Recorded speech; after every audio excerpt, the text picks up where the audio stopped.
Chess moves. Smart. Free eSIM. Smarter. At Global Cell, we believe in empowering connection on and off the chessboard. That's why we've partnered with the European Chess Union to bring you a gift as strategic as the game itself. A free eSIM with 100 megabytes of data. Staying connected has never been this simple. Just scan the QR code, install your eSIM, and enjoy seamless global connectivity. Global Cell supports over 190 countries. Global Cell and the European Chess Union. A checkmate for connectivity.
This is a chance.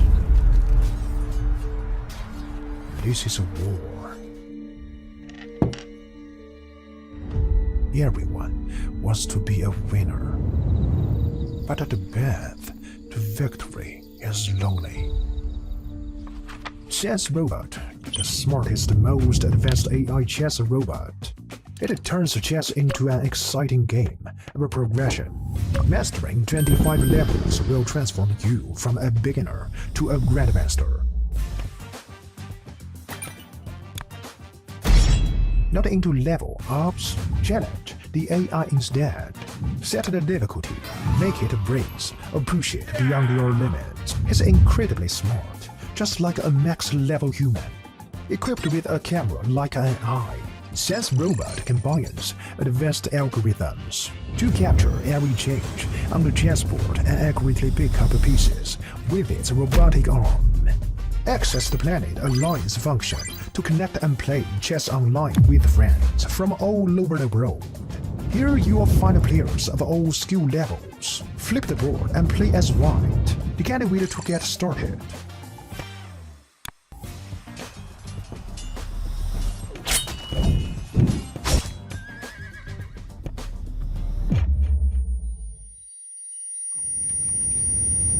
New to chess? We've got a better way.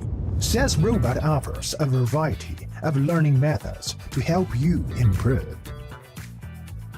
As you can see, Chess Robot provides various learning modules, including chess courses, AI practice, class game review, and off-book play.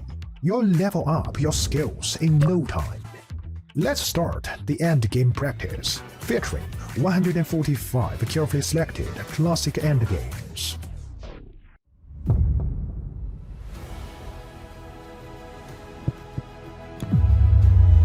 Now you have a greater chance to become a winner.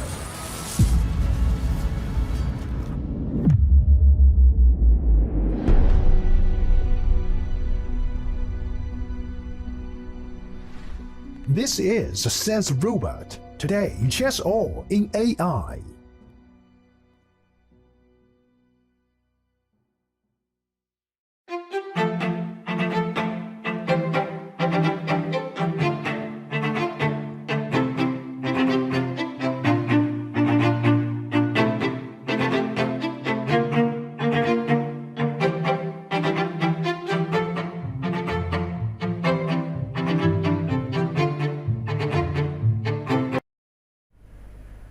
Good afternoon, ladies and gentlemen, and welcome to the second round of European Club Cup, which is held in Rhodes. With me today, as always, Grandmaster Alojzij Jankovic, my dear colleague. Alojzij, what do you expect from today's round and games? Hello, Sandra. Hello, everyone. What to expect? Of course, we expect fight. We expect some interesting games. We expect a lot of great guests in the studio, like it was the case yesterday. We will try to also to give you some insights from other people, maybe some interviews. So I believe that it will be a very, very interesting day. Playing hall is packed with players. Players about to start their games. So I believe that already we will have some action. Format of this event is quite interesting, with 7 rounds, as you could see. Yeah, 6 boards in open section, 4 boards in women's section. I know, Sandra, you are quite humble as a person, but people might find out that you played many club cups. Yes, and I'm very happy. This is one of my favorite tournaments. Really, I like to play team tournaments, as chess as a game is the game when you participate alone and everything is new, but here is completely different spirit and the energy, and you're playing all together for just one result at the end of game. So, and my first European Club Cup was here at the Rhodes, so I'm very happy that I was playing then, and now again I'm here in different role. Yeah, as I was commentating last year, following some games, I recall one of really dramatic Sandra's loss. Hopefully you got over it versus Efrimsky, if I'm not mistaken. Was it? Yes, exactly. It was a very interesting game, but at the end some blunder happened, and pity that you lost that one. But so many players, top players, you already faced in this competition. Yes, we can see now on the camera some of players who are here. For example, Keymer just sat at the board. He's ready. We can see very interesting ring as he's writing moves. So this is, for example, the first thing I could see. Yeah, Keymer was yesterday in the studio. You can check this on the ECU YouTube channel. Subscribe to the channel. You will be able to write in chat, to get notification. We have a nice poll, so we are eager to get you on board. Vincent was here. You can check the interview, which is cut by our broadcast team, so they are ready to offer you this experience. I love those cameras. You can see players very closely, and yeah, Vincent was here for like 20 minutes discussing his match, and today he's on the first board. Of course, many of you immediately follow this 27 plus rating live list. A lot of things are going on. Yesterday he was in the studio being 6th in the world. Today he's 7th. Wesley So jumped in. So a lot of interesting things. Regarding rules, maybe some of you don't know. These days you can be confused with the time control, but I believe this is sort of classical time control. Do you like this time control? Yes, 90 minutes for 40 moves plus 30 minutes for the rest of the game, and increment, of course, of 30 seconds. This increment is very important for the last part of the game, and you have a chance, if you have winning position, to do it. Of course, I prefer blitz games, but of course, when I play these kind of tournaments, it's always better to play with this time control. Yeah, guys, I'm here to be like a bad cop. Sandra is a good cop. Just to say that Sandra is like really some time travel addict, so sometimes it's really tough to follow her games, but I don't think that you have any problem, Sandra, with this rule of not offering draw before 30 move. You are a fighter, right? Right, you're right. I don't have that problem, as I'm not offering draws. Of course, with my good friends, and one of them is Lilia Drljevic. We mentioned her yesterday. I always make a draw. We are roommates. We are friends for a long time. We share some... we share what we play, what we don't like to play, and yeah. Okay, that's cool to have this friend. She was yesterday not in the studio, but she was playing a really interesting game. We were following that game. It was a big draw versus Dinara Wagner, and yeah, I loved the way how she was fighting. And you were right. You said Lilia knows how to deal with the time trouble, so you're similar that she will find a way how to come out from that problem. And actually it was a great draw, and I loved that spirit afterwards when they were like discussing, chatting a bit, which was recorded on our camera.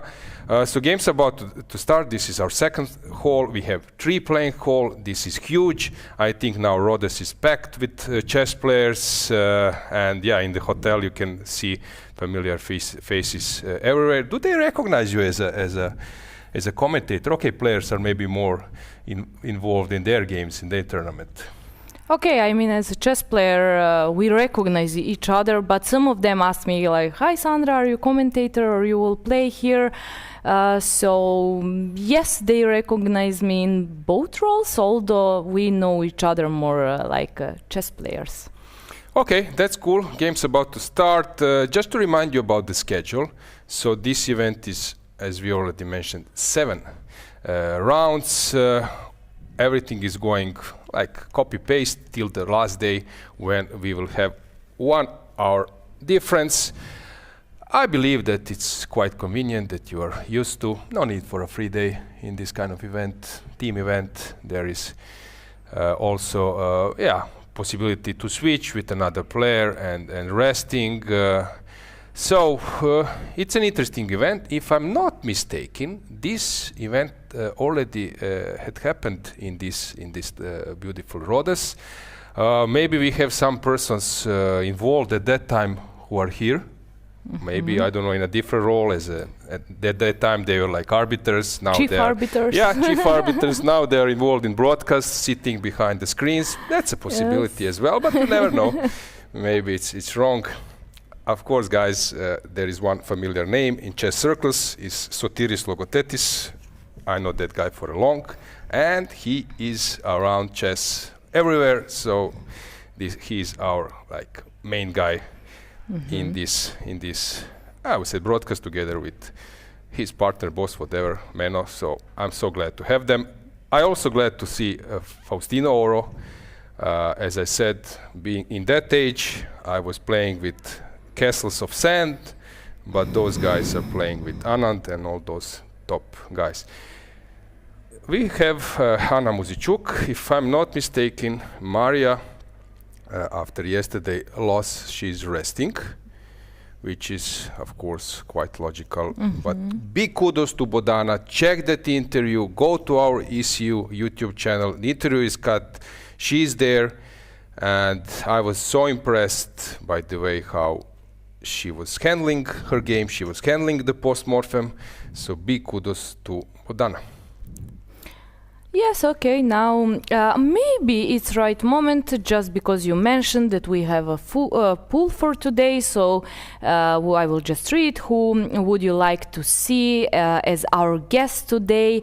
Vidit, Aleksandar Indjic, Vasily Ivanchuk or Vladimir Fedoseev. Maybe you will see few of them, maybe just some of them. Magnus Carlsen is not on the list? Okay. Not today. Okay, then I will vote probably for some of them. Let's prepare our first move, since things are about to heat up very quickly. We have few moments left, but okay, players are still chatting. Who can we notice?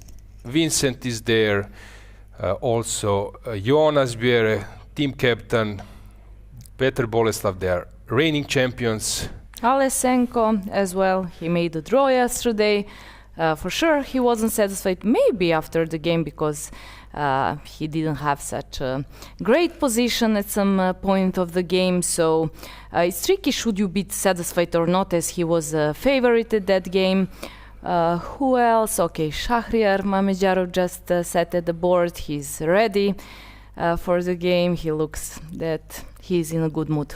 Yeah, I just spotted in Novi Bor match that David Navara is there. There is a fun fact. Yesterday he told me that, okay, after the pairings, that he has played here 10 years ago and was faced versus Sumets, who is now playing second board for their opponents versus Pentala Harikrishna, and he lost that game. Sumets was 2600 player, now he's sitting on 2520. But okay, it's not so easy. Okay, I see some players are This is interesting. There are no opponents. yes, like 4 or 5 from the same club.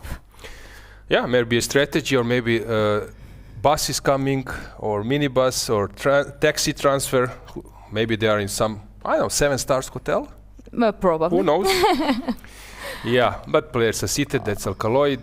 Arbiters, okay, Clara Widmar, an arbiter. She just pressed the clocks. What do you prefer, Sandra? You're also an arbiter. For players to press themselves, or that you do it? I prefer to press by myself when I play the game.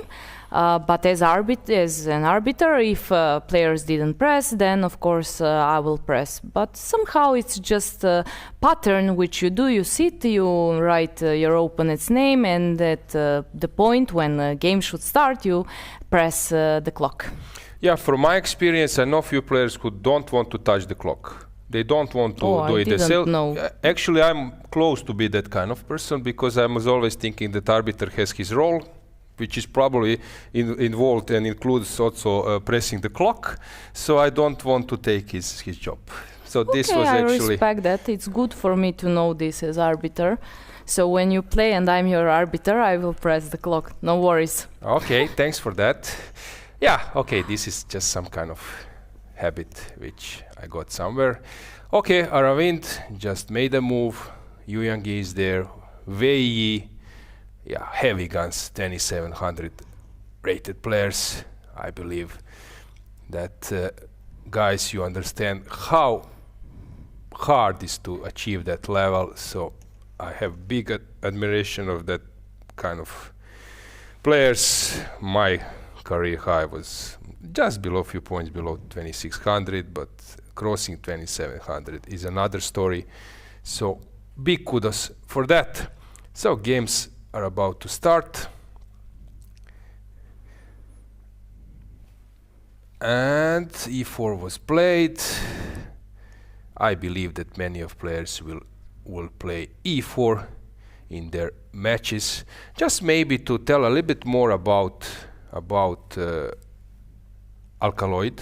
That's a company which involved medicine, pharmacy, and so on. So I believe that those players, if they have any issue with like stomach or something, They don't have to worry about this. They're quite safe. Plus, besides all other things. We have airlines, we have pharmacies, we have Aqua Profit, water. Okay, so different kind of companies around. So I believe that we are quite fine. What do you think from your point of view? Which kind of company is more suitable, like to sponsor chess? Is it an IT? Is it the bank sector? Well, to be honest, I didn't think about it ever. I think any company who would sponsor chess, it would be perfect. So I would not choose, for example, if I would have a club, I would just like to have some sponsor which will sponsor improvement of a club and the chess players who are worth of it. I know one sponsor who would fit Sandra's, maybe even Lena's role in a club. Maybe, I don't know, chess club Karl Lagerfeld. Would be good? Not bad. Not bad. Okay, so that would be maybe cool to have. Joke aside, things are heating up. Players are making moves. I see that basically all the players are there. I think here that we have this rule of 15 minutes that you can be late, which I think in normal and modern times is more than enough. No one likes zero tolerance. Okay, zero tolerance is easy when you are in the main hotel and you just need to come down for a few floors. But for example, in Olympiads or somewhere where there is a huge group of people in a different kind of hotels, then it's quite complicated. I see Arjun Erigaisi walking around. So many people are seated, but only few taking a stroll. Guys, don't Don't hesitate to write us in chat.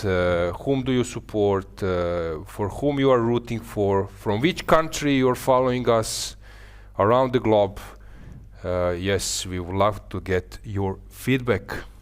Yes, of course. Yesterday, maybe we didn't give all feedbacks to all the people who are writing, but today we are going to try to do that. So please let us know whatever you want to hear, if you have any questions or suggestions about guests, maybe.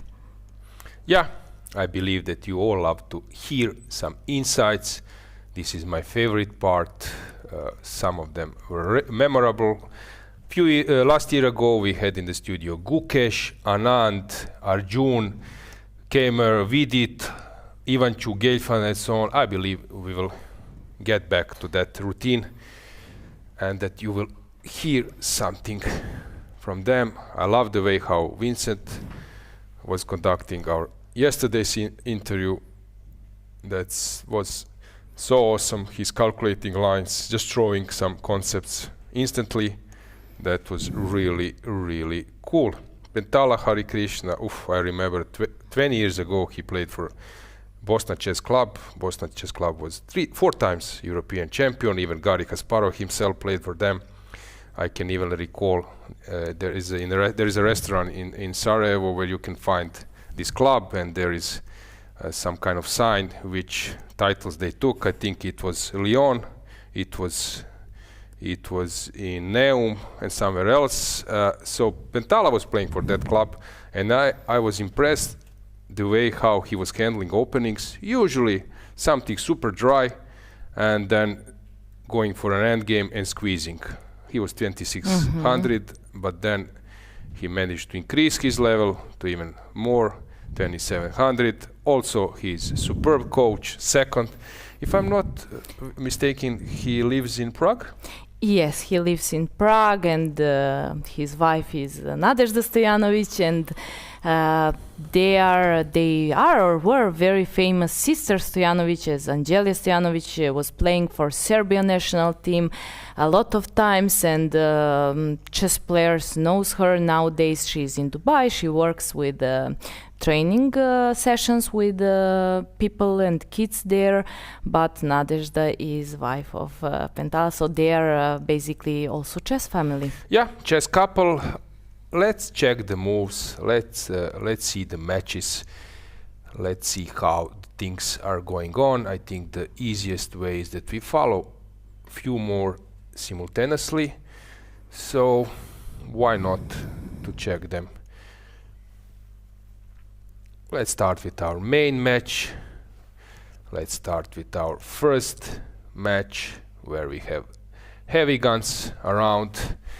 Arjun is sitting on the first row for Alcolid, but Mamedyarov is leading our main match by a gun. So, a lot of interesting things. We will just start to discuss them one by one. Shak playing a slow game. Do you like to do fianchetto in your games? I like very much, and I'm very happy that he plays this opening setup and that it's not e4. To be honest, for me, it will be maybe more interesting, although it starts slow, but at some point we can have maybe some tactics and etc. Okay, board next to. This is the second one where we have Nihal Sarin. He was resting yesterday, and he's playing now with the black pieces. This Rui Lopez with knight on e7, which is actually this is a good advice for amateurs, which I'm suggesting not to allow double pawns. So you play knight e7 in the opening, and there is no chance for your opponent to double the pawns, which I think it's a good advice. Good advice for beginners or club players. So that's actually I think a good advice in this opening, not to allow this bishop c6. Okay, then board number 3 we have another sideline, but this time black is taking. Have you seen this before, this a6, b5, so quickly? On board number 3, where Alexenko is taking the white pieces. So I'm not so familiar with that. I'm That's neither. knight a5 with black. This is some complete off-bet line. I recall that Ivan Sokolov has wrote a book about off-bet Rui Lopez lines. Maybe he was covering also this line. Actually, yesterday we had him in an interview with Lena. You can also check that one. Then we have interesting battle of on board number 4, where things are already quite complicated. Yilmaz, board number 5. Chonka is not a player to underestimate. This is actually, this Dunajska Sreda is a club in Slovakia, but they have Hungarian players, because I think there is some Hungarian minority, a big one there. So basically all surnames are Hungarians. And the last board already getting hit up. Maybe we can take a look of one by one game. So let's go to our classical view to discuss a bit more. So as you can see that Shak took this double fianchetto. It's something which is of course long term. He's a type of player who can play a dry game and suddenly it becomes super sharp, and then you start to copy him, and then from a dry game, you know what usually I get for a dry game? I get a dry game. Yeah. While with Shak from dry game you get a sharp game. That's true. Are you surprised with the opening and the setup he chose for today's game? Not so surprised. But don't underestimate his opponent. I know him from some training sessions that he's young and quite ambitious, Aaron Pasti, and he has some background which is already quite good. So I believe that player can be shouldn't be underestimated, because he can be underrated. So that's actually a point. This match is something, this game is something to keep an eye on, because this player is not so so shy in terms of playing good chess. So what to advise here? Black will castle, try to go to d7. White can either push d4 or postpone it with d3. Shak has his own agenda. Yesterday in our studio, Pavel Elyanov, former 6th in the world, has mentioned that Shak is the most aggressive player he has ever faced, that this is the guy who is the most aggressive. So it doesn't mean if he had picked up some dry opening that he has that kind of idea. Yeah, I agree. So regarding yesterday result, as you can see on the screen, Alkaloid, for example, they won 5.5. So it's possible to drop half a point. Maybe it can happen also in this match. Let's move on to Nihal Sarin. Frankly speaking, I'm not an expert of e5. Neither me, yeah, because I don't play e4 either e5 after e4. So I count on you. Okay, here to say more. Okay, I'll try, but okay, here either you go g6. So first of all, as I said, the main point is that you are not doubling the pawns. So same goes for Scotch defense. My suggestion, if you are faced against Scotch defense, play, or Scotch opening, play this knight e7. White is better, but on your level, some like a basic level, this can Mine level. No, come on, Sandra. You're international like quality, so that's not a problem for you. Just to remind the viewers, you've been a Serbian champion, right? In Blitz, or what was your title? Yes, I was Serbian women's champion. In classical chess. In classical chess, very good. So, thank you. Of course, that's something. I hear some applauding somewhere. Is it? People cannot hear it, but yeah. Now Thank you.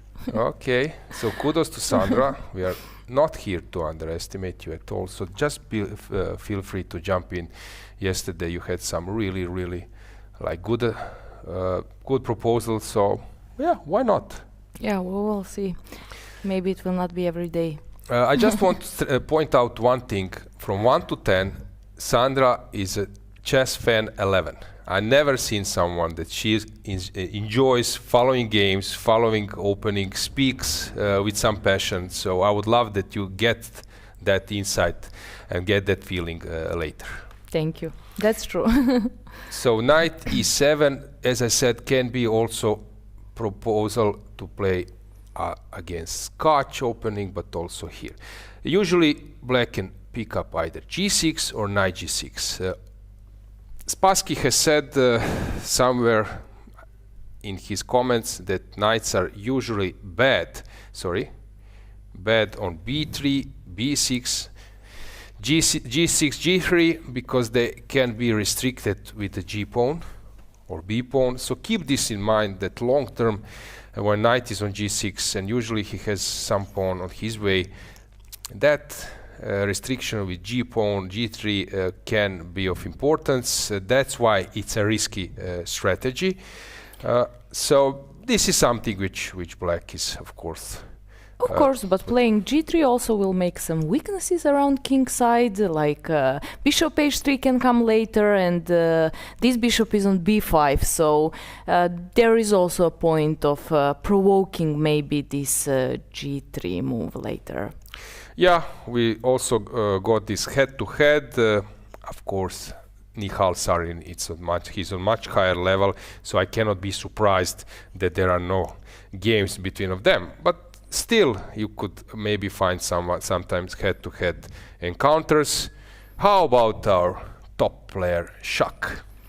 Yes, we can see that right now he's 14 in the world, and we can see his rating, and I don't know, whatever you say about him, it will not be enough, because for example, I really enjoy looking his games, and I think that he's very creative, and on the other hand, very brave chess player who can sacrifice. Maybe engine will not like it, but it will be over the board very unpleasant, and his tactics is also brilliant. So I really like his chess style, and I'm not surprised who is he in the chess world. Yeah, since I'm quite old, and You're let's say not. that You don't look old. Okay, that's something. So I'm in chess for a long. I recall when first time I heard about Mamedyarov, it was some kind of youth championship, and then suddenly he broke 26, 20, 40, 50, him and Gashimov, and there was World Junior Championship in Turkey. I'm not sure in which city, maybe in Ankara or somewhere around. And then it was, I think that was event of 13 rounds. And I think that he left them like maybe, of course he won with like 2 rounds to spare, but in the end, let's say that he was winning the championship with 12 points or maybe 11 and a half, and then second one is 1 point or even more behind. No, he was just crushing. And then there was this World Junior Champion could play in this Holland tournament. I'm trying to recall what was exact, Hohoven, and then as a World Junior, you got that right to play in that round robin. He was playing there. I know Ivan Sokolov was playing there. Maybe Lukman Veli. They were like both 2700 at that time, maybe some more. And already he was super strong. He was super strong, and I recall one story when Ivan told me there was a big tournament in Spain, maybe Leon or something, and first prize was 20Ks, and there was a rapid tournament. And Ivan has made a draw against him, and then they're like discussing, and then after the game he said what that guy was calculating and what I did, there is a like difference of 400 points in between them, and it was sharp position, and Ivan was one of the most sharpest player in the circuit. So he is, at that time he was like already something huge coming. Just to remind you that, for example, Garry Kasparov has said that Ivan Sokolov has the sharpest repertoire with the white pieces, that you should follow his games if you want to be aggressive. And suddenly that kind of player says for another player who is quite young and still not on very, very top, that this is a monster. And actually it was approved quite quickly.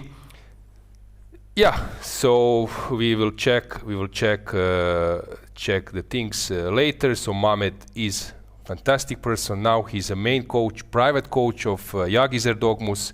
There will be a match in Monte Carlo between Yangyi and MVL. I believe that Mamedyarov will be there. So I'm sometimes surprised to see him in this coaching role. But I don't know, if I would get some money on lottery and I don't know, could be able to, with the time machine, to go back to have some kind of coach as Mamedyarov, being like 14 years old, that sounds like a dream. Yeah, I agree with you. But okay, but so he's also kind of player you can see in the playing venue, playing blitz, for example, in the evening. Which is not so often these days, when all players are at their rooms preparing very seriously for games. This is fantastic joke when you said playing venue, because people tend to now imagine playing venue like some playing hall in the hotel, but I'm imagining something completely else. What is a playing venue, where he plays and when? Yeah. But okay, let's leave this aside. Let's move on with the next. I imagine something completely else, but let's Me too. let's keep it up with like a Yeah, playing okay. venue. Yeah, that was funny that he plays in playing venue. Okay, let's move on with the next game. Let's see how Kirill Aleksenko is doing. So there was this Isle of Man Grand Swiss tournament, first inaugural, and Kirill Aleksenko, I think, won the event. At that time, maybe only a winner or second place as well were qualifying to candidates. And the way how he was playing that event was fabulous. And then he started playing for national team, for Russia, and which event he was also doing very well. What I loved about his style, very, very practical player. That kind of player who is not worried that there is nothing in the position. There are only few like top players who can have this quality, that you just play and position is dry, but you still play, you have same enthusiasm. Not many people can play that kind of chess. And he was at that time like super strong. Of course now, then he switched to Spain because of known reasons, war and everything. Now he plays for Austria, so I believe that it was a bit hard for him at the most important part of his career. Those things happens. Yeah, as you could see, like top player. Now he's like stagnating a bit, but still Kirill, I believe, can come back to 27 plus level. Very, very. It looks so close, like he's 26-79. So, but actually those 20-30 points on that level, it's so hard to gain.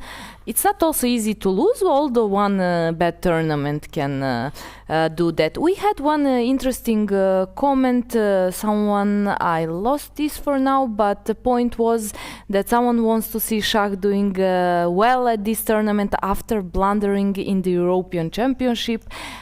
He thought about last round, and it was very important round. And yes, Shakhriyar had this bad moment and blundering, but this is new tournament and he's professional, so probably that's behind him. Yes? Yeah, there was a tough game versus Arana, so they were resting Pretke, Serbians, and it was important for Serbia to win to clinch the medal, while for Azerbaijan it was also crucial to win to catch Ukrainians or maybe to overtake them. And Shach was playing a very good game, but actually Sarana did the same. It was quite equal, and then came this crazy blunder, something I haven't seen for a while. And in shocking disbelief, suddenly he resigned. And for all others, Azerbaijanis, it was a tough blow. They couldn't recover. Everything fall apart after that, although some of them didn't have great positions. But yes, I agree. I was following from home and I was like, okay, this is a mistake after that rook d4, but it wasn't. So it can happen even to these best chess players. Yeah, exactly. So he was suffering. Yeah, he was shocked. I spoke with Rauf Mamedov here. Rauf is playing for Gashimov chess club, and Rauf said that we were very disappointed. I was poking him that I heard that they won. They won the after party in Batumi, but he said we were like also not so happy, not so happy with the outcome, and I believe that's the case. But they won few champions in 2017, for example, where Croatia, I was playing for national team, we were sharing third place. Of course, Azeris are always super strong. So here we have this queen d4 position, which is quite interesting. Yeah, I cannot say what's going on here because I don't know all the nuances, but it looks quite normal. Just to mention that Aleksenko, as you said, those 30 points, you cannot find 30 or 40 points on the street. I love that we have this ELO rating because sometimes in football you say, I love this guy, he's better winger of that guy, of, I don't know, other player, he's fantastic player, and you're measuring like their level through some maybe contracts. In chess, it's really fair. Rating you cannot find on the street, and usually when you're playing well, a rating comes together. So I think that's something which is very fair in chess. Okay, of course we can discuss exact calculation, but in terms of rating, I'm so happy that we have rating. It's now not a matter of style, of taste, but it's quite. It's because you're not playing anymore so many tournaments. Then you're happy that we have rating. You forgot about feeling losing rating. And speaking of this position, it's interesting just to mention to some of players that there is this bishop f7, queen d5, either queen d5 threat. Yeah, let's just briefly show if some c5 comes with a d5, with a c4 point to catch the bishop. There is this bishop f7, king f7, queen d5, and I'm happily collecting this rook, and that would be, of course, much better for white. Let's go on with the next board. Let's see how Volodar Murzin is doing versus Zoltan Varga. Don't underestimate Zoltan. So just to remind you once again, so this is basically Hungarian team in Slovakia because all those players are Hungarian. I played versus Zoltan Varga. Zoltan was at his best 2600 plus, and take a look of his rating now. This is ridiculous. Okay, I wanted to be precise with 26 plus, and suddenly I'm getting from Sotiris that it's 2592. So I don't want to be reminded that I'm making mistakes. No, but just joke aside, can you believe was the difference now? So like 26, and at his best, that guy was really playing interesting chess. He was always playing some off-bet lines and with an energy. And Zoltan was super strong player, and now he's sitting on 2200 rating, which is ridiculous. I can also mention few players having similar thing. For example, Istratescu. Istratescu at his best, he was 2700. I think now he has 2300. Istratescu at his best, even Aronian and all those top players playing white pieces against him, I would bet that they won't beat him. I don't know, out of 5 that they won't beat him at least 3. Or very strong player. And you have that kind of players like Varga, who is here with 2200, and how to approach that kind of game. Suddenly you are like, I don't know, you are going to the game playing like similar opponent with similar rating like you or Sotiris, or, no, you have a little bit less. Yeah, and I'm not sure. And the guy was 2600 before. How to approach that kind of game? Yeah, it is quite hard and tough. Yeah, I think that we need some kind of expert analysis, and who is better than Vasily? Vasily, hi, welcome. You can sit. I will give my chair to expert, I think. So first guest, Vasily Ivanchuk. Guys, I'm so happy to have him next to me because we will get fantastic insights. Vasily, it's a pity that he's not playing here, but okay. Hang on, just a sec.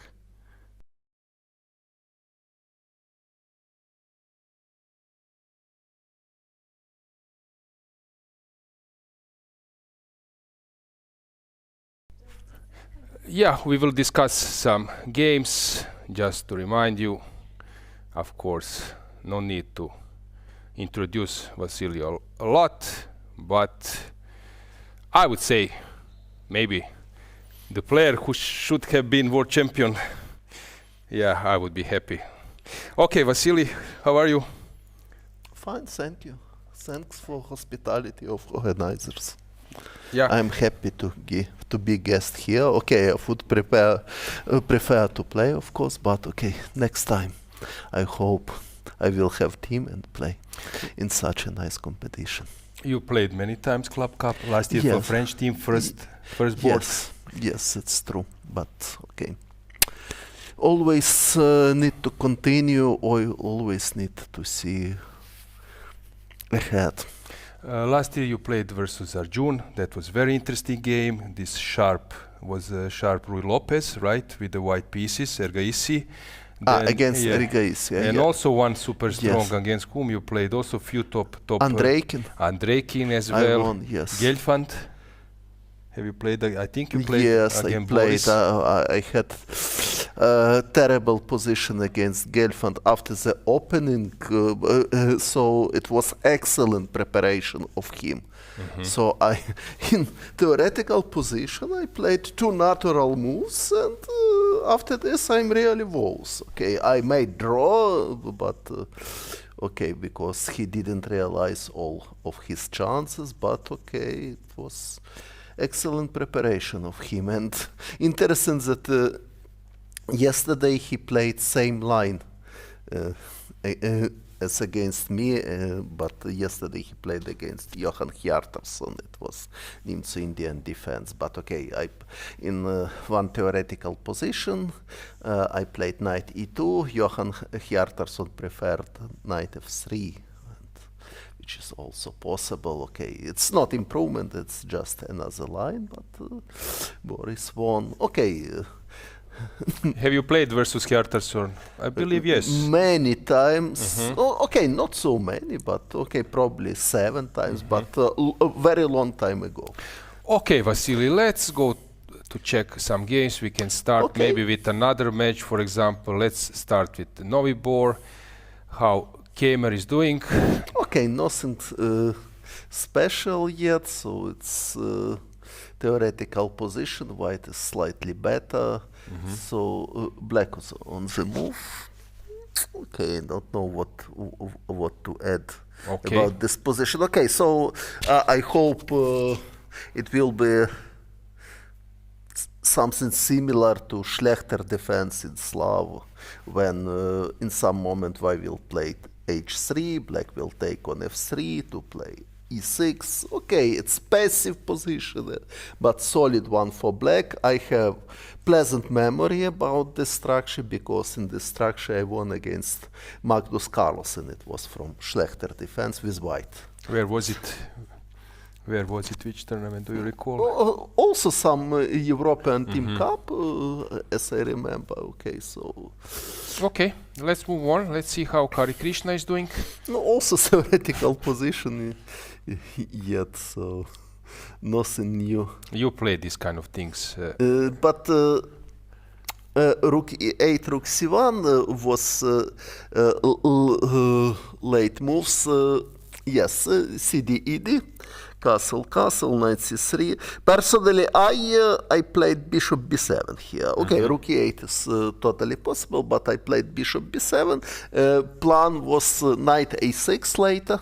For example, white is doing something. So you go bishop b7. Bishop b7, for example, rook c1, again knight a6, and next move possible queen c8, rook d8 to prepare c5. It wasn't my idea. It was played by a very talented grandmaster from St. Petersburg, Konstantin Aseev. Oh yes, I know Aseev. Yeah, he was very good. So he liked to play this line with black, and queen c8, rook d8 was his idea. You know Andrei Sumets quite well as well. He's Ukrainian, or 2600. He's solid player. Yes, okay, I cannot tell that I know him such a well, but okay, I know him. Solid player. And I remember that score between them, between Hare Krishna and Sumets is bad for Hare Krishna. Okay, but it was only one game in Frankfurt Rapid, and Hare Krishna lost with white against Sumets. But okay, it was many years ago, but anyway, so it's he is in some psychological pressure. Thanks for that. Let's move on. Let's see how Sicilian Alapin. Okay, another theoretical position. So in this position, white has choice. Its principle. Usually they will play knight c3, then bishop d2 also came. Yes, queen e4 also possible. Yes. Rook d1 or rook e1 and another moves. Sveshnikov playing this, Slovenian Pavasovic, Sermek. Yes, of course. You played, I believe, some games in this line with yes, black pieces. I played bishop d2, knight c3 plan against Dominguez. I'm not sure if exactly in this, probably even in this position I played bishop d2. Yeah, usually I c3. think it's in this position they play bishop d2 now. Yes, maybe in this position, yes. Okay, so rook d1, now it's bishop d7 or queen b6 or knight a5. Or b6 or knight a5, many moves. Even king h8 has some reason to prepare f6. Okay, so nothing new happened. Okay, let's see another game. Let's see how Grandelius is doing. It's quite fresh position. So okay, let's see from the beginning. Yes, so it's not. This is position which is not. I am familiar. Can you? Okay, sure. It's a little bit slower, so try to find them. You see this? Hang on. Let me give you the paper. Do you see the mouse? Or I will move. It's not so simple. Okay, I will move. You just give me an input. So no worries for that.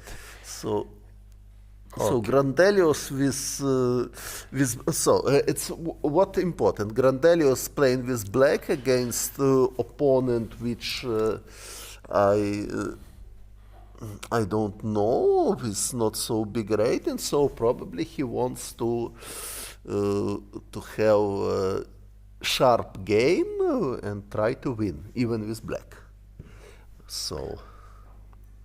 Okay, b6, a3, Petrosian, yeah? Yes, now black has choice. Okay, bishop b7.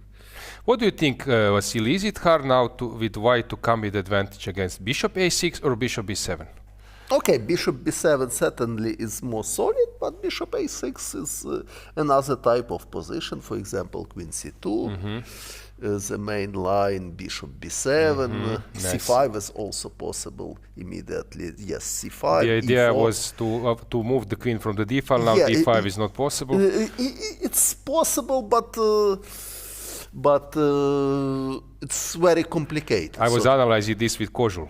Yes. Takes, and you have this bishop g5 stuff. Yes, bishop g5 and now knight b5 some stuff. Yes, bishop e7, knight b5. Yes, it's important that queen e4 doesn't work. It's all theory, but maybe not everybody knows. I can explain for spectators. If When queen e4 now.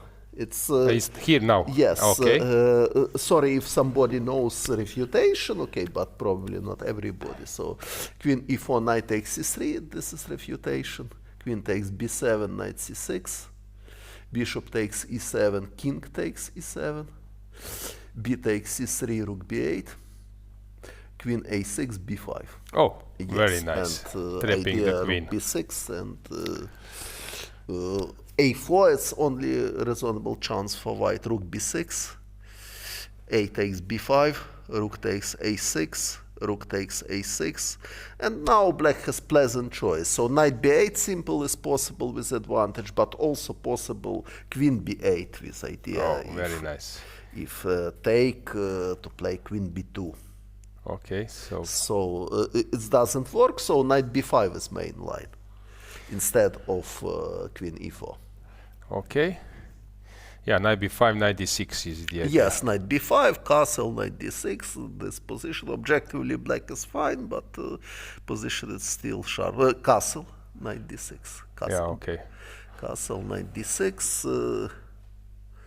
and now many moves is possible.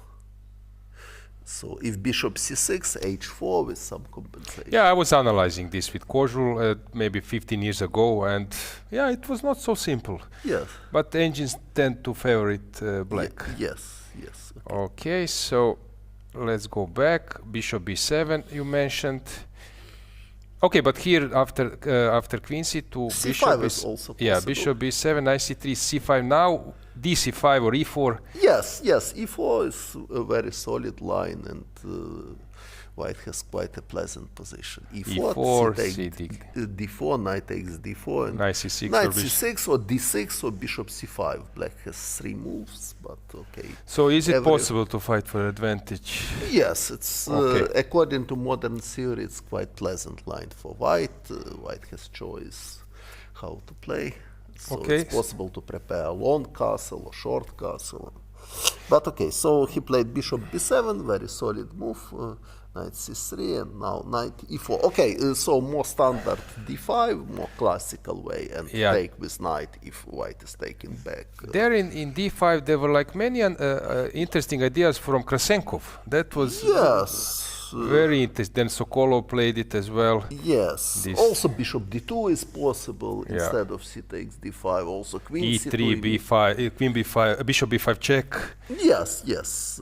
It's e3, even g6 is possible. Grishuk played g6 as well. Korchnoi played against Kasparov. Okay. So, here I think Vasily after 94 there is a I played this versus Lenic, but there is a game Kasparov versus was it Stoll or someone? No, against Ulf Andersson. Ulf Andersson, yes. Knight d2, bishop g6 was played. Yes, bishop g6, but it wasn't so good idea. Bishop g6. After bishop g6, Kasparov played g3 and this kind of position. Especially knight c6 played Andersson, so it's better to play somehow like bishop e7, bishop g2, d5, but anyway. Your score with Ulf in classical games? I don't remember. I never lost against him, but I'm not sure. I think I won just one game in classical. Solid player, huh? Yes. Okay, so bishop b7 he played Niels. It's more reasonable choice. And then e4. Then there is this line with how it goes. Queen goes to f6 and some yes, stage. queen f6 is possible. Queen f6. This is what Lenic played against me. Luka Lenic d5, c5. This is how I played against him. Knight f3, queen g6, and I second a pawn somehow. Bishop. No, before probably. Before queen takes e4. I think that even bishop e2 is possible first, but I'm not sure. Now queen g2, rook f1, I don't think so. So b4 first? Yes, queen takes e4, bishop e2, and then... This is how we played, actually. Yes. Okay, but it's not forced, so queen e2 is possible instead of... But this is promising line for white. So what did Niels play? g6 or d6. Okay, let's see. g6. Yes. Screaming for h4, huh? For white. No. Not yet. Okay, h4 is possible, but much more natural to play bishop d3, bishop g7, knight f3. That happened.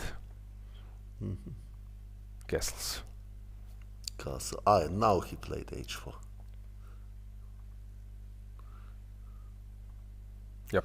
Okay, of course h4 is not necessary, so nothing wrong with simple castle, but it's very aggressive plan, probably a little bit dubious one, because anyway black wants to play f5, so I am not sure if h4 will be so useful for white, but okay, so f5 very logical request, and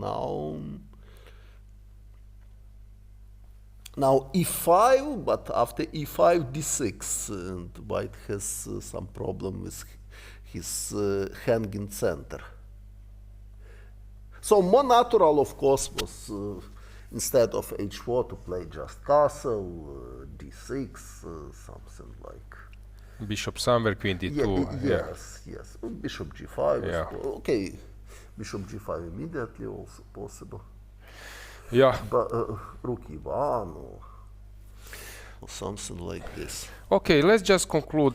Yes, but we'll see. h4 he played. It's another idea. So Anish came. Yeah. Yes. Yeah, you can also join us maybe. Okay. So h4 h4. I'm not instead sure. of castle. Yes. Okay. Very aggressive attempt. Okay. Now, if e5, I suppose Grandelius planned to play d6. Queen e2 was reasonable alternative. Okay, so he went for e takes. Bishop g5. So now, okay, bishop g5, queen e8, and queen d2. So very sharp position. Both has their trumps. I'm not sure about queen d2, maybe queen e2, but okay, if knight c6, probably white is planning to play queen e3, I don't know, probably.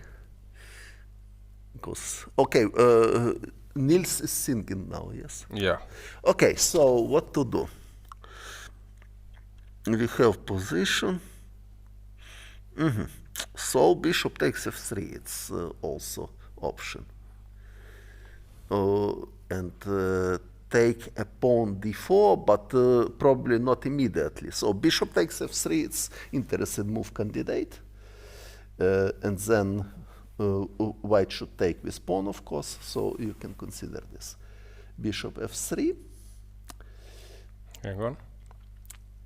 Yes, and now take on d4 immediately looks extremely dangerous because, for example, rook g1, king h8. Or long castle maybe immediately. Yes, but okay, so knight c6 probably. Yes, of course, knight c6 was my plan, not bishop takes d4, but knight c6, and now I'm attacking the pawn, and things are not so easy. So knight takes d4 is a real threat because, for example, if white doing something like rook g1, I think already knight d4 is possible because there is threat knight takes f3, so white has no time to bishop h6 comfortably because knight f3, knight d2, and I don't believe that white has real attack. Here I don't see.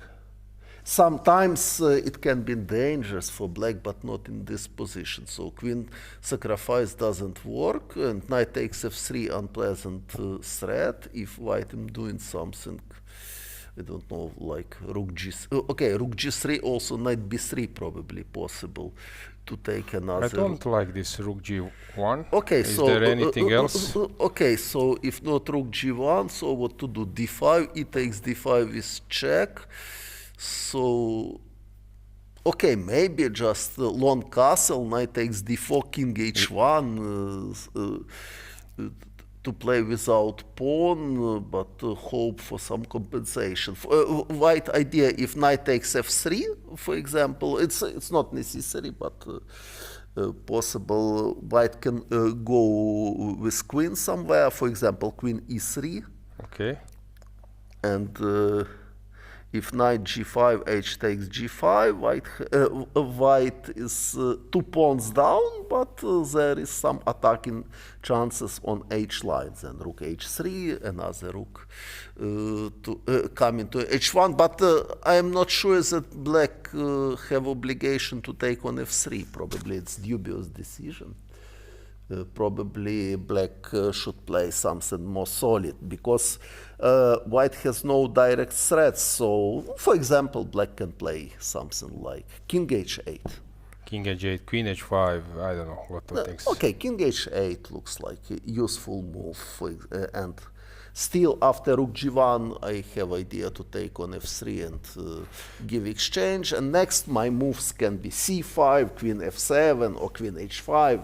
Just h5 is possible, but okay, after h5, knight takes f3. It's stronger because then knight take g5 is coming, white cannot take with pawn. So, for example, queen e3, you can try, but okay, c5, for example. Sorry. To have a knight protected. H5 is possible now. Queen f7. If h6, bishop f6, then rook g8. So white has some attacking chances, but objectively, I think. Yeah, okay. Compensation is so not this totally. is the current state of affairs. He's thinking. Yes, I think he is considering now to play bishop takes f3, and very likely he will play this because it's very tempting, especially against weaker opponent, because after this he will win the pawn, and compensation for white is not totally clear, but okay, maybe we are missing something. I don't think we are missing anything, but he's just okay, taking. it's possible, for example, after bishop f3, g takes knight c6 to consider d5. This idea, if e takes d5 to play king f1, but after d5, knight d4 is coming, and I don't know, it looks like good for black. Vasily, I will need to ask you to do us a favor, that we give a floor to Anish. Of course. And then you can join us, maybe later, and you will be free these days, so you can come to studio also tomorrow. So we will be happy to host you. So thanks for coming, guys. We will have now our top player, of course, as well. Currently, one of the best-rated Europeans. So let's prepare the stage for Anish.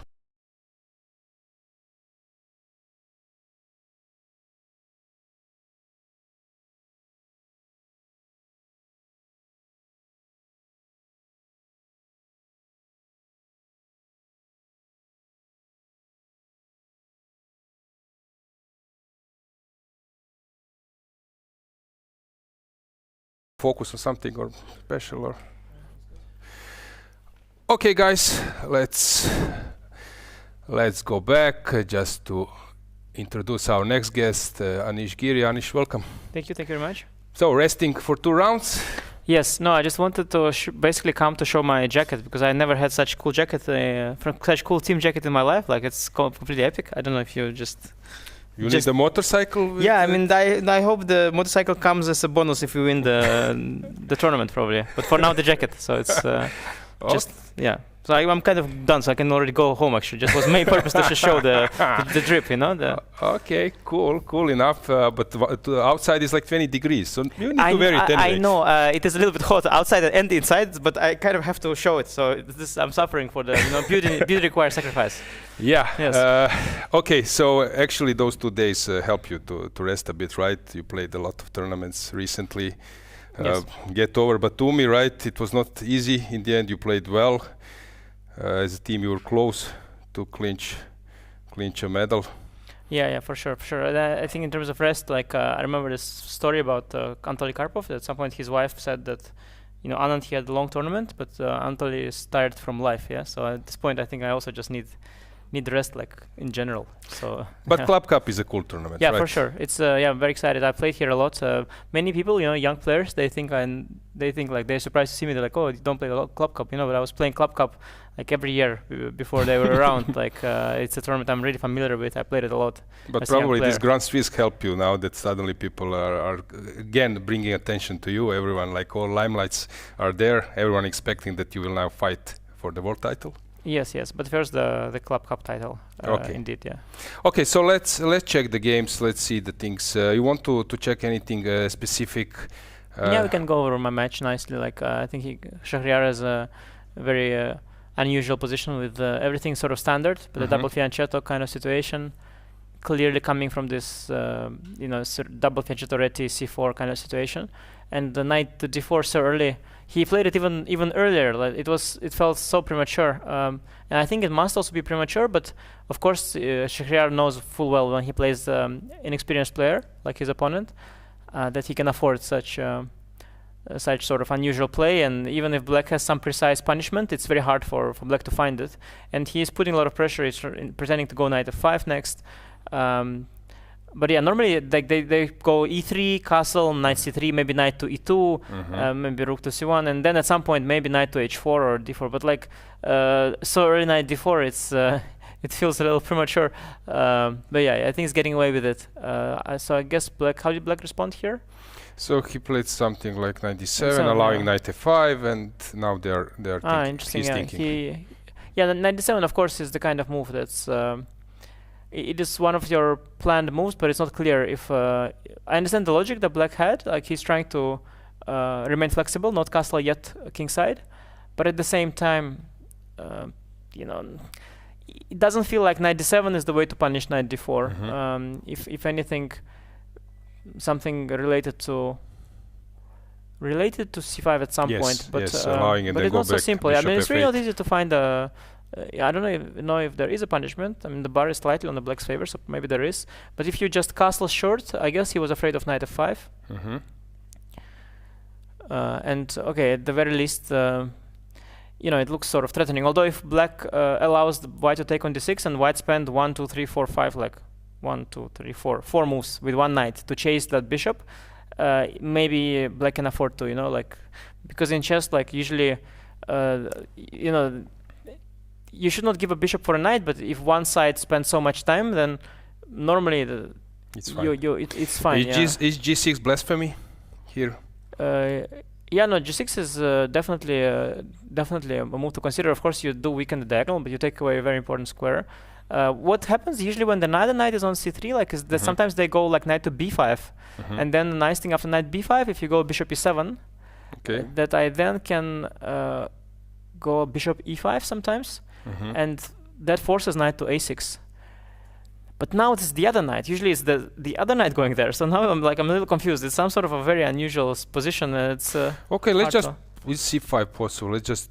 I think maybe the move that I was thinking maybe queen d7 is that the best? I don't know. What is the computer move? Is it queen d7 or I'm not liking queen d7. Yeah, queen d7 is creative. Also you can play queen c2, getting knight.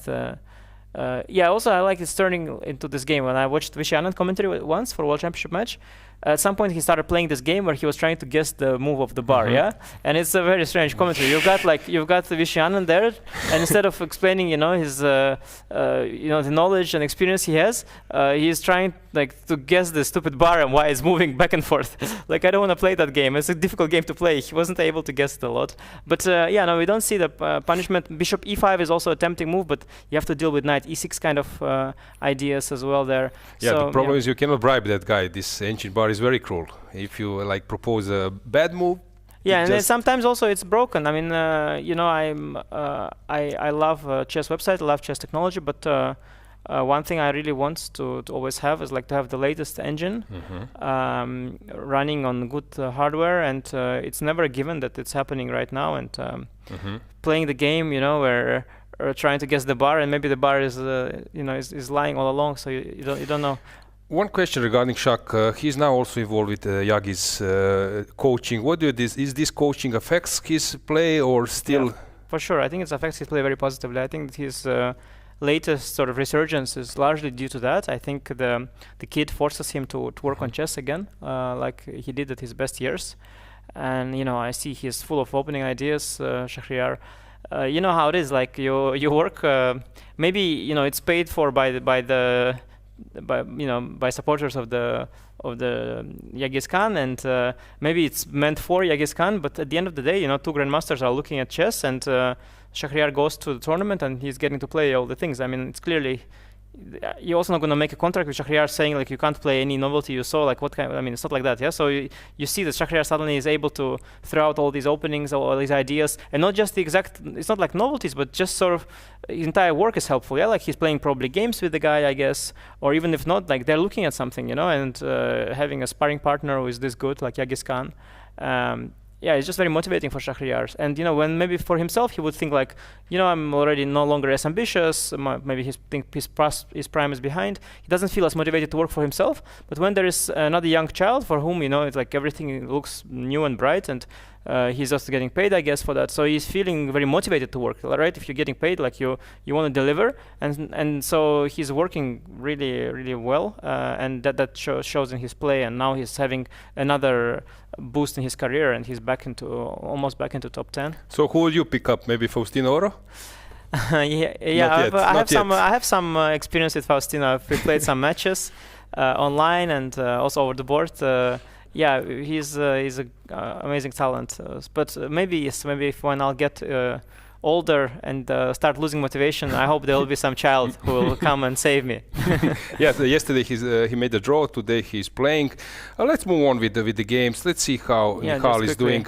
Actually, this is Hungarian team in Slovakia. All those players are Hungarians because there is a Hungarian minority. All those players are basically Hungarians. So we stopped here, and current state of affair is this.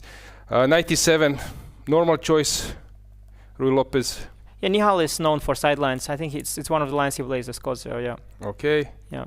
Anything you want to add? Yeah, the good thing about the knight on g6 is that, as we will see later, it doesn't block the f-pawn, which is, usually knight is on f6, and so when you don't block the f-pawn very often, so what you do, you finish development, then you at some point castle short, and then you very quickly, so you need a6 to prevent from knight d5, I guess, so the bishop gets square on a7, then you castle short, and then at some point as black you push the f-pawn with f5, which is the advantage of having the knight on g6 and not blocking the pawn. You get this interesting pawn structure. Now the knight on g6 is a little bit dominated by the f4 pawn. So knight is sort of not really good. Somewhere white can maybe play also g3, weakening a bit their own light squares, but limiting the knight. But the knight then likely will go back to e7 at some point and trade itself for the d5 knight. So from a positional viewpoint, it's all kind of not so bad for black, but there are some issues black has, like with he'll have 2 pawns on the king side against white's 3, so the king is a little soft. But white's issue now is the c1 bishop doesn't really have a good square. If you put it on d2, it's blocking a bit the queen. The rook on a1, it doesn't join so easily through, to the e file. So white needs a little bit of consolidation here. Had white, let's say, been in time to trade the dark squared bishops, get the queen out, bring the rook to e1, play g3, it would be all very nice, double in the e file and so on. But for now, white needs to finish development of the c1 bishop, and interesting position. At least for Nihal, it's sort of asymmetrical. So whenever you are a stronger player, asymmetry should suit you. So black also has good scenarios, like for example knight c to e7 is something I would really consider. I think knight c7 feels very right to trade off that knight. Okay. And then what you do after you trade the knight, you will take on e4 somewhere, you will push the d pawn to d5, then you will go bishop f5, trade that bishop, maybe push the pawn to d4, and throw in a knight on e3, play with your majority on the queen side with d4, c5, c4 and all that. So I think it's kind of position where both sides have lots of prospects because of the asymmetry, and I guess Nihal, being a stronger player, he will manage to get his plans in before white gets theirs. And currently it is who is to move right now? It's black's move. Yeah, knight c7 I guess is the move I'd expect, but we'll see. Yeah, bishop d3 just played. Yeah, let's move on to Aleksenko. Somehow he's struggling. European teams was not a success. But now he's just No, that was not. I was just explaining. Yes, explaining the line. I don't know this. Oh, this is, by the way, a very nice one. I had this against Duda. Okay. There is one very nice idea here after castle. Okay, he played d4. d4. He played d4. Yeah, it's kind of similar. I'm trying to remember but it was different. It was a 97 line. Yeah, no, here it's not working. Yeah. Who is playing this line with the black piece? 95. Yeah, it's called the Norwegian variation, I think. And it is not so bad for black, surprisingly. So the way they used to play it before is they would play knight a5, because I played it as a kid. Like I faced it as a kid. I never played it. I mean, far too good upbringing for that, so I never played it. But I faced it, and I would go like castle, and black would go d6, and white would go d4. And I knew some Vichy Anand games with white, so some famous Vichy games. So knight b3 happened, ab happened. They would take this bishop with black. So they would think with black that what they do is they win the bishop pair, and now they have to protect the stronghold on the center. So they would go like f6. f6, yeah. And they would play like this f6, g6, knight h6, and sort of try to crawl out. And Vichy, some game where he crashed someone with some, I don't know, knight went to h4 or whatever, and some.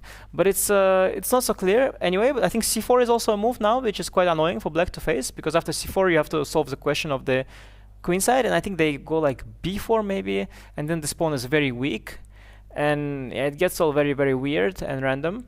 But what they do nowadays is very different. Instead of going f6 after d4, they don't take on b3 either. They just go ed4.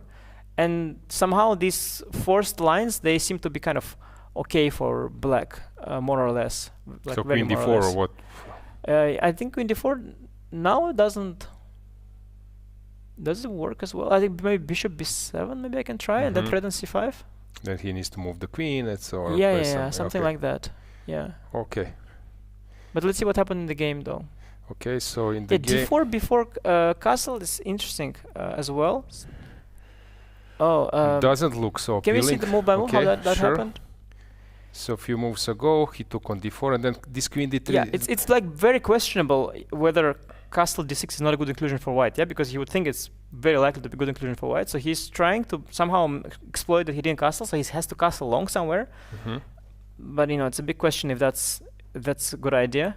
And the computer doesn't seem to agree with that, so probably he's improvising. He thought, he maybe got this over-the-board idea that I'll try to be creative, I'll take him out of book and try to castle long. Oh, he'll play h4 or something like that, just to I guess show bishop the out, muscles. Yeah. The muscles, we can see Kirill's muscles, of course, on the video. But that's the thing, like muscles you should show usually on, on the... not on the board. Not on the board, On the board, just make the first line moves, make engine happy. Yes. I still, of course, but I had few of these games recently. I lost actually to Duda. I also lost one to Jose Martinez in my online match.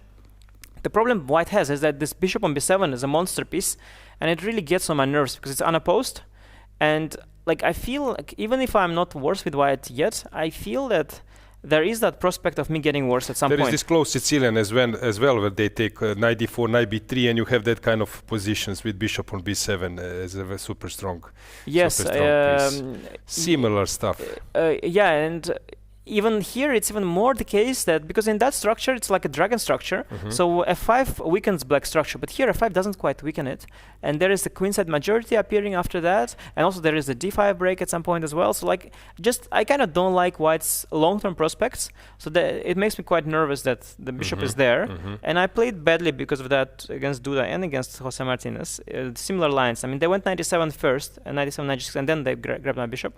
And I both times didn't really remember the theory, so then it's kind of tricky for white. So can you say that you are also learning from that kind of openings? That I don't know, you feel this pressure, and although it might be equal or slight plus for white, you don't want to face it anymore, or no, of course I'm learning. I have to dig deep, and of course. I mean, white usually has something in return. So here white has more space. White has a bit better development. But these are difficult factors to exploit, especially, space is very, very abstract here. I don't think white has that much more space. It's really more the development. And development, you really need to convert into something tangible. So you need at some point to make some active move, like a move like e5 or knight d5. I mean, not right now, but somewhere in the near future. You can't make moves like h3 and king h1 and such.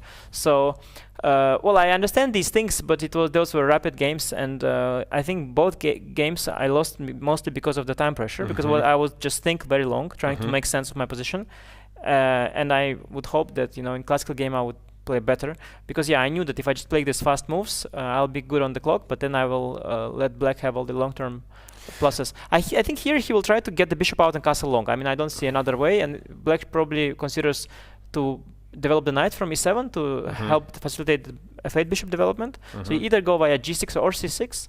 There is something to be said for knight c6 because it's heading to b4 with the tempo, but knight g6 is the more common one. So if black goes knight g6, Then white will develop the c1 bishop. Bishop g5 comes to mind. Maybe you want to trade a bishop, or you want to provoke f6. Also, d5 is an option, unusual, but here in particular could be a good way to try and equalize, because I think black is a lower rated player, yeah? So he wouldn't mind to trade pieces. Yes, exactly.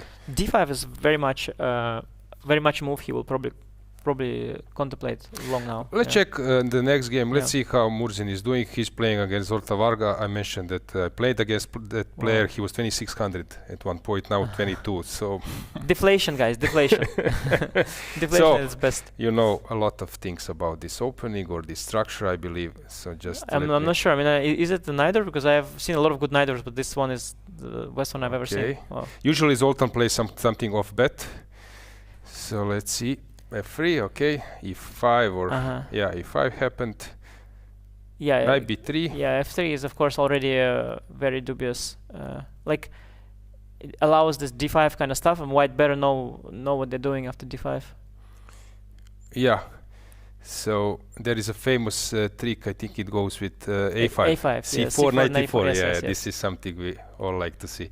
So d5, ed. It's interesting that he went for this. Okay, bishop b5. Yeah, this is old line. Yeah, it's not supposed to be played. Like ed5 is not a good move. I think you're supposed to go bishop g5. Bishop g5, bishop e6, and then I think. Yeah, and then you double the pawns with bishop g5. ed, and then you take on f6. I think something like that. Yeah. So this. Yeah, this is bad. This is some old stuff which is bad. Oh, bishop d2 very desperate. I think castle is just queen b6 check simply. Yeah, so you can't even castle. Yeah, it's some very old theory maybe, but it's a very bad theory for white, even if it's theory. Yeah, it looks queen e2 very, very desperate. Yeah, but I think Murzin managed to get pieces out very, very well, but also with very natural moves. Yeah, like bishop d6 just. Yeah, I guess knight c3 is what white would want to play, but maybe there is like some knight d4 issue. I don't know what's the, because knight c3 at least you develop knight c3 at least develops the final piece. Yeah, but you said knight d2. Maybe, but at least then you can sacrifice the pawn and put some pressure. Maybe, but black is just one move away from castling. Doesn't look really good for. Yeah, doesn't look really good for white. Yeah, bishop d3, bishop e6. Yeah, now it's like very nice Nider. Yeah, it's not even Nider. I don't know what it is. It's just nice. Actually, I was completely wrong. I thought it was Nider normal, but now it looks horrible. Yeah, it's just the bishop pair and more space. Also, the only trump white has for now is there is some knight c5, coming so to b6 c5. probably. Yeah, if b6 will come, it will be over strategically. Yeah, but for now maybe knight to c5, but bishop can even go back to c8 and then b6. So you could see guys evaluation chart. So it's already significant advantage. Yeah, it looks good, and also Murzin is a high-rated player, so it looks really good for. Let's check how Yilmaz is doing. He's usually a player who likes to play some solid and slowly developing the initiative.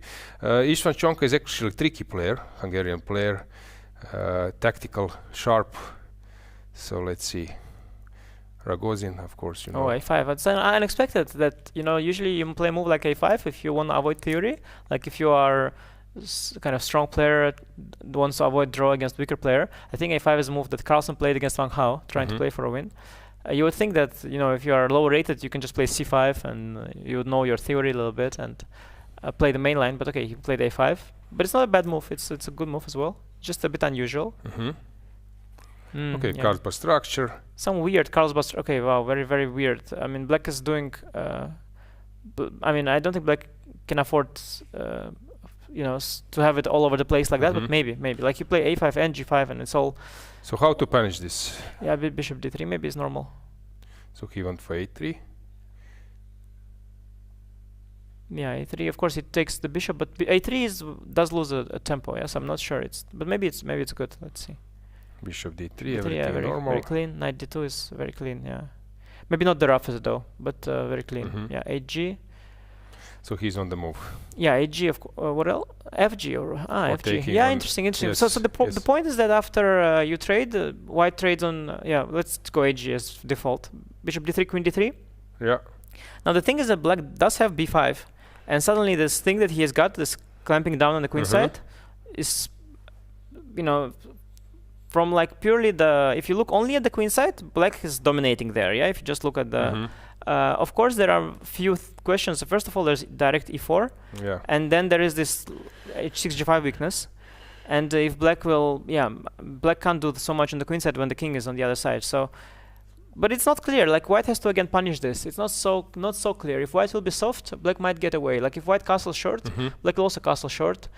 You know, a couple of slow moves, and knight comes to b6, maybe to c4, maybe they trade, and it's all fine for black already. So, not so easy. FG I think has the appeal that you, anyway, let's say positionally, pawn structure-wise, it's anyway white is not, you know, like, it's not white's main strength. White's main strength is sort of dynamics on the king side. So then you might as well go FG, castle short, use the f file, go e4, somewhere, you know, your king will be safe on h2 or something. So it's FG is definitely very appealing. I can understand why he's thinking about it. It's also, it all feels so smart to go FG always, doesn't it?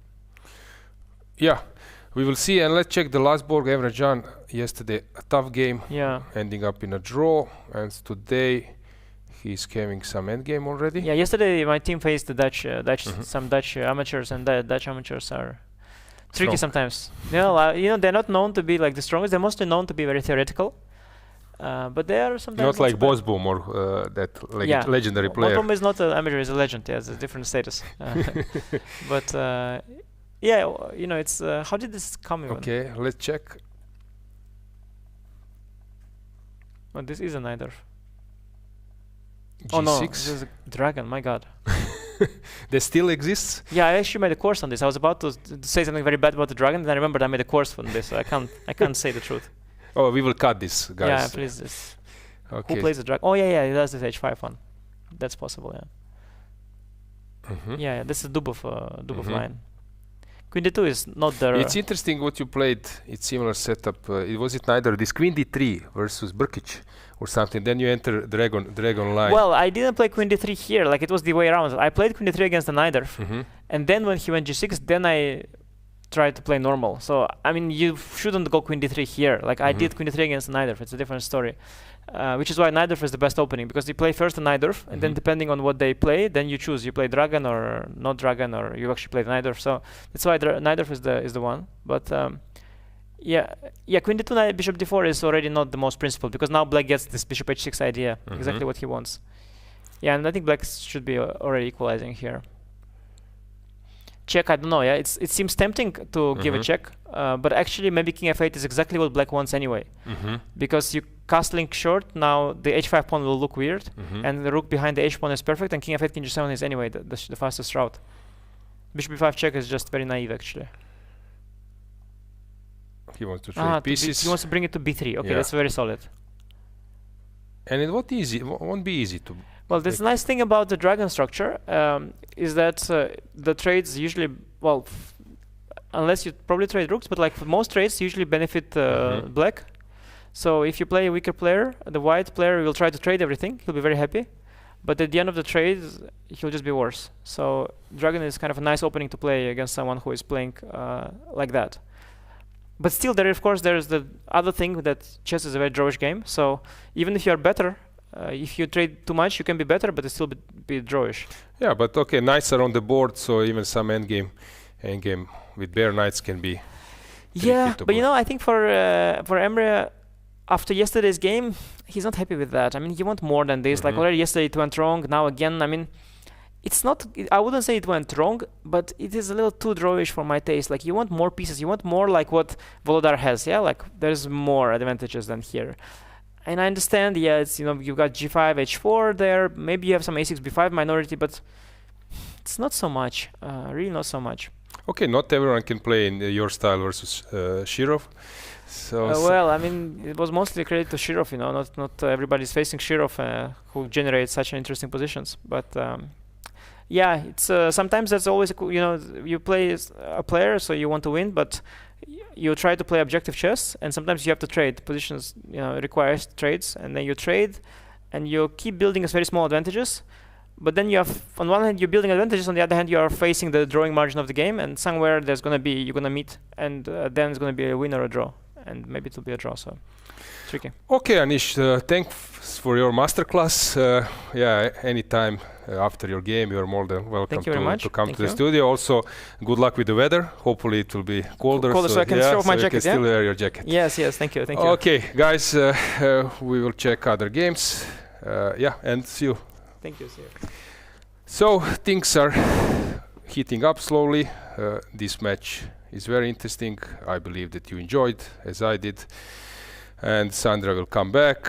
We will move on with our analysis of other matches. I believe we will have some guests. I don't know what poll says, how many people were voting for Anish and Ivanchuk, but I'm so glad to have them in our studio.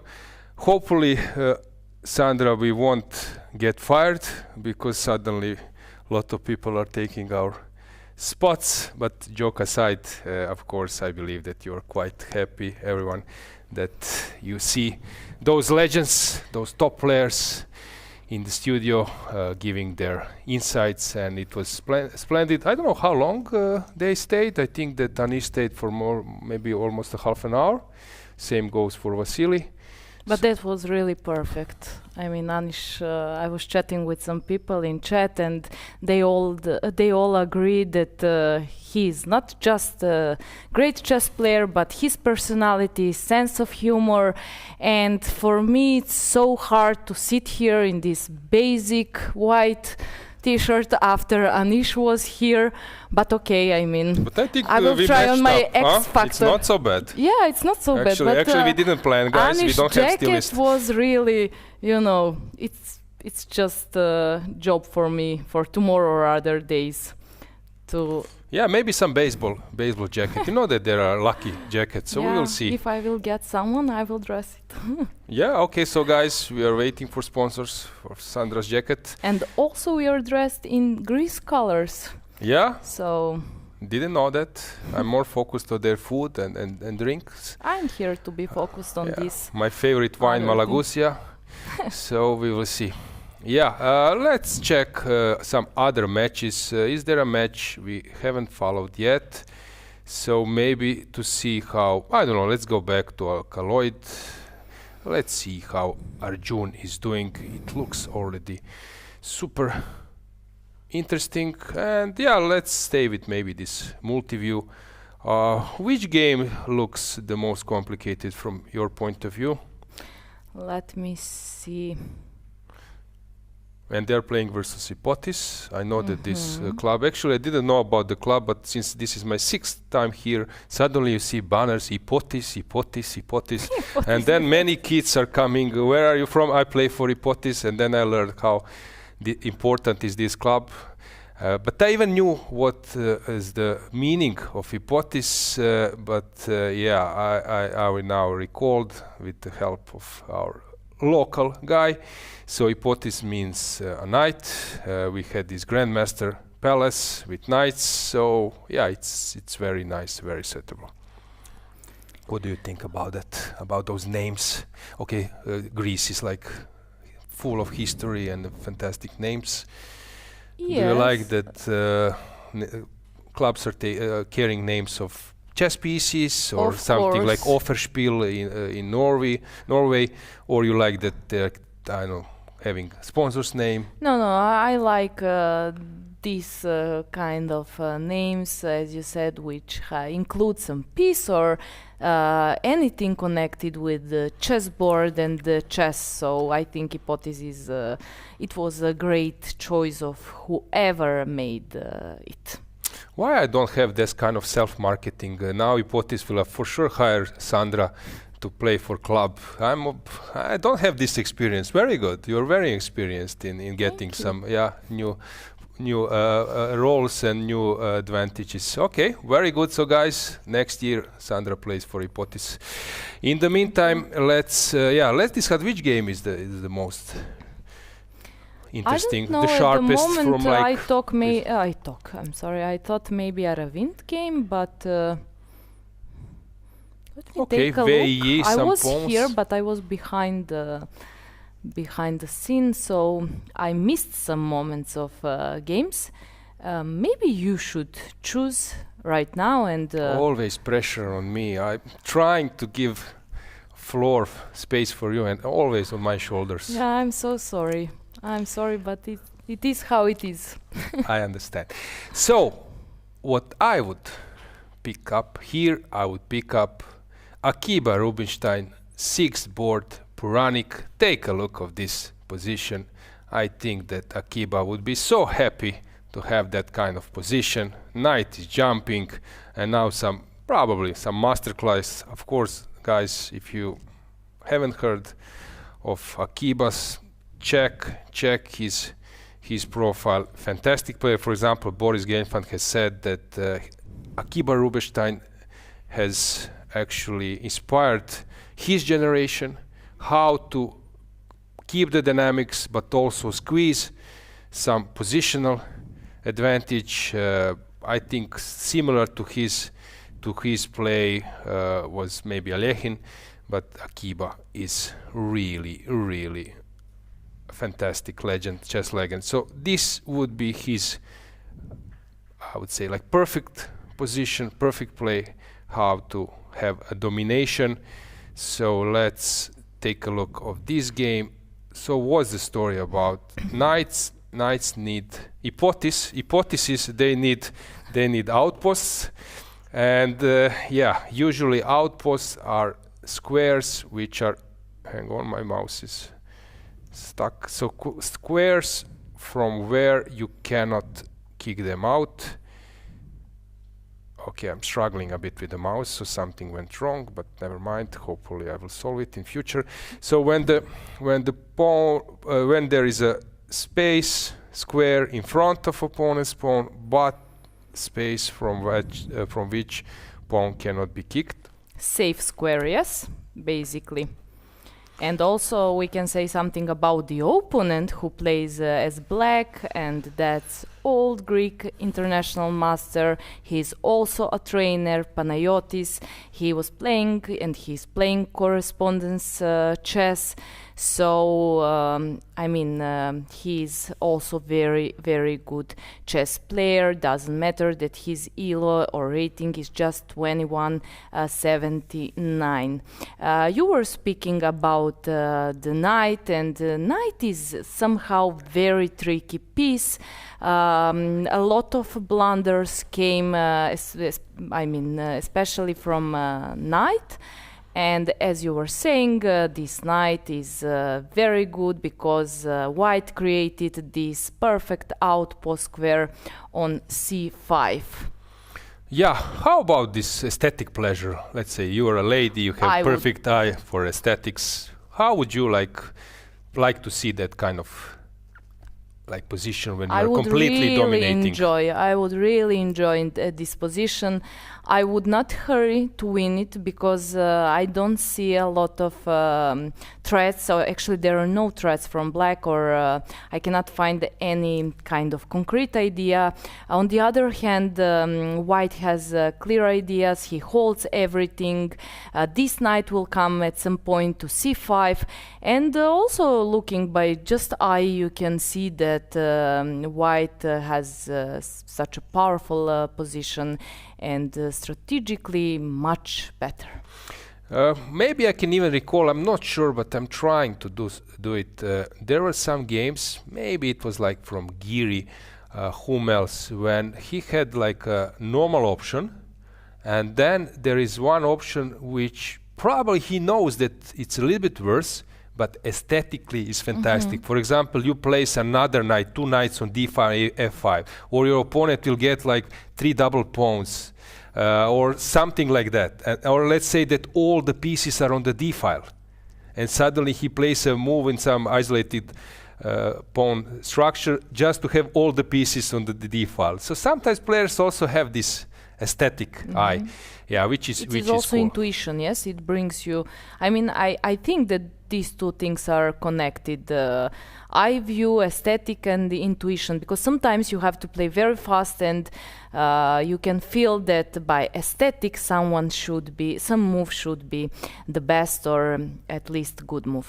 You know what I would love to do now? I would love to go around the playing hall a bit, since we were involved a lot of in analysis that we see, maybe even in a full screen, that we can see that how is the situation. As I was mentioning this many times, sometimes I don't feel this tension unless I go to the playing hall and then feel it. Also, I think that it's a moment that I take a break personally, and that we switch and another guest comes. Well, guess with quite some medals in his CV, and yeah, let's have him very soon.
Welcome back, guys, to our studio. Today we have such a great guests, and now with me, Aleksandar Injic, Grandmaster from Serbia.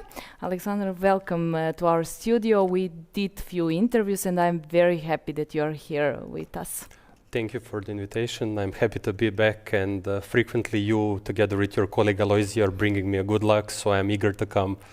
So you would prefer to do with Aloisi, or? It's both is okay. I have good memories with both of you guys, so it's okay. Okay, now I feel relieved. At first I thought maybe it was better Aloisi to do this interview. Okay, so you came here, you finished a very tough tournament, which was finished just a few days before European Club Cup. Serbia took a bronze medal, and you all play great. Of course, it wouldn't be like that because, of course, you took third place. Are you tired? How do you feel? I know that you had some cold, or still... Yeah, I'm still a little bit in between. I cannot say I'm fully recovered, but I feel ready to play for a day or two already. Overall, of course, I'm very happy with Serbia finishing on the third spot, despite us. Thank you. Despite us being reigning champions before the start of the event, I think in such a tough competition, any medal is a sign of great consistency and quality. So to repeat myself once more, I'm pretty satisfied with how things were going, and especially that we lost two important matches in the middle of the event. So overall, I'm happy that we took medal at the end. Yeah, I have to say that I was also very happy, of course. I mean, we are from Serbia, and I was hoping that you will repeat last year's result, but I think this result is the same as last year, and congratulations one more time. Did anything changed after Serbian team won last year and took in your personal career, but also of the other guys who were in our Serbian team? Well, one thing changed definitely, and that is we had a different national team coach. We had a great success with guys who were working 2 years in a row, and we succeeded in continuing this streak of success. For me personally, I think maybe what possibly changed is just this understanding that winning medals in top events is not really a necessity, but it's nothing out of the ordinary. I'm kind of looking at it as some kind of standard at the moment, and I hope it's going to continue being that way. Yeah, I know all of you, and I think that it's not just chess knowledge. There are a lot of teams with great chess players together, but probably there is no chemistry, let's say, between them, and I know that our team has this. So that's probably also secret of this success, yes? I hope so, because as you mentioned, once you're checking the lineups of other teams, I don't think it's just a surprise if we do something for 3 years in a row, and we are being quite consistent so far, and I don't want it to end. So hopefully I'll be able to contribute to Alkaloid's team success in this event as well, and we'll see how it goes. Does that mean that we will see you tomorrow playing? Okay, you should not relieve this. I'm sorry for this question. But okay, these days, of course, we will see you, and I cannot wait to see you over the board. We are following from here. Maybe now it's time to check some of the games of your teammates, if you agree. Sure. You can choose any of, or we can start from first board and then to go through. Let's start from the first board, and as you mentioned, I am mostly interested in how my teammates are doing. Of course. So let's start from the beginning, first board.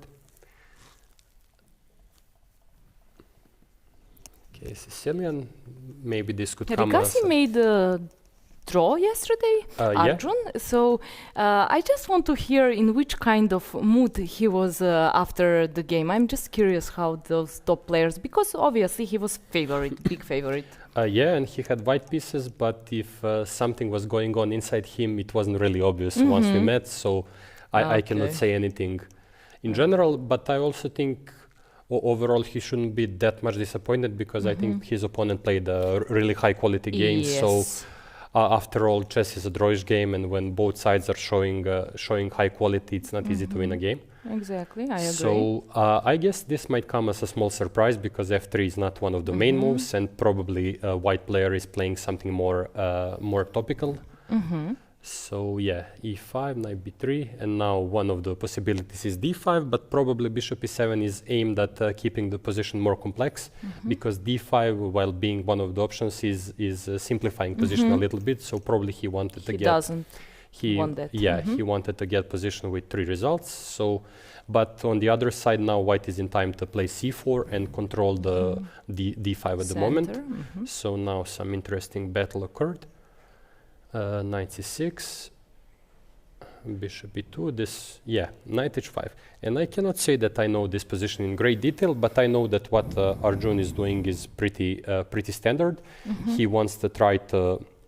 He pretty much finished the development. Only bishop on c8 is still undeveloped, but he immediately tries, because in the black's plan there are ideas with knight f4, there are ideas with bishop g5, potentially exchanging bishops and weakening the dark squares around the white king. So that's a pretty good idea that what he did. So yeah. Your idea just came. And I think it's also important to mention that he is completely unafraid of bishop g5. I don't know, should I put some variations or just... Yes, of course, it would be perfect. It would be perfect. Yeah, bishop g5, queen g5. Probably he was unafraid of queen d6, because now what's interesting to mention, there are not only ideas connected with knight f4, and for example, g3 is a weakening, but there is no other way to defend other than rook f2, but then there is a knight h3 and black is winning. And also it's important to mention that that white lost so much time, and now a4 might come with a tempi, ruining the harmony of the white's knights. Queen is a little bit exposed, so for that reason it's not really advisable for white to go for it. So probably it doesn't even look nice, just on first view. And in general, I think that's actually pretty important for overall evaluation, because if the move doesn't feel natural, it rarely is good. So bishop f2, he is keeping the position around his king safe. Now a4 comes. And now actually it's a pretty funny position, because long term it seems that if white has, I don't know, like 3-4 empty moves, he'll be able to come up with something nice. But overall it looks like black's pieces are really active. So I'm not really, I don't really know what Arjun did. Maybe some moves connected with a3, weakening the dark, the queen side, and then something like f5. Or he immediately went f5, so it's actually interesting position. f5. So yeah, he went for the move f5. On the first glance, I'm not completely convinced about that. I don't know if there were some ideas with entering with the knight or f5, because usually when I'm in similar positions, I'm a little bit hesitant with f5, because it's a really responsible move. Yes. And now all of a sudden white gets lots of opportunities connected with, let's say, ef5 potentially, and then after bishop f5 some strategic D3, stuff connected with bishop e4 d3, square, e4 later. square. All of a sudden knight from c1 is coming into play. Very important that it prevents knight f4 with some annoying threats. So actually I don't know how much time he spent on f5, but I would be quite let's say careful about it. So yeah, he went for f5, ef5, takes. We are still in the game. I think so. Yeah. Yes. Could be. We can press on game up, and then we will see if we are just. No, game. You can give me the mouse. I will help you. I'm sorry. Yeah, here. Yeah. Yeah, So actually F5 was and the white is thinking. last move, yes? Yes. So, but as we already mentioned, I think ef5 is solid and a good solution, because it seems natural, because all of a sudden white's play is getting some kind of a breathing space, important squares connected, all the light square play from e4, d5, knight. It seems really natural, and I think probably that's what he's going to do. Nowadays, chess has changed through these, let's say, 5-10 years a lot. So it's not anymore so that you are taking care of the strategical points, but it's very dynamic. And most of time when because I'm following a lot of all events and I'm following players like you, so top level players. Of course, I'm a women international master. I cannot understand many moves, but then if I'm curious and I go through that, I can understand after I go through that. So this F5 is something like that. It's very dynamic. Position will become very sharp. Arjun is very good in sharp positions. Yeah. And I think also another important line that we should cover is the principled knight a4. But actually, it's pretty interesting what is his plan after knight a4. And I cannot say still what could it be. You cannot? At the moment, no. I'm just looking at the moment at some active moves. Okay. Now I understand. Yeah, because I thought you have idea, but you will not announce. So I was no. I have idea, but I'm not completely certain, because it looks like white is playing with fire a little bit, because all of a sudden he's going for some pawn that's maybe not the most important. However, if black's counterplay is not in time, I mean, pawn up is a pretty cool thing to have. Yes, so I'm not really certain what his plans is. Is it something connected with fe4, but all of a sudden after fe4, knight on knight is hanging? Yes, but maybe it has to jump to f4, yes. And for that reason, I was thinking something along the lines of knight d4. To sacrifice the knight in order to take this better bishop, yes? Yes, and at the moment I think idea of black is just for knight to be annoying at the time, because I highly doubt that white would take bishop d4, e4, because all of a sudden it's probably close to losing. Very important that now this knight on a4 is out of play, and black cannot take queen, white cannot take queen d4. So all of a sudden ideas connected with bishop e3, queen h4, knight g3. It looks deadly. Exactly. So it's unadvisable for white to go there. However, with that being said, I am not really certain about knight d4 or some other move, because it's. But knight d4 looks very good.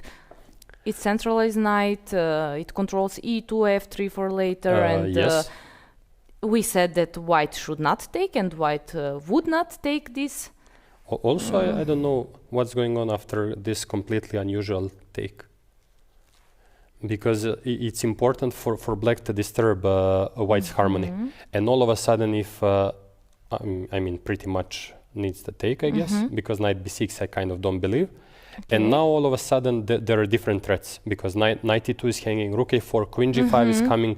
So maybe very something interesting along move, the lines. Bishop c1, which I would not consider, and of course that's the difference. I'm not really sure if this comes into his plans, but overall, if I was in either of players' shoes, I would think for quite a bit to try to go into more depth. So we can maybe move to some other games. Could you help me with just? Well, I will. Just a second. Yeah. Did we? Just a little bit down. Yeah. Okay. Here, yes. Wei Yi's game. Okay. Let's see. So one thing I was a little bit surprised. I know that Wei Yi is a highly universal player, but from my knowledge, I know him as a mainly one e4 player. And once I saw him playing this, which is mostly based on playing to get a game and try to kind of use strategic understanding and press, I kind of laughed when I was checking it in the room, because it seems that in modern chess it's a necessity to jump around and to be quite unpredictable in the opening, and it's pretty much impossible at the moment to be kind of straightforward, and it seems that so far it's working well for him. Bishop d3 and cd3, and actually this is an interesting strategic decision, because white is allowing this kind of semi-ruined structure, but in return he gets control over e4 square, he gets a semi-open c file, queen b3 might come into play, so all of a sudden this change of structure is pretty useful for white. So let's see what was going on after. e6, normal moves, queen b3, as you mentioned. Either moving the black's queen to some square like c8 or provoking weaknesses. So useful move, exactly, b6. And actually, small moves like this are very useful for long term because all of a sudden there are no ways for black structure to remain being like rock solid, let's say, because the time will come either for black to play either c6 or c5, and whenever that happens, and it will happen, then something might become useful for white, either taking the pawn, or with c6 that pawn is still under some pressure because knight is not going to remain forever on b8. Exactly, yes. So actually queen b3 and b6 is a really long-term decision, and yeah, that's what I he did. like this idea. Yeah, and now knight c3, developing bishop d6. Again, I think what black is doing is pretty reasonable. He wants to exchange another pair of bishops because if not, this bishop would be unopposed on diagonal and put some pressure on c7 and stuff like that. So yeah, he took. And now there is some kind of a strategic question for black. He either accepts that he takes cd6, like to follow same structure, but on the other hand, pawn is on b6, so... And to my opinion, this is what remains one of the, okay, maybe not the most interesting stuff in chess, but in general, highly instructive. Because this type of stuff is not real easy to understand and learn. Because, for example, now comes a real dilemma for black. If you take cd6, you kind of shut down the weaknesses on e5. You don't have any potential weakness on the c file. C file at the moment is neither player's. Probably white is going to be first. But there is one big problem about this position, and that is that white is slightly ahead in the development. So that means he's going to be, most likely he's going to be quick with knight f3, castle, rook c1, knight b5. And actually that's what black has to decide. Either to go for probably solid but maybe slightly passive position, or to go for queen d6 and to wait to see development there. Yeah. So let's see what he did. Just I lost. Yeah. Okay. Take time. No rush. Yeah, it's coming. Perfect. So yeah. And another option for white is just to go for knight f3, because despite if let's say knight to f3, allow to take with the e pawn. And actually that might be one of the good moves as well, but it needs to be calculated and understood, because all of a sudden this structure that at the first glance looks really bad for white might be long-term useful, because all of a sudden after short castle, rook might come either to c line, e line, knight on e5 is coming, and it's not easy for black as well to come up with something smart. Okay, let's so see that's another he option, but let's see what he decided. Yeah, he took. Okay. And now, as I mentioned, either Probably cd with or the queen d. queen. Yeah, queen d6 is kind of a sane way, and he believes that keeping the structure more healthy is a way to go. But again, now he is risking in a different way, because all of a sudden all this stuff is still on. Knight e5 might come into play, e4 might come into play, and like a different type, let's say in this... Rook c1, knight b5, he has to be careful. Yeah. All around. So all of a sudden, even though the positions, the pawns on d line are doubled, transformations are working in white's favor, and it's not easy for black's healthy approach to get some benefits. So he did the natural way, and now e4. And now he has to move the queen, most likely. Yeah, queen e7, castles, rook d8.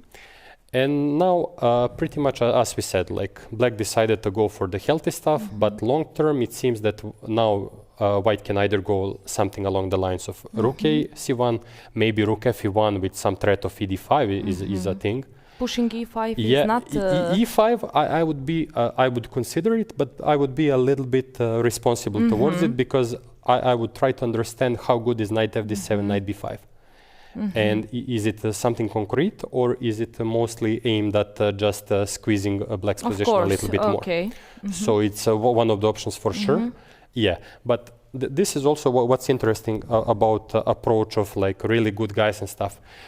As we just mentioned, both e5 and rook ac1 are options, but very good players, they like to keep their opponents guessing. Of course. Yeah. So now at the same time, there is rook ac1, there is e5, there is knight b5, and he is kind of just being like very unpredictable with his plans, while still keeping the lots of good options. Yeah, this is the position where they can do that. There are some forced positions where it's very important to make that move, because in other moment you will not have. But here, And now Black decided to go for c5. And here this is kind of like... which engine doesn't like? Doesn't like, but considering what was going on like couple moves before, it was, let's say, not impossible to anticipate similar development of situation, because he had to be extra careful. Maybe cd6 was the better practical decision, and now all of a sudden he's faced with some practical problems, and it's not easy to see, because let's say if he went for c6, maybe knight e5 was an option, because he still cannot develop. And then this knight on b8 will stay there. C6 looks to be the way to go, and potentially to accept that it's time to... Maybe knight f to d7. Knight f to d7, or maybe now is the time for d4, rook d4, and white is not in time to... Yeah, this is decent as well, but probably going back. But yeah, anyway, it's... tricky position, and Black decided to show his teeth, but at the moment it's not easy for him to and let's see what was going on. And now probably White is thinking, which is the smart, because this is for sure one of the critical positions. And as it happens a couple of times in the game, it's very important both to recognize critical position and find one of the best moves, because if not, like maybe advantage is going to vanish.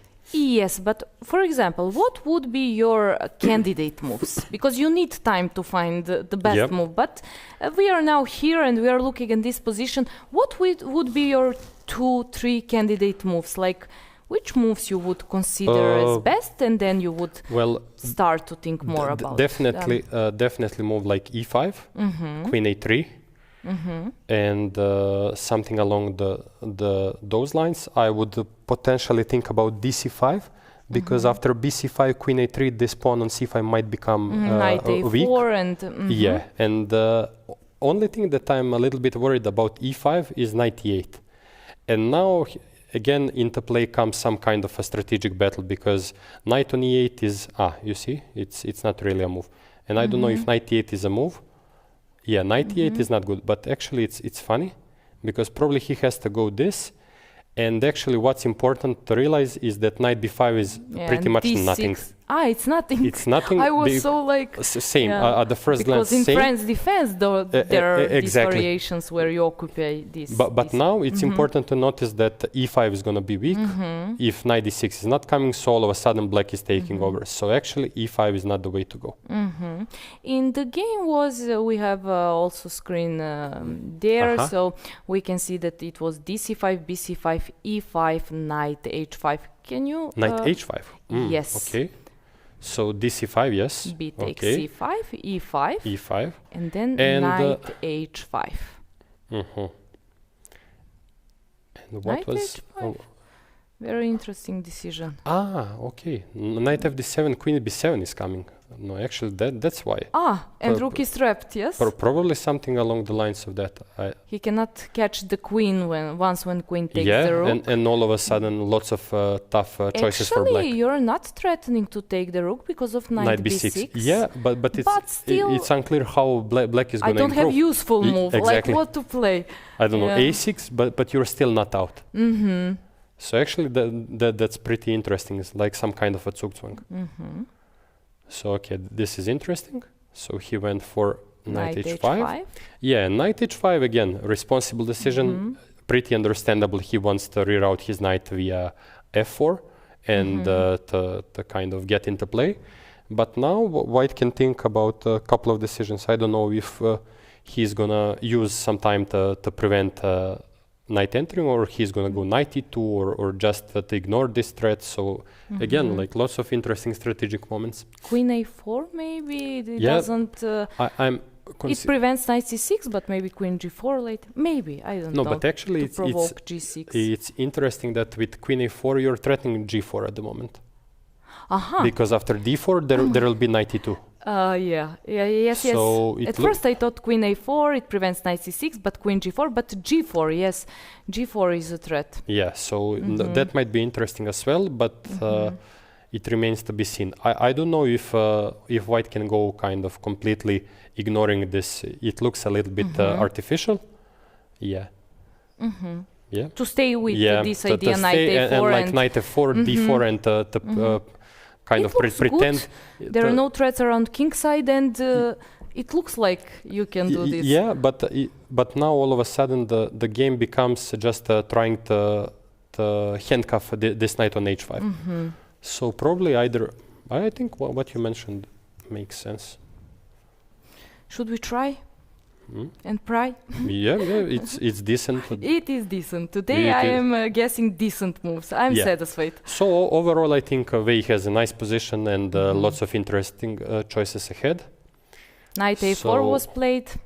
So knight a4, which the move which was played in the game, is actually connected. Yes, it is connected with your idea of making pressure on the c5 pawn. Yeah, and now his idea after knight f4 is simply to take with the rook and just grab the pawn, and probably black is gonna go for knight d7 before, and now again white has choice to make.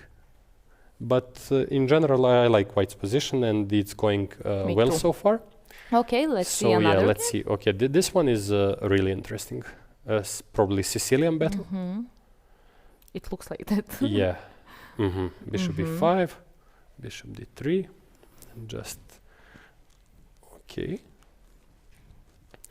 Yeah, usually I'm a little bit hesitant with going with b4, and I like to try to avoid it when possible, to try to keep my structure fluid and compact. In this concrete variation, or in this concrete, I don't really recall what is the move, because it seems that white is doing some kind of hybrid of two different lines, because frequently white players go for either bishop f1 or c3 and then a4, and I don't know how this works. Probably c4 at the moment is not good, so what Wei is doing, what Yangyi is doing is for sure decent. Yeah, and now they got an interesting position. Okay, he took, and knight d4. Yeah, rook c8. Okay, at the moment kind of being a little bit mysterious with what he wants to do. He cannot take on b4. Yes, it prevents because of e5. Well, I think e5 is coming for sure. And now bishop g5, g6, and now g6 is not only to develop the bishop but also to consider e5, because knight f5 is not an option anymore, and it will be useful for black to disturb the harmony of white's pieces in the center. So multi-purpose move. Okay, this one I don't believe. Stylish, but I kind of don't buy it. Yeah, me neither. And it's kind of, I mean, I think I understand what he wants to do. He wants to, in an artificial way, to develop his piece, like knight d2, and just not to let the pawn on c3 hanging. But at the same time, I think he is now getting exposed to some kind of activity, and I don't know, now at some point also knight e5, knight c4 later will be in the air. It might come into play. Other option is something like e5 to disturb the knight, and then to kind of develop and see what to do with that. So yeah, he went for e5, and now white is knight b3, and probably now black is thinking. Yeah, okay, this position really looks very pleasant for black. He's just 2 moves up to finish his development, and yeah, and now actually the big question about the position is what is the best way for black to finish the development, and another one, because probably next 2 moves for white are going to be knight 1 to d2 and rook c1, and at that moment black needs to be ready with his solution. And I'm not really sure if that includes going d5 at some moment, or bishop e7, d5, and to try to use this position of the rook on e3 or something else. But in general, I prefer black chances, and so does the engine. So let's see. I agree. Board 4. Wow. Here. How did this happen? Here something happened. From this opening, from which opening? And we are happy to see some fire. Okay, again, Yeah, and now bishop e2. And actually this is one of the modern tries. I think it became popular in the last couple of years. And one of the plans for white is to go d3, which the beginning looks really unassuming. But all of a sudden white wants to go either knight fd2, f4, and sometimes even g4. Idea And somewhere, I mean, when I was following.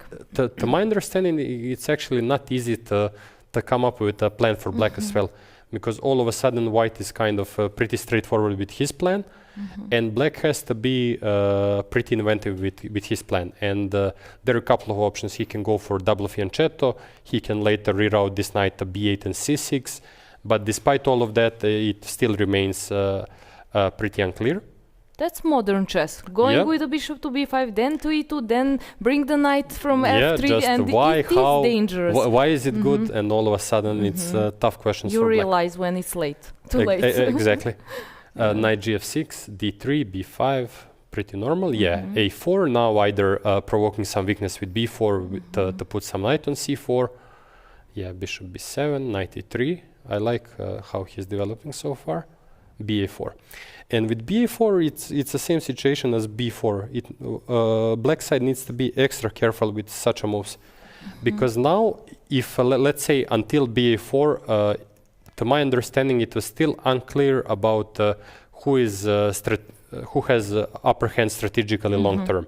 But after ba4, if you don't have anything concrete, I would highly advise the triple check or simply find some other move, because now once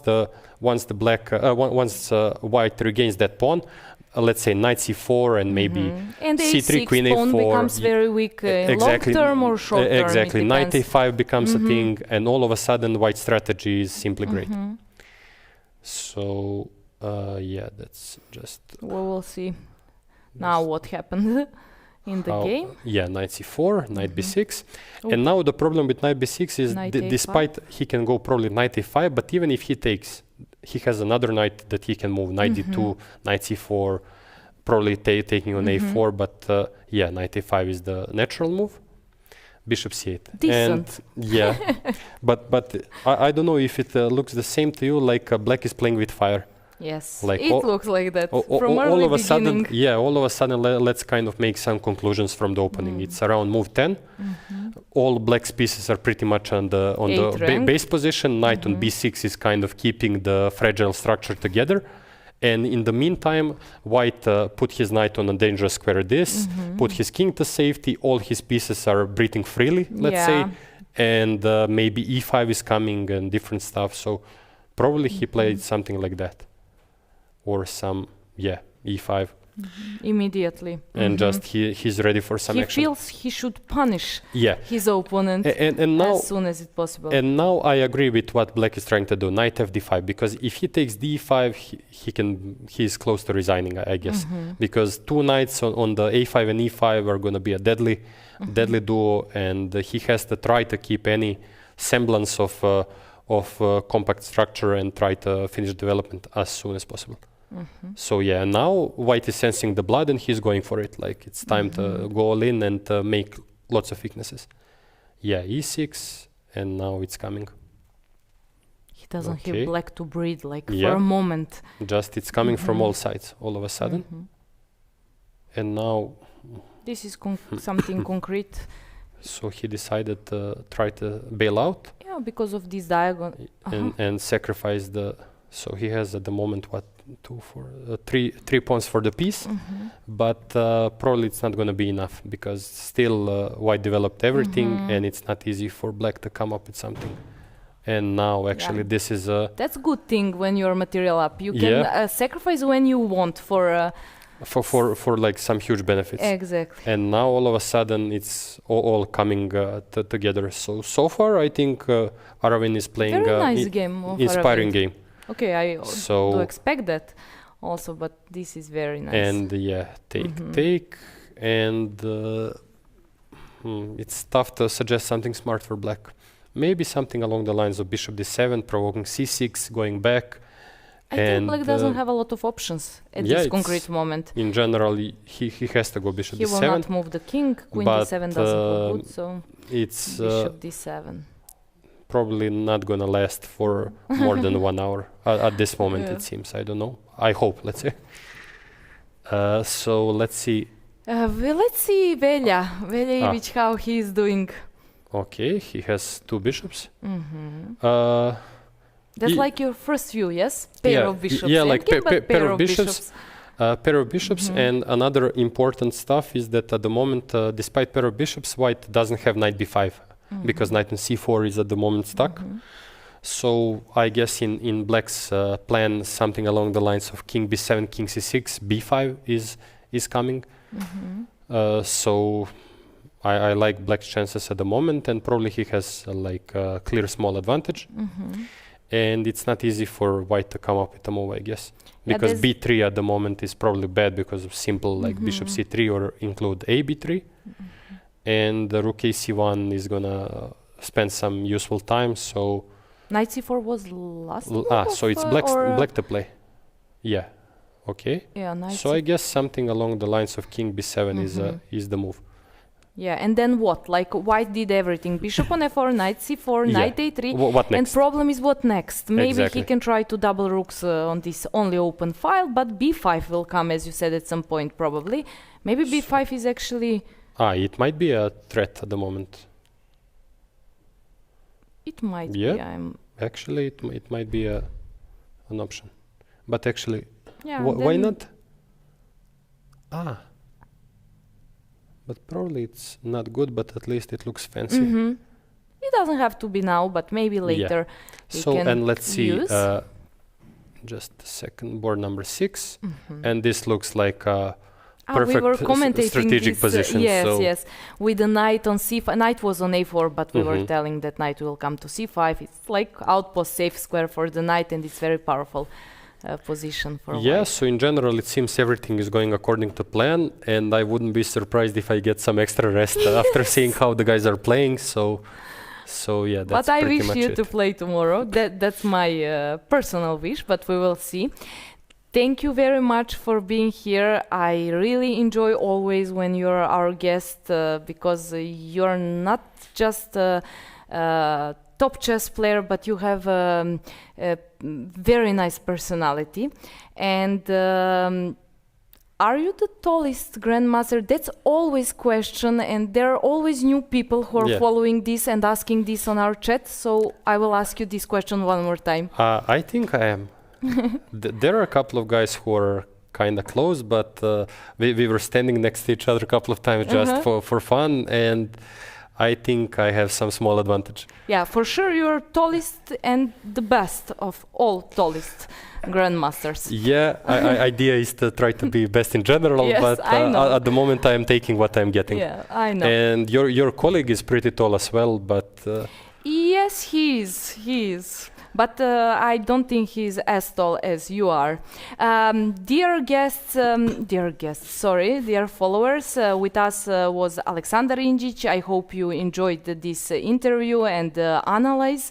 It was my pleasure, and now you can see my dear colleague Lena made some great interviews. Now we will see her interview with Teodora Injac, who is current European champion.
Yeah, we are back.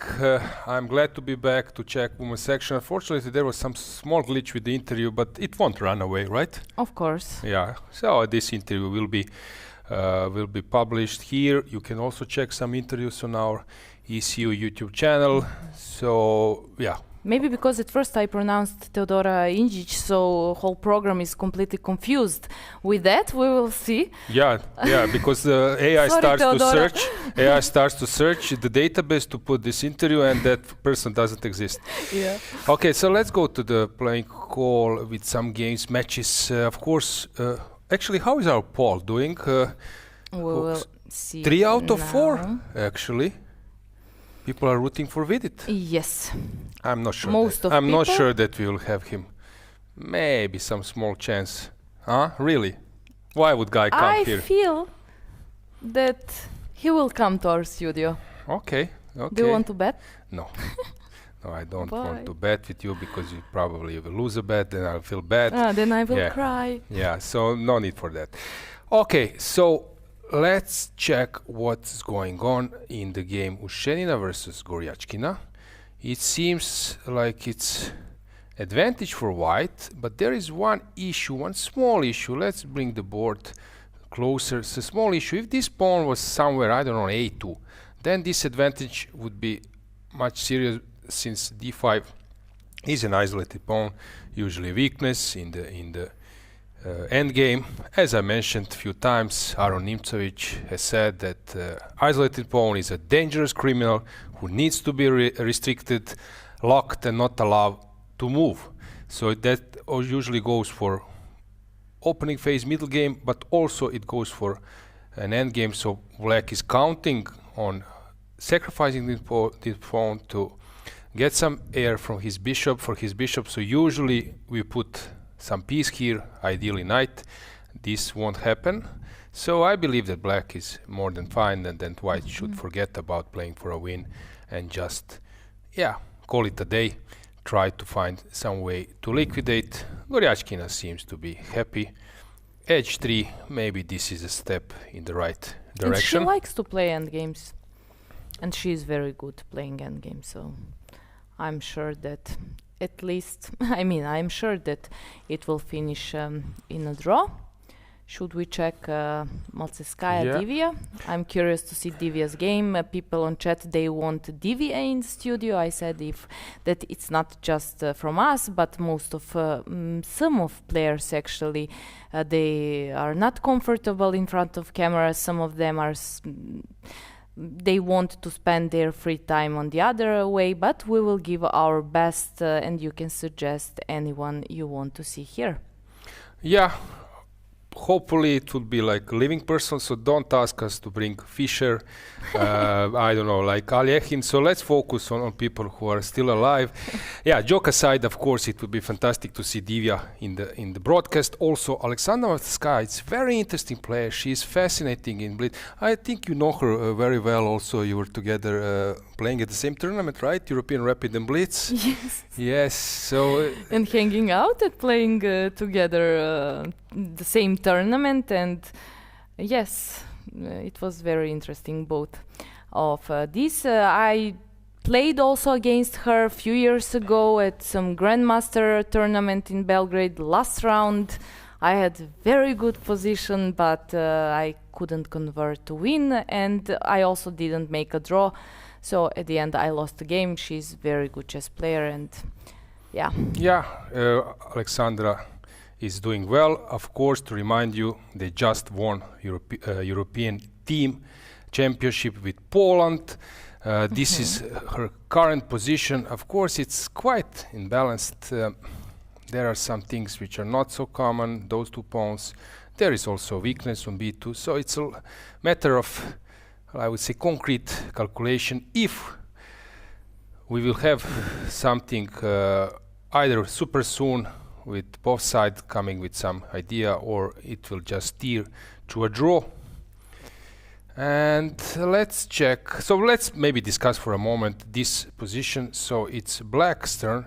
First we should calculate what if Black takes, but then of course point is to take on e7 and then to take on e4 with the tempo. So this is first small detail which favors white. White collects a piece in the process, and black should stay away from this idea. There is also some move like rook b4 and then to take on e4. But queen a7 Queen and a7 or queen c6. again e7 is under attack. Yeah. So it's black's turn. What to do next? Maybe it's also possible to force the matters with the h6, trying to Bishop force f6, exchange. queen c6, Bishop f6, bishop f6, queen c6, queen c6, then rook take on bishop b2. bishop b2, put the bishop back on d4. So I believe here that queen c6 is not, It's not the best move, so probably taking on f6, queen f6, and then this kind of position, which is slightly better for white, but I don't believe it's anything tangible. So that's kind of option. Also it's possible maybe to I don't know, bring a rook to, I don't know, e8, d8. A lot of good moves for black. So Divya, she needs to come up with something quite good. It's interesting that she is having another white pieces. Twice in a row she is white, and it seems that she is getting nowhere, which is a slight surprise, but it's also something natural when you're playing a lot, and some tournaments you still you cannot like play your best shape. Suddenly things are not going your way. Then we can move on maybe Danielian. to Danielian. So let's stay here for a while.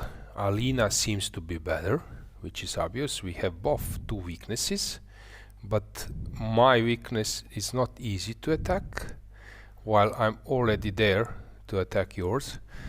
And of course, color of the square, pawn square, is same as the bishop, which usually is a disadvantage. Alina was a very strong player, 25-50, I believe, somewhere around. Maybe I'm wrong, but yeah, you can see that she was above 2500. We have this rating progress. Her peak is behind her, but she is still very strong player, grandmaster. Alina is steadily improving, and I believe that she will climb back to 2500, her peak rating. During European teams, I think she was there with her family, her mother, child, so it's not easy to combine. So I have big respect for ladies, since it's not easy to have constant improvement and in career, because you have this mothership, which is not easy at all. So respect for that, but she's very good player, very strong. Her peak rating was 2521 in July 2011. You're speaking now about yeah, I'm speaking about Danielian, because we were talking about, maybe in meantime you changed the subject, and obviously I am not listening you sometimes.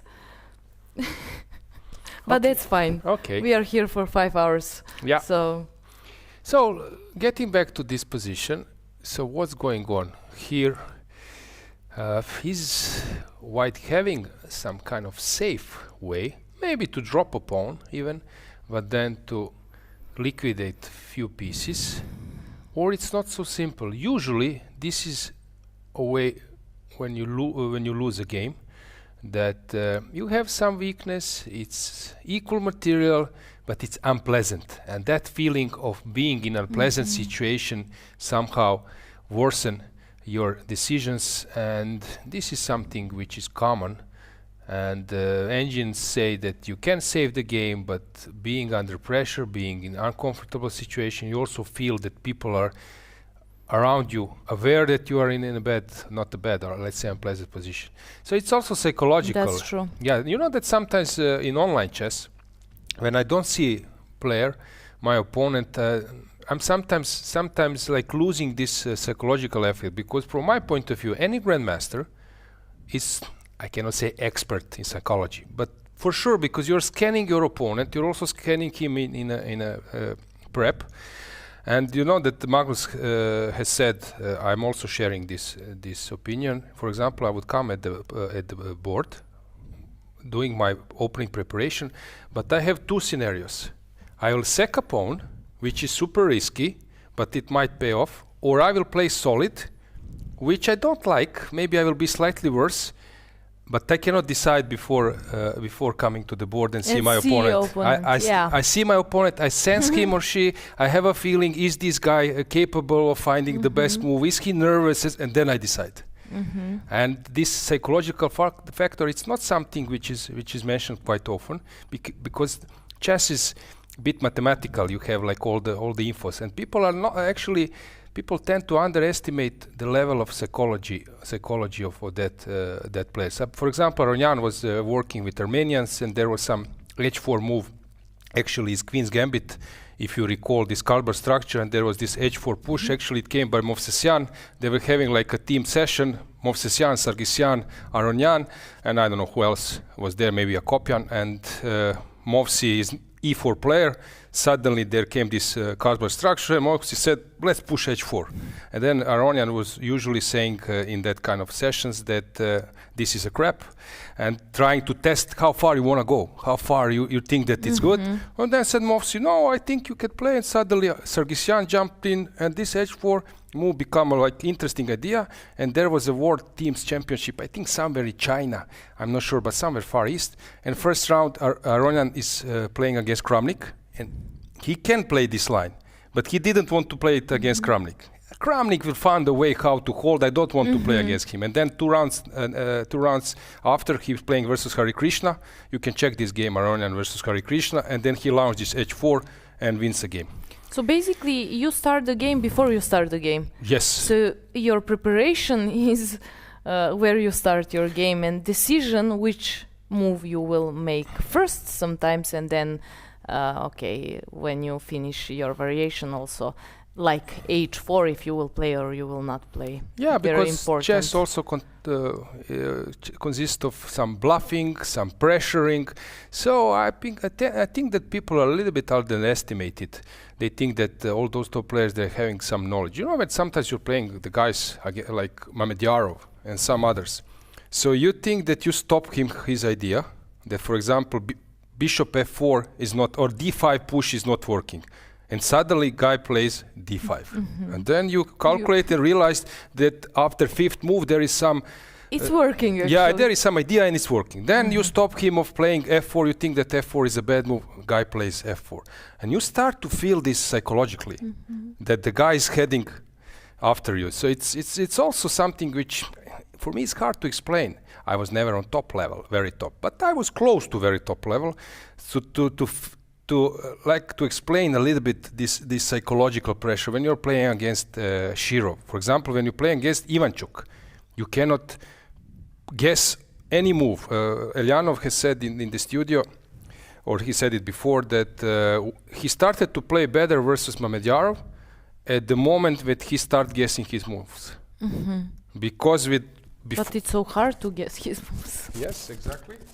Sorry, I'm adjusting my... Do you need help? No. Yeah, maybe it's a bit unpleasant for you, dear viewers. It's fine. It's happening. But point of your story that you're completely right, and I really agree with you. So chess is basically... That's why chess is so tough game. I mean, many different things, like one mistake, game is over, which is not happening in other sports, but also a lot of psychology, which is included there. Yeah, so let's move on with the next board. Let's see what's going on in the game of Claudia Coulon, the last game of this match. So what we can conclude that Ushena versus Goryachkina is about to be a draw. Malteskaya versus Deshmukh, it's complicated. And Danielyan versus Kaslyskaya is pressing, so that means that this board is an important one. And Elizabeth is doing great. We also have a small interview with Elizabeth. Maybe we will also show it at some stage. Actually, she mentioned one thing. It's a private thing, but of course she revealed it herself that she's pregnant. That's why she's not playing a lot. But here she's not playing super good, winning yesterday's game, if I'm not mistaken, and today putting a huge pressure on Claudia Coulon. This looks very tough for black, but maybe holdable, because rook is coming to d3, knight to b5. Probably angel will hold, but for human it's quite unpleasant. Rook c5 at some stage to target the pawn. Sorry. Problem is I don't see useful move for black. Knight d5 cannot be played. Bishop e6, bishop f5. Rook stays on a8. The other rook is on d8. But what to do next? So either will black now find a way how to liquidate with some nice c8 stuff, but knight f7 is coming, or this game will end up with some nice combination by white. Usually it's possible. Suddenly you see tactics here, you see tactics there, and you tend to forget some killer blow, and this might happen. There is also one important thing. This is something I'm telling in my commentary a lot. You can outplay your opponents by launching a devastating attack. You can outplay your opponent by squeezing some space. But you can also outplay your opponent by exchanging pieces. This is something which player or not on a top level, they tend to underestimate. That exchanges is something which can change considerably evaluation of the position. I'm always using a plastic example. For example, that I know you're playing versus Argentina, and then you have like some kind of lousy defender, and they both get a red card, him and Messi. Suddenly, your position is much better on the pitch. So that's something is chess as well. So you have a bad piece, your opponent has a strong piece, and suddenly you exchange them. Like in Rocky Balboa. If I can change, you can change, everyone can change. So you just exchange pieces and suddenly things are great. So this is something which people tend to underestimate. So here, if black would manage to exchange one pair of rooks, so let's say that we somehow manage to exchange one pair, suddenly initiative is not so strong. But we will see what happens. I believe that we will have a great guest now. Indian fans are getting ready. Yes. This guest will explain us about also total chess system. So new guest coming. We will see him soon.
And we are back. I'm quite happy to see Vidit next to me. Welcome. Thank you. I saw some story or reels that you and your twin brother were explaining the system of total chess. Yes, I think now it should be clear. Yeah. Okay. It went viral. Hopefully something will happen here in the studio as well. Yesterday you played a game. It was not so easy in the opening. Actually, that was my student. I taught him Rouser. He was 23, 50. He's from US, right? Yeah. And then he improved to 25, and it's maybe not an easy pairing for you. Yeah, not an easy. Especially, I was upset at Vincent because he dropped and he gave me the black for no absolute reason. Especially when last year I helped him get like 5 whites. And this is how he pays me back, So With that kind of friends, you don't need enemies. yes. Okay, but okay, today you are resting. How did you spend your time? So, I was just relaxing throughout the day. And I don't know what has happened today. Okay. So it means that I spent the rest day well. Very good. We have this multi-boards view. You are leading 2-0, which is a good sign. But we can go one by one. So I'm curious to see how my team is doing. I think the top 2 boards are the most critical because there are grandmasters on those boards. So maybe we can check that out. I think Navara mentioned that, Bolek told me that Navara mentioned that in 2013 here he played versus Sumets and lost again. No, Sumets, he was 2600 at some point. And today he's playing versus Hari. But let's see one by one. So classical slight advantage, or is it even bigger? Is this the live board? Yes. Oh no, it is. Yeah, it is. No, because here sorry. on the camera I see a This different is board. this is the. Okay, I mean this looks like big improvements. So let's say happened? for last few moves. So normal stuff to avoid bishop exchange. Yeah, Vincent is very good in such positions. He has like fantastic feeling. So unless you try something concrete, you will get slowly squeezed. He has fantastic feel for such position, and I think that's what happened. Black was pushed back. F3 bishop. When you say it, because you also have this feeling, that's actually how I see it. Vincent is even better in such positions, I would say, because this is what he does. Puts the bishop on g2 and b2, always, doesn't matter what the line, and he feels very comfortable. Which influence is that? It's not probably Peter's leg, or it is? It could be in the sense of the type of position. Maybe he started this to avoid theory, or have a... I don't know actually, it's a good question how Vincent came with that style. Yeah. Because he changed a bit his style, right? Maybe 2-3 years ago he was playing more a little bit fourth line, now he can... Yeah. Okay, so let's see what was going on. Knight d3. This is a very good position for white. Although, I mean, the game will still go on. Do you play f5 or not? There is f5, there is e4, king h1. Yeah. I think f5, knight f4, bishop g2 looks the most natural. This kind of... Yeah. And bishop g2 and black's knight, all these pieces are passive, and the knight on d7 is misplaced, so big advantage. I mean, this is looking good for Vincent. Maybe we can check Hari. Okay, let's check Hari. So we left around here, Vasily was here, we were checking a bit games, and then, hang on. Bishop h3. I just need to refresh it. So now we are in this... Oof, this looks like Queen's Indian gone very, very wrong. Okay, let's go from the beginning. You might add something. So bishop a6. Yeah, this is like a little bit old style, huh? Yeah, it's very standard. I believe for you guys, but for let's say club players, it's not easy to understand hanging pawns. Even for me, like a grandmaster, sometimes it's hard to understand what is good and what is bad. I know, of course, knight goes to e6, and when it's good, when it's. I think it's very concrete. I think in the game, for example, bishop c1, c5 was takes, and he thought that after knight e1 he has pressure, but black had knight e6 just in time. Because if you take on d5, there's knight d4, right? Yes. So it was concrete, and now the activity compensates for it. So if you don't get activity, the hanging pawns can be weak, but dynamically it gives you more space and chances to for counterplay. And let's say, I don't know, 20 years ago, players like Adams would play only, but these days everyone is playing hanging pawns. You're not afraid to enter that kind of... Yeah, because engine nowadays shows that it's very much playable. Like the evaluation, earlier we used to read books and think that, oh, weak pawn. Like for example, nowadays isolated queen's pawn is no longer like considered a big weakness, because we see that with Inchin it defends very easily. Okay, fine. So it went this way. It's like a traffic jam. There's all the pieces concentrated. And this is the current position. So how to go? Many options again. There is d4, there is c4. Usually c4 maybe, but also as you said, d4 is... Yeah, c4 is very tempting to open up.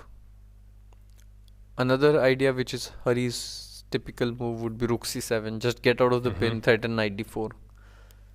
I'm curious what Hari will do here. Maybe rook c6 also. If he doesn't want to commit with anything. And how long has he been thinking on this move? I'm not sure that I can get this info. Okay, maybe we'll check later. I'm not sure. Overall, it looks very good for our team. Let's check David.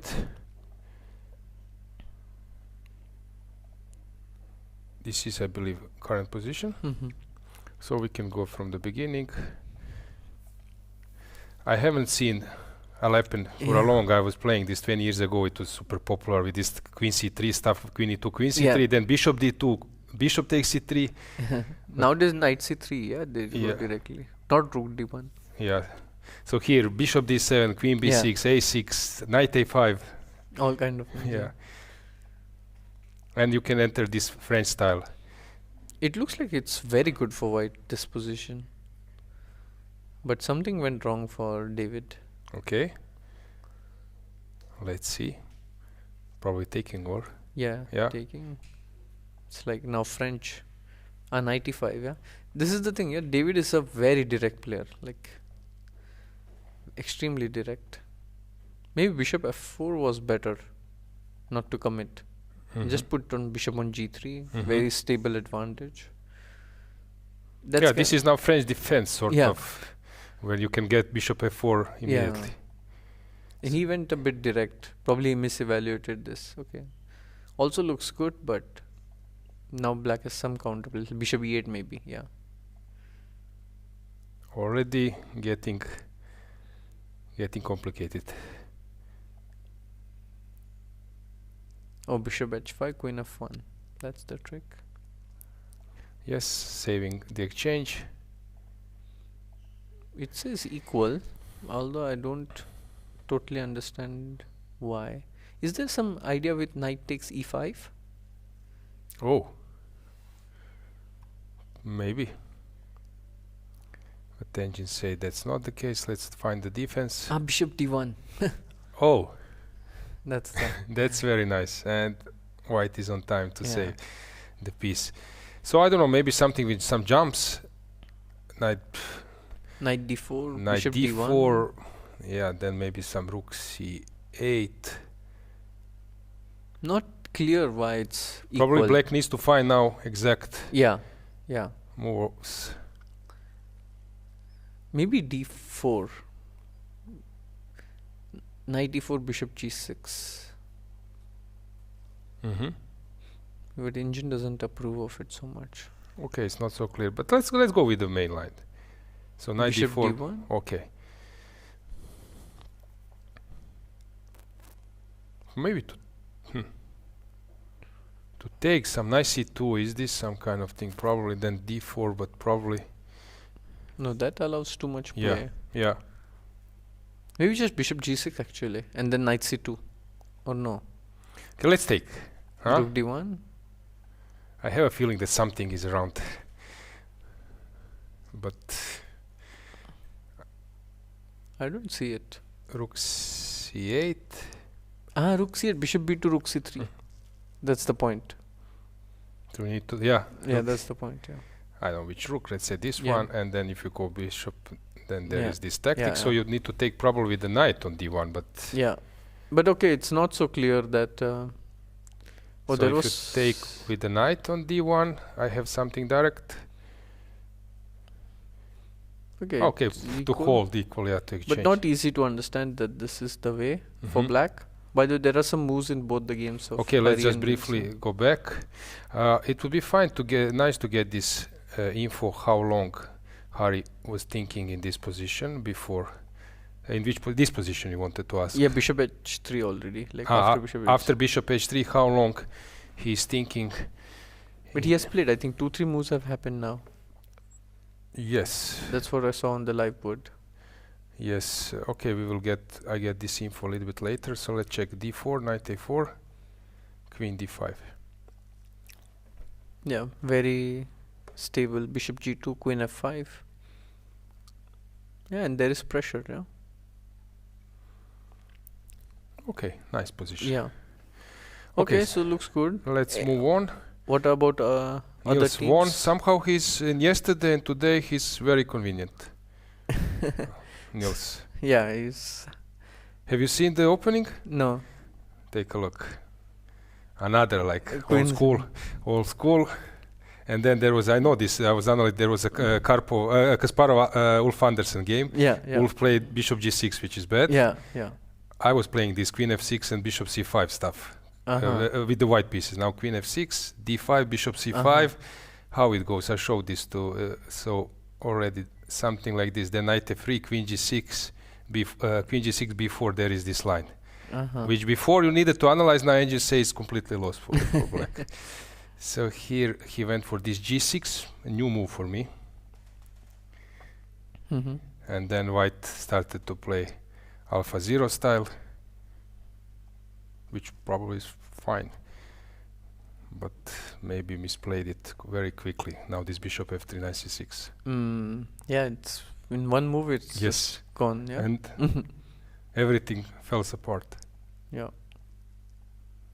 very easy. Huh? Like too easy. Huh? Yeah, and then king h5. So very nice win by Niels. Let's see how David Anton is doing. Yeah, it's also good. Yeah, this like looks... maybe it's more interesting to check other teams. Okay, so do you have some favorite to start with? Maybe Arjun or yeah, someone? I mean, I think only the top boards will have interesting games, I imagine. Okay, let's start. This is a current typical Arjun position. I mean, just looking at the position, I think Arjun is better because it's his style, complete chaos. And even though Inchin says it's equal, like I think Arjun feels very comfortable in this position. So let's just discuss how he creates this mess. So that's a good question.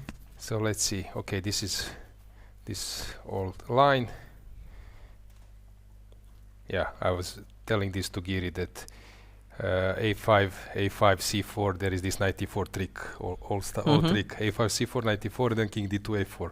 This is what I learned 10 years ago. Yeah, so we were following this for users, but just that you see how it went. Yeah. Fast forward. Sacking a d-pawn. Yeah, and now we start to watch the game, and each move I need to figure it out. What's A1 rook is hanging. Yeah. Knight e2. But obviously black is the one who is creating more pressure. Yeah, also on that clock, so it's not going to be easy. I think knight e2 is the most obvious move, but knight takes g2 maybe there, so it's not clear. Such a mess. And then you say it's equal. And maybe just move king to h1. I would think I'm lost. Because knight on d6, yeah, that's the savior. Crazy. Will he play knight e2 because it looks scary? So queen e2. Queen e2, yeah. Now you can imagine, yeah, it's no stable. Like bishop h3. There is no way to deflect rook g1. somehow. Yeah. Bishop h3, rook g1. Or you can even move the bishop. No, rook g1. Yeah. If you take, yeah. And suddenly, white is also there to attack. It's important. Have you seen his yesterday? Yeah, game? it was drawn, right? But it was quite well played by black. Yeah. Sarachi. Yeah, he played quite decent. In fact, he was even better after the opening, I think. Let's see how Shak is doing. Okay, it seems that he's winning. Knight d4, this is something which Giri was a bit surprised. And fast forward, yeah, typical his position. How is Nihal doing? Okay. It was not easy, this 97 stuff and this F5, and now Yeah, I was watching this now live. everything Oh, is. he'll win this. He'll win this. It's a very... He has the initiative and something will go wrong for White. He's very good at such positions. This was a little bit interesting because this opening, this Actually, sideline. I'm seeing Kirill Alexyenko after a very long time. Like he qualified for candidates and then post that I haven't seen much of him actually. Yeah, he was playing. Now he's representing Austria. He was playing for this club, very strong club in Austria. Some league tournaments, and he played in these European teams quite badly. He dropped some points now in Batumi. So I don't know. He's But he looks that he's struggling a bit. That But he's you know, not it's the curse of candidates because many people had this. Like there's a huge drop of motivation, like Duda, Rapport, because the thing is you're playing at the highest level, and after this there is only World Championship left, right? So if you don't win in candidates or if you don't do well, then you're thinking like, okay, what am I aiming for? Like what's the biggest goal? Like you have already in candidates and now what next? But So it's very hard to find motivation. But I recall like Gelfand's statement after his match versus Anand, he lost, that I lived like 3 years from openings and ideas I managed to generate there. But now probably theory is changing. So It's so fast, you cannot say that this candidates prep is now helping you like for next few years. It is helping, of course, but still like the motivation factor is different. And there are few people who absolutely love chess, like Boris. Like doesn't matter, he'll spend all his time on chess, like Chuki. You know, they just are deeply in love with the game, which is not the same for everyone. They love, but not to this extent. But I recall, for example, this Rossolimo. So he played Sveshnikov in the match, which is popular. Everyone plays Sveshnikov, Magnus as well. And then this Bishop B5 Rossolimo, some ideas which he prepared with Elyanov, with, I don't know, Tomaszewski, who was at that time Rothstein, seconds, was really fabulously how he handled, he really learned and improved in that structures. So sometimes you can go a little bit deeper, but I don't know how is the case with candidates. It's not the same World Championship match. It's different, because opening preparation is more generic in candidates. And you need to have a different type of preparation. You need to win games, not just to be stable. So what is this? This is like not the Botvinnik style, but some position, open Spanish or what? Mix of open Spanish and semi-Slav. Meran. So what's going on? Maybe actually? H6 just stop anything, and then the pieces are... I like black. F6, engine disagrees. I liked H6 more. It looked and more. Actually, let's try. Let's give it a try. Just is your feeling? It's good. H6. Easy move for you, but tough for 2400 player. So he went for F6. Sometimes I wonder what's the difference between, let's say, a 2400 player and a 2600 player, and a 2600 against 2700. According to you, what do you think is the difference that you have seen? You have interacted, coached. Yeah, but from my feeling, first of all, you are like you can maybe switch to different type of structure. I know some players who cannot play double pawns. And somehow I think that you are more flexible. And then you can go double pawns, you can go isolated pawn, that somehow you have this confidence. And then you can choose different type of position. I think that people are a little bit more narrow. With 2400, 25, only few people can play with the way of your understanding. That's for sure. And I think that you're making much less mistakes. But opening preparation, I think everybody has decent opening. Yes, that's true. That's true. Now I don't believe that you can catch so many players like it was 20 years ago. But as I said, I know sometimes I'm trying to explain to the viewers how tough it is sometimes to make some decisions. But for example, technique, I think that you have some great technique. Some games which look complicated to me to handle. There is always some counterplay activity of opponents. You are there. You are not afraid. You are just pushing. And I don't know. For me, it's technique. You have, because there are some players who get the advantage, get some nice combination, and they are not able to convert. So you have this energy also for converting positions. But it's very hard as a player who was 2400 a very long time ago to know how a 2400 thinks. So it's very hard to Yeah, understand. I was saying this because Yeah. you are playing an opponent, moves are coming, and you are trying to figure it out why this guy has, Yeah. where he has 2400. Somewhere Yeah. he has 2400, but where? But we don't know. Yeah. Yeah, but okay, I don't know how often you play these kind of events with like different profile of players. This is like unique. No, I do play. I mean, because I'm stuck between this rating, which is not exactly like top 10 in the world, and it's not aimed for opens. So it's in between, like I'm sandwiched there. Yeah, but I recall, I don't know, I was playing Aeroflot Open. You were there at that time, maybe 25. I don't know how old were you in Aeroflot Open. It's 2012 or something like that. Yeah, must be 18 years. But you were like not, like you were still playing on that level, and then you make a breakthrough a little bit later than comparing to others. So you have, I believe, some tournament experience with different profile of players. Some of them, they don't. They just directly go up. So I believe that you might have this advantage. No, I think there are some more. people who sense this better. For example, Arjun, he has this great sense of how to win against weaker players. Like, he is extremely good at it. But last year, his game, he plays this, it was King's Indian style, when he was throwing everything on the king. That's his every game. Like, he just throws everything at the Position looks bad. He plays King's Indian But style without the bishop, without light square bishop, and he attacks. But for him, it works. Crazy.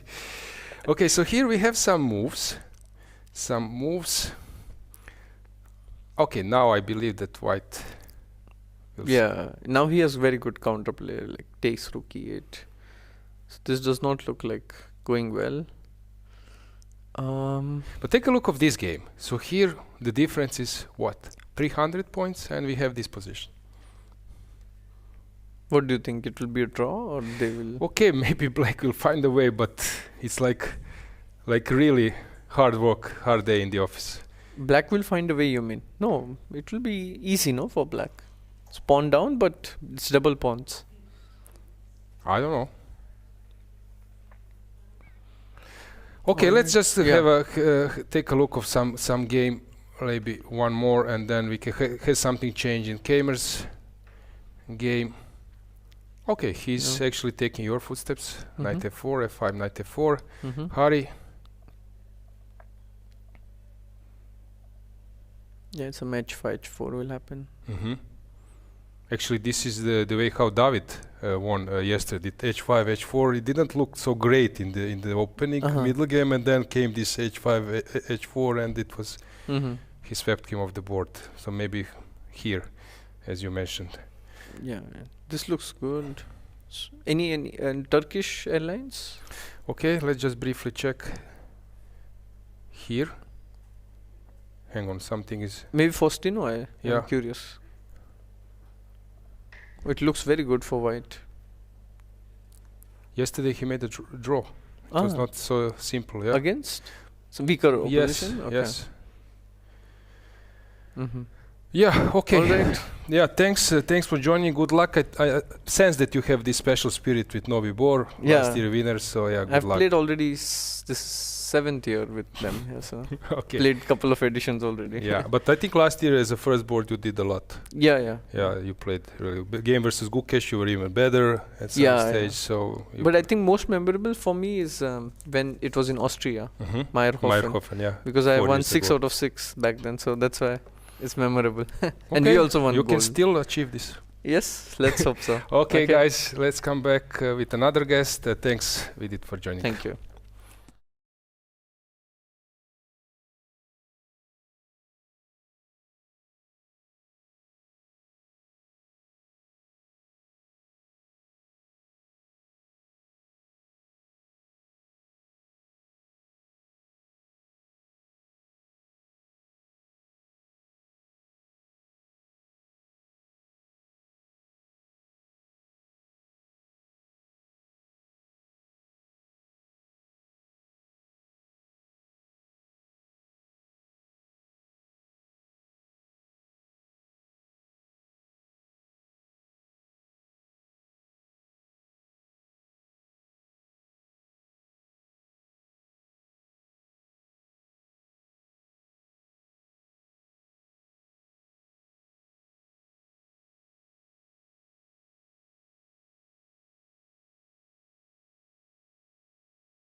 And we are back with another great player. Vladimir, welcome. Hi, Aloysia. Nice to meet you here in Rhodes for European Club Cup. So you're resting today, also yesterday. Yeah, but yesterday I flew from Georgia to here. It's worth to note that it's a bit complicated for many players who played now in European Team Chess Championship to manage their trips, because not from every location you can get to Rhodes in one step. So in my case, I just decided to stay a little bit more in Batumi, because between tournaments it's simply not enough time to travel back and forth. Yeah, there you played like all decisive games, if I'm not mistaken, almost. Almost, yes. Yeah. 8 out of 9. Yeah. Yeah, the year was in general, you won Superbet Grand Chess Tour Warsaw, right? Yes. Vaikanze was fine, Tata still. Oh, yeah. But I had some, let's say, limited success in classical chess this year, and this big victory in Warsaw. Yeah, decent year after all, but I played less than last year, and now for most of the top chess players, year is only at the beginning, because we will have World Cup, and soon after this Rapid and Blitz World Championship, and those are the most important tournaments. You will be free in the first round. Whom do you expect? Who are playing in the first round? Whom you can be paired at World Cup? So actually, I must admit that I even did not memorize my pairing since round 2. So round 1 I'm resting, obviously, because first 50 players are getting rest in round 1, and I yet to start any preparation for the rest of World Cup. Okay, fair enough. Hungarian team, Dzagnidze, Aqua Profit, Pavel was here yesterday. You have some mix of players, some players like young players like Samonenkov, but also Markus, experienced one, Gledura, eager to get back to maybe some winning streak. Pavel is experienced. So, interesting team. Yeah, and if I'm not mistaken, we are 5th in the ranking, and obviously we can play a decent tournament here, but as usual, European Club Cups, anything can happen.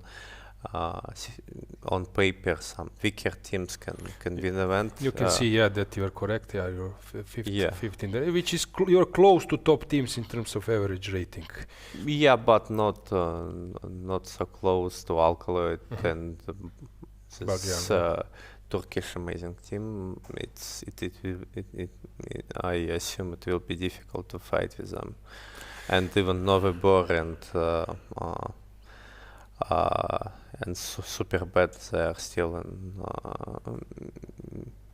their lineups is stronger according to the ratings. Let's go to the games. Let's check how they're doing. Time trouble is approaching. Let's see how Pavel is doing.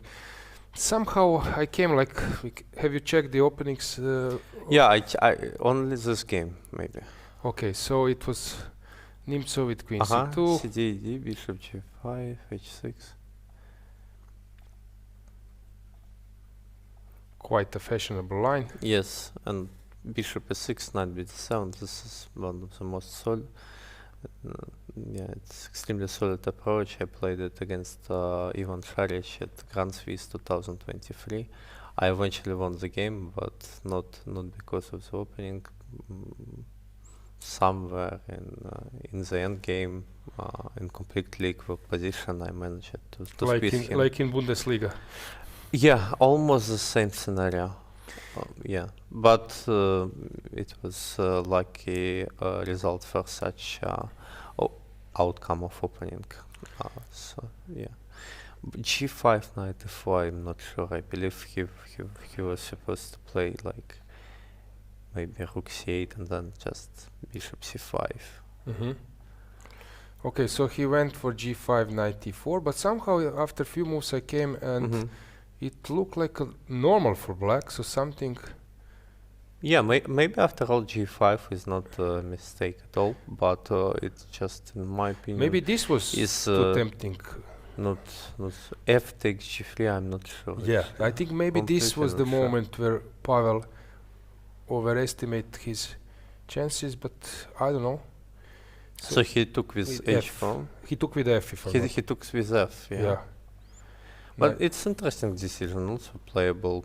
But H take G3 would be much more natural to my eye, and then just knight d4 and somewhere c4.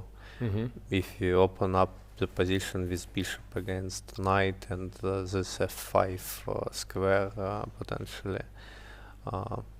These are the positions when you are very skillful. All transpositions in control, it's usually slightly better for white in terms of playability, at least.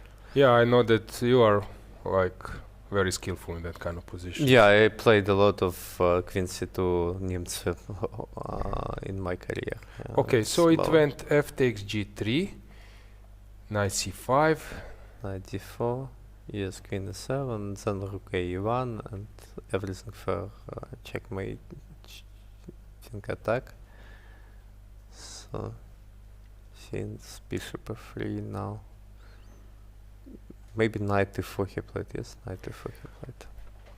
Yeah, we got some info that maybe Pavel was playing this with black pieces, these kind of things with bishop e6 as well, so he's very, very familiar with... Yeah, obviously it's one of the main lines against Queen C2 Nimtse Indian with black. This c5 bishop e6 is extremely solid.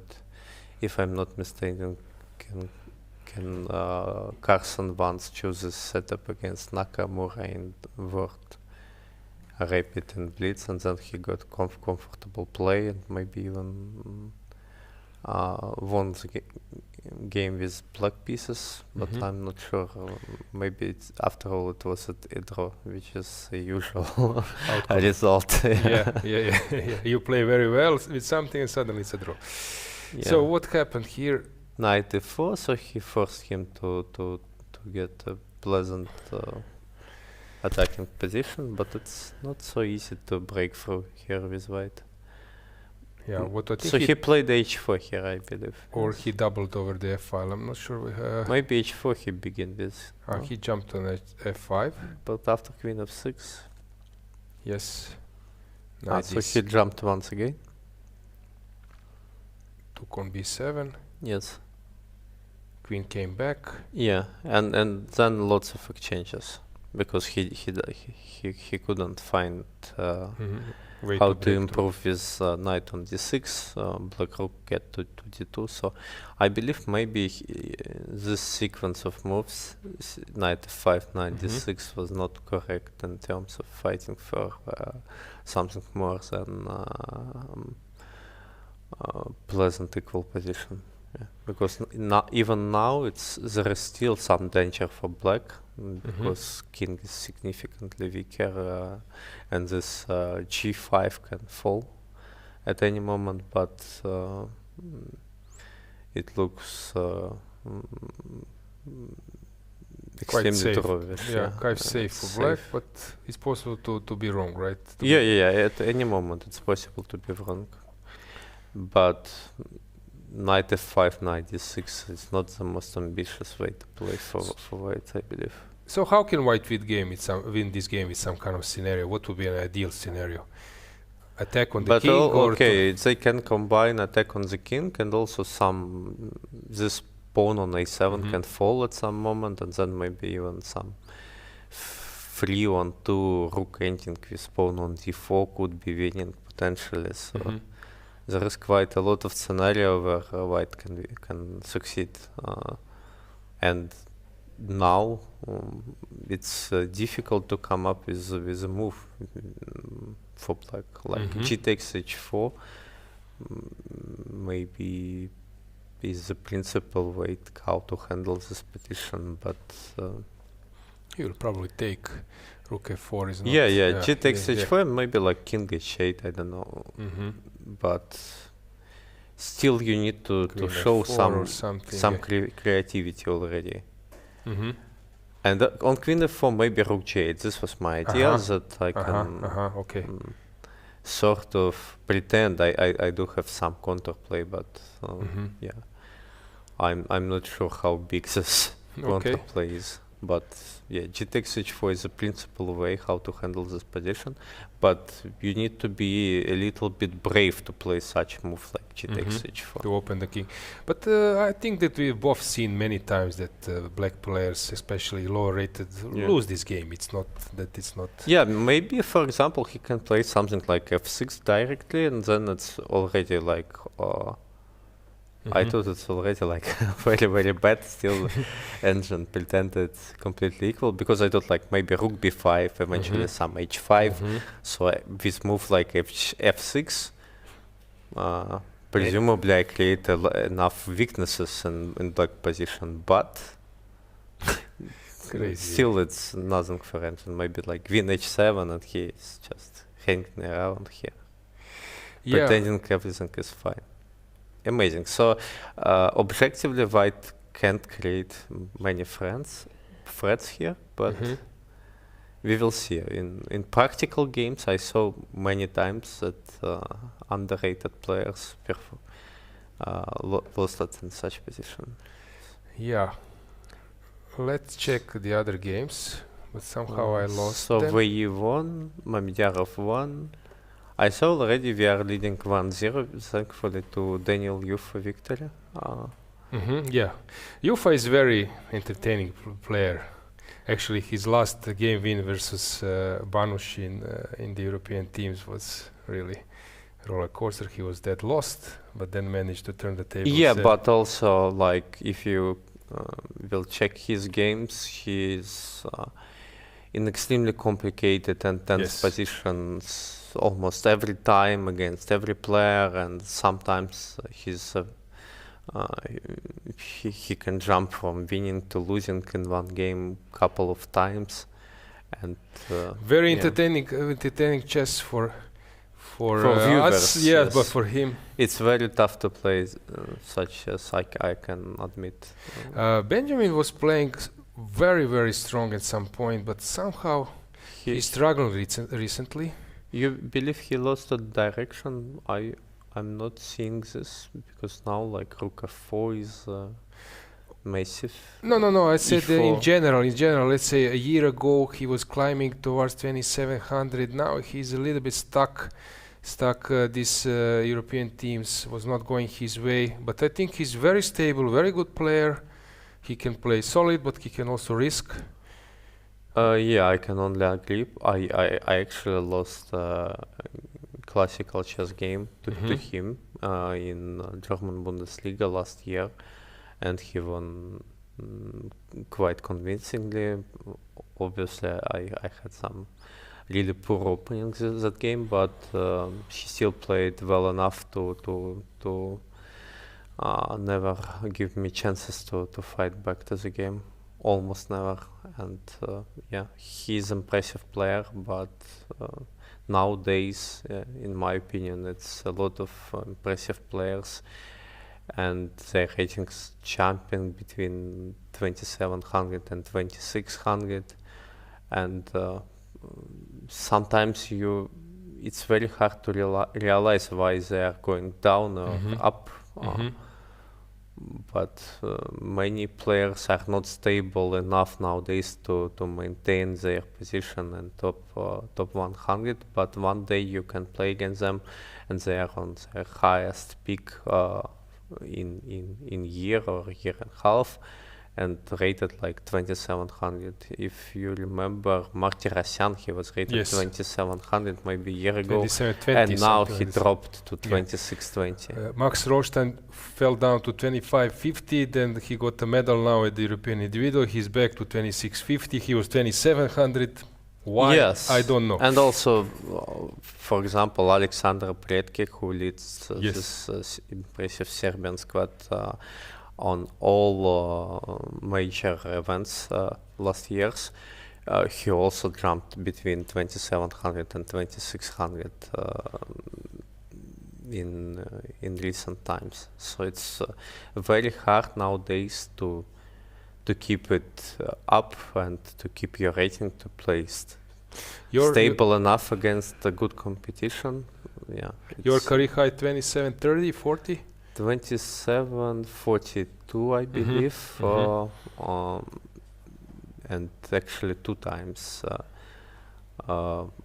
in this year Vaikanzea.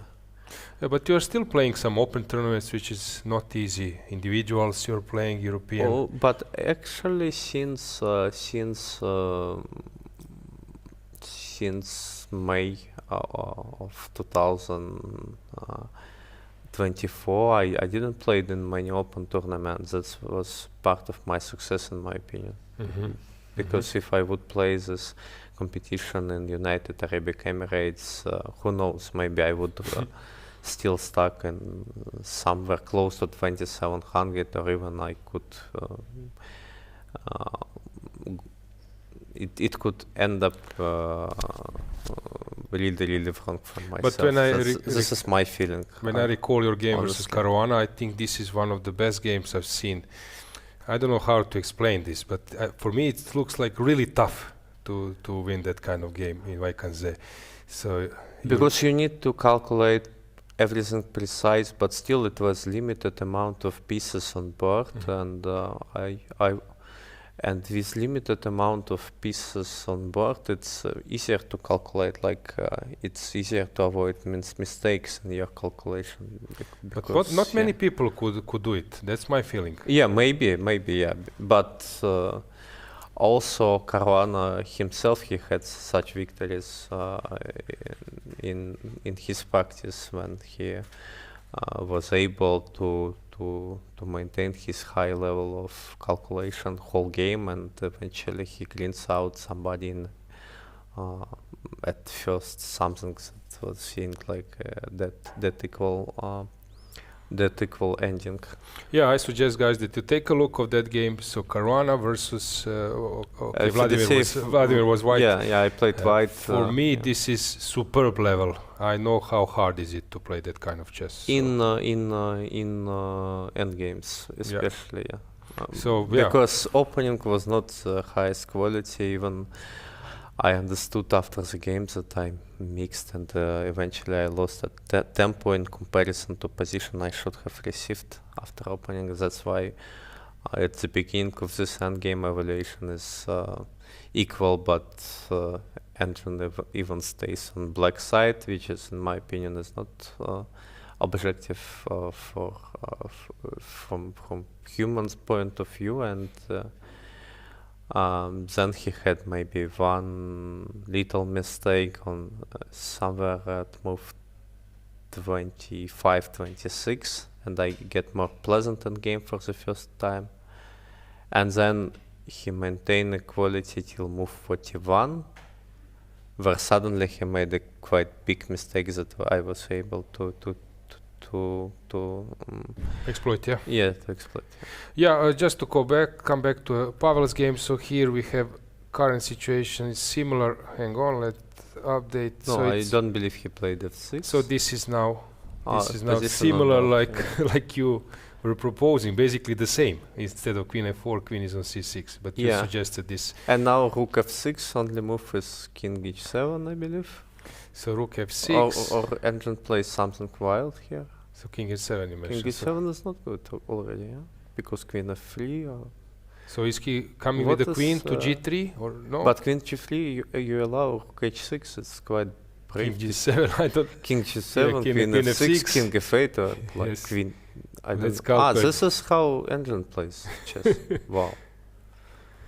No, but it's very, very hard to play like this as a human. So queen d6 check, here you need to evaluate that. No, it's queen. all good. Rook's endgame. Yeah, you're right. Yeah, but then rook g4, Yeah, maybe yeah, it's just a draw.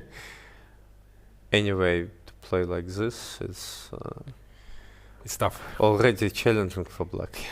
so he need to find this sequence with queen g3. Yeah. Then it's quite big of a chance that white will succeed in this game. So rook f6. Now Pavel is thinking. Yeah, but what else? Okay, is there any subtle move, some waiting move? Like h5? Yeah, or something, I don't know. But then it creates another square for black on g5.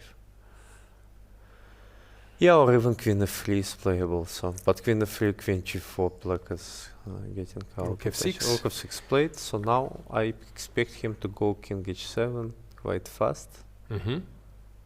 Because like, okay, queen g3 is with 6 minutes on the clock. It's not easy to come up with such a decision. I would be extremely impressed if he plays now queen g3. Yeah. Okay. Okay, we will find out quickly before waiting for that. Let's just briefly check. So just to conclude this one, so it looks like a ideal position. Yeah, This d4 X-ray. you can break through any houses. Bishop on the6 is not getting to play. Really, knight on h4 is also not doing much. Let's check Ihor. Hang on, Ihor? we have a move here. Queen h7. You were right. Yeah, this Yeah. is some kind of psychology also, which you as a top player can understand, that people don't play engine moves with 2400. But or especially such move like queen g3, so brave. You need to give up this h6 pawn with a check. Also give him queen f6 check. Such move is extremely difficult to find for any player. Even top players would take a lot of energy to come up with this queen g3 idea. Why king Instead of h7 is now giving white some small edge? What so do you think? queen f3 first of all is possible. Other option is to give check on e4 first and go queen f3. Okay, both moves are because yeah, playable. Probably it's still not it's much. still nothing almost, yes. So, but Black's next move is what? a5? I don't know actually. Maybe again queen somewhere. Queen f8 maybe is possible, but queen f4 check, no, extremely dangerous. I don't know. Maybe king f1. King f1 I wanted to suggest. Practical. I wanted to suggest king solution, f1, but and yeah. And just show me your next move. Yeah, this is a very, very practical approach. Yeah, to this is position. something which I know some club players, beginners, they don't have. That sometimes it's also important to get to figure it out. What will your opponent do? So you should make a move. Yeah, just your turn. Yeah, it's not my problems anymore to find yeah, and I'm not sure. some sequence of move here. Yeah, I don't know. But for example, h5 is Yeah, already almost probably losing. some queen f3 now and then Yeah, double something. attack. Yeah. Queen But what else? Like, I if don't you know. need to play like a5, it's let me oh, try. instead of h5. Instead of h5. Sorry, let's start. Let's try. Also not a good move. Not But what? yeah, not clear. Yeah. But how black is supposed? Maybe not a5, not h5, but rook e8 is the way to Rook to e8. Yes. Yeah, this is the way to go. Awesome. Yeah, because now I'm threatening some rook e6, rook e3. Mm-hmm. My rook is suddenly active. You can't take on e8 because of queen f6. It's important variation. And on queen f3 I can play like rook takes e3 maybe. Yeah. Queen f5. If rook f3 is possible. Queen f5, Rook I f3 think. is possible, yes. Queen f5, king g8. And I It's, don't have anything. It's all good, yeah. Yeah. And then Yeah. I'm extremely active, and it's getting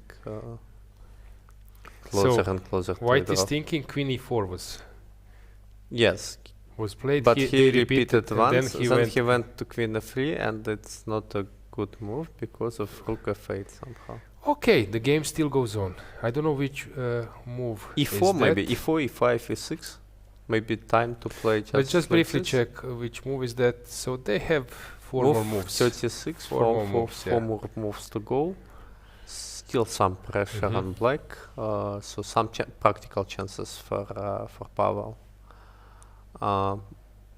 I wanted to check Vincent Keymer game Okay, briefly if he let's- is still if it's still ongoing. Let's find Novi Bor. Yeah. Because I saw yesterday you had Vincent in the studio. Yes. Yeah, and nowadays Vincent is doing extremely well. Almost every tournament we can see him. What do you think? Where he has improved? In which direction? Now he's playing also some slow openings, not just like all the main lines. But yeah, in general, we chess players believe his understanding is one of the best in the world. Also, working with Peter Leka maybe helped him a lot to understand chess on elite level. So here he understands competition quite well. Well prepared in openings, calculating very well, I would say. Yeah, I have a feeling that this knight g3 which happened against Matthias Blum, somehow it wouldn't happen in your game. So you have maybe sometimes control in that kind of positions. It was hard to painful say. blunder. It was painful It's blunder. hard to say. It's hard to say because in my recent games, my control over tactics was not as great as last year. Also, I had a lot of missed opportunities recently in games against strong competition. For example, I had a massive missed opportunity against Richard Rapport this European Team Championship. I could make a draw in the ending, but also I made a lot of just human natural moves. And yeah, it's maybe still the hardest part in chess, and you need to train a lot more to be more stable in calculation.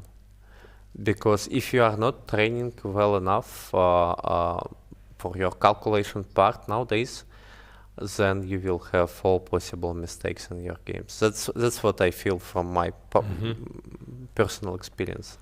That if you are taking breaks from such work, it's extremely dangerous.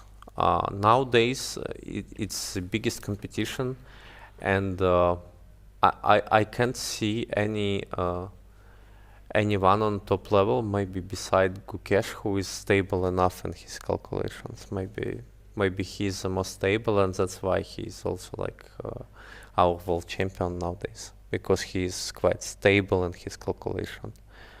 And all other guys, okay, for example, we saw yesterday this wild game between Fabiano Caruana and Wesley So.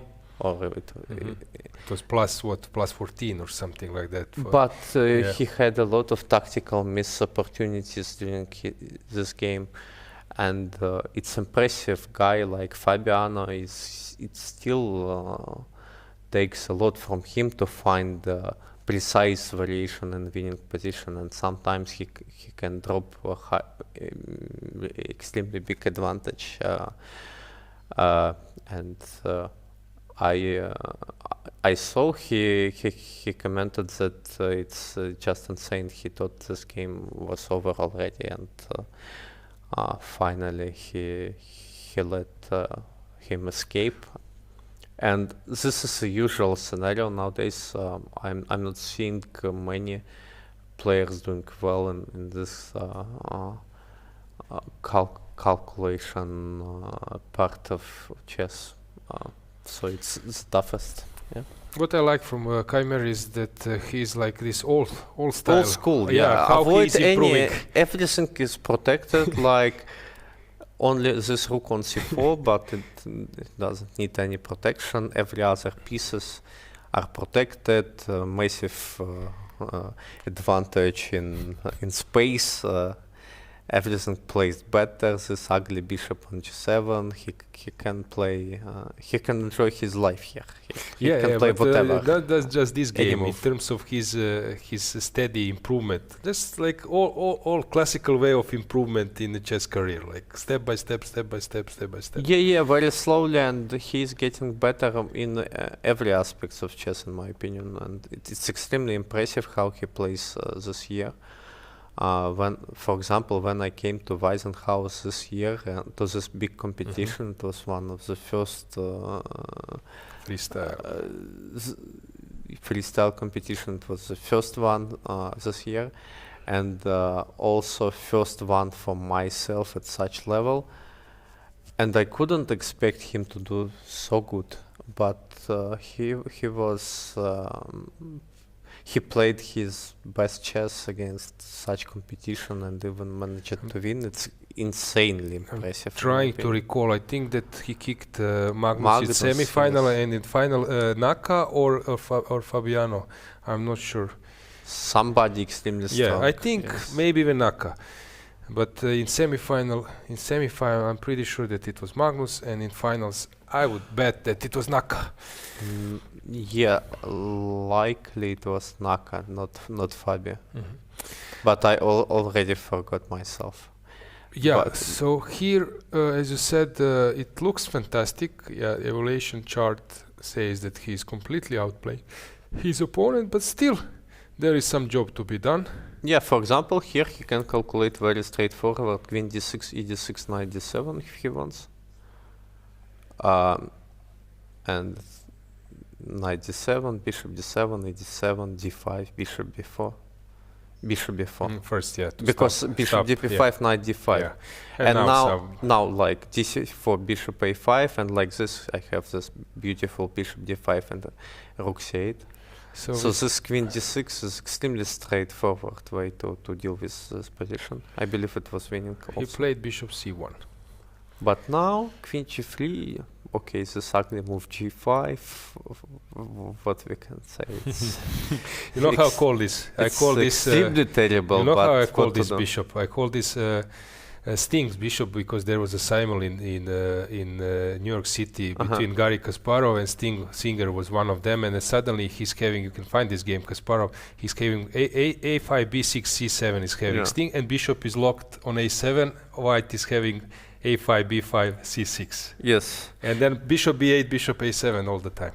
But do you find this impressive? Like bishop c1 is such a patient move in this position. He's not playing for immediate winnings at all. He's just showing, okay, your bishop on g7 is bad. Right. I will play bishop d2. I will play rook b1, then you will resign. I don't need this queen d6, knight d7 calculation. Why I need to calculate any variation? Like in my case, I would decide to calculate this queen d6, knight d7 for sure. I would invest some time. I would find it's winning, and then I would go for it, just because like this game can take another additional 40 minutes.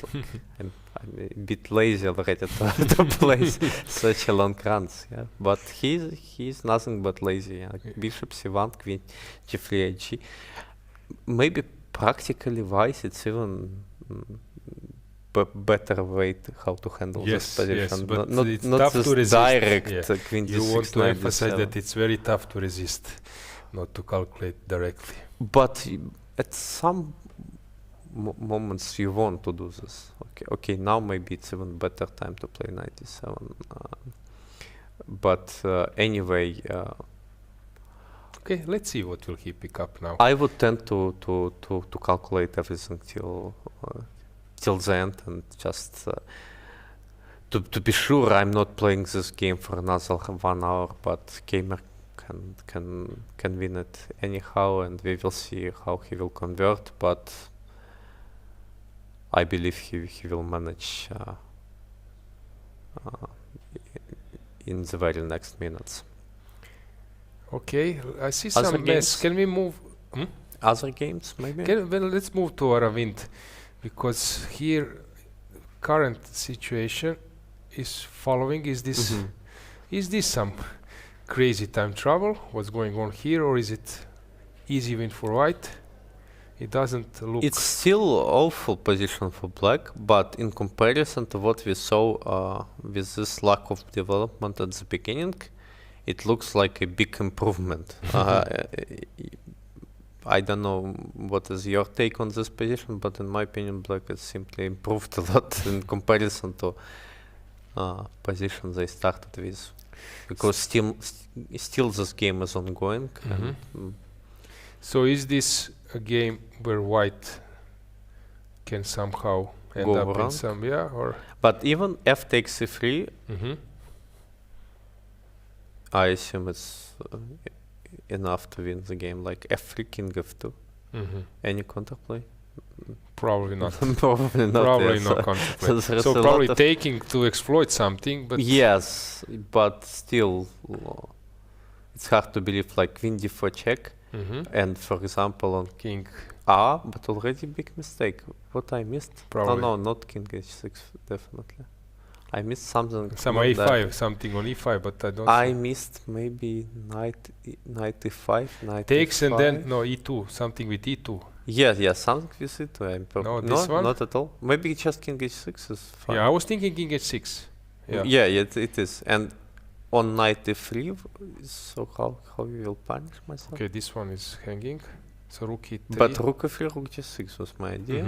Mhm. And maybe after you are able to punish myself. Yeah, just queen f7 here, queen Okay, b6. b6, And what we are missing? queen a2, queen e2, Rook. queen no. a2, queen d5. What you can do? No, not. Okay, good enough. This is good enough. Queen e2 and queen a3 or what? Queen a5? I don't know. I don't understand. Probably not. No, this queen one. a3 maybe. Queen a3. Yeah, good Yes. enough. But so my point is, you either give me queen c5 check and then I collect everything and go after your king, or you give me cannot- this yeah, you bishop cannot- on a6. yeah, you you cannot can't protect protect both. yes. Yeah, so it's kind of double attack. So But let's- it's very impressive how we came with all this. g4. Okay. G4. Yeah. Interesting These way. Indian guys, they are so tactically alert, and sometimes their concepts are different level, in my opinion. The G4 is clearly shows some talent. Yeah. Okay, he'll spend something like 2 minutes. Anyway, in 2 minutes to come up with move like G4 would not be easy for myself, for example. G4 is impressive. Because he could have done many things, but he chooses G4. It's So yeah. what should black? my Yeah, eyes is e2 not natural. probably. Rook e1 and maybe. Then f3 That's it. maybe, but yeah. But also, like this pawn on G5 falls. B6 c7 is any moment I can do. Rook e1. Yes, and So then best try is f3 b6 rook f4. No, This like kind of the last psychological attack. Yeah. And then after queen g5, I assume we just resign. Yeah. So this is maybe the best we can do. Because it's very hard to come up with any other okay, idea. the clock is ticking. Yeah, Aravind is winning here. Bishop g4. Yeah, b6, c7. b6, rook g6 actually. b6, queen b8, rook g6. So maybe his idea b6, knight h4, but then queen g5. Yes, everything I was drops, thinking this yeah. knight h4 stuff and then some tactics. Everything b6 drops here. Just yeah, played. yeah. So Aravind is. So in the meantime, has something changed in Pavel's game? Winning here. Let's check Pavel's game. Yeah.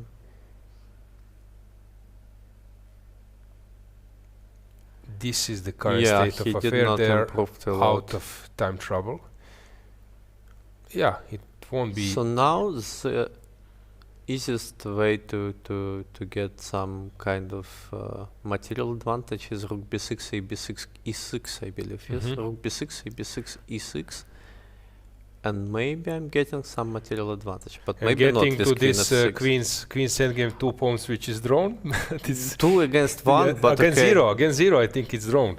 But Even against 0 it's a draw, yeah, but it's not so because of this stalemate stuff. But it's not so simple for exactly, humans. yes. But I once defended this without pawns at age of 12, and it was extremely impressive back then because nobody knew this. That is This draw. was theoretical draw. Yes, I And know even I, during this game, I couldn't imagine. I didn't understand how I handled. But there was this stalemate ideas in the end. Some queen f7, king on h8, and he could do nothing. And then this guy, I don't know, maybe you heard about him once. Garry Kasparov mentioned him as world's strongest first category player. Sergei Sorokin, he analyzed it like somewhere in depth. it springs to mind, yeah. Yeah, and shared with local chess communities that this is a draw. So it became familiar after my game, I believe. I was 2100. It was one of the first my rated tournaments, and I defended against some a little bit older but still promising enough player. Yeah. Okay, the smoke has cleared. Basically, top players are winning their games. I think, Vladimir, that we will finish our broadcast. Thanks for joining. We will try again for that interview with Teodora Injac and our dear Lena Govedarica. So let's see that interview. Once again, thanks for joining. And of course, if you feel free just to come anytime if you play some good game and you are eager to show it. Yeah, I hope I will play some good games here, but anything can happen. We will see. So see you in this case, and it was a pleasure to work with you for this round 2 broadcast European Club Cup. Thanks, Vladimir. So we go for an interview. Hello, everybody. Welcome to studio again with me, Teodora Injac, European Women Champion. So I'm very proud of you. I guess you're proud of you too. But let's see, just a few days ago, you came back from Batumi. Give me just a couple of words on that young team around European Champion. I don't know, how was the chemistry? How was everything? Just a quick reflection. Yes, so first of all, thank you for your nice words. It's really nice to be back to Rhodes. Yeah, Batumi was a bit tough. As you mentioned, it was a new team for us, because last, 5 or 6 years since I started playing for a national team, we actually had pretty much the same composition. But this year was, special because we had, I believe, three new players. It was strange, to be honest. I'm really proud of them because I think they were actually the ones who showed kind of best chess, two of them, especially Sofia and Elif Mehmet. And I was the one who actually really kind of disappointed, first of all myself, because I just had a very, very sort of tough event. And even though, I didn't play well, but also few others. And, whenever we would kind of think that, luck is on our side, actually it would just kind of slip through our fingers. So, it was a very unlucky tournament, but I think it's, still we will need some time to kind of adjust to a new team. And, hopefully this will be our composition for many years to come. So I'm sure that it will be better. Yeah, it's really mature of you to admit, that you had a bad tournament, because we all know that chess is just about winning and losing and staying in a good shape, but it's not always that easy. But what do you think, how many days you need to completely recover and play? It's just a tight schedule, it's just a few days. This is a crazy thing, I returned from Batumi 2 days ago. This is very tough, but no, usually I actually try not to have like 2 tournaments in a row for these reasons. But since both of these tournaments are quite important, it was kind of impossible to miss.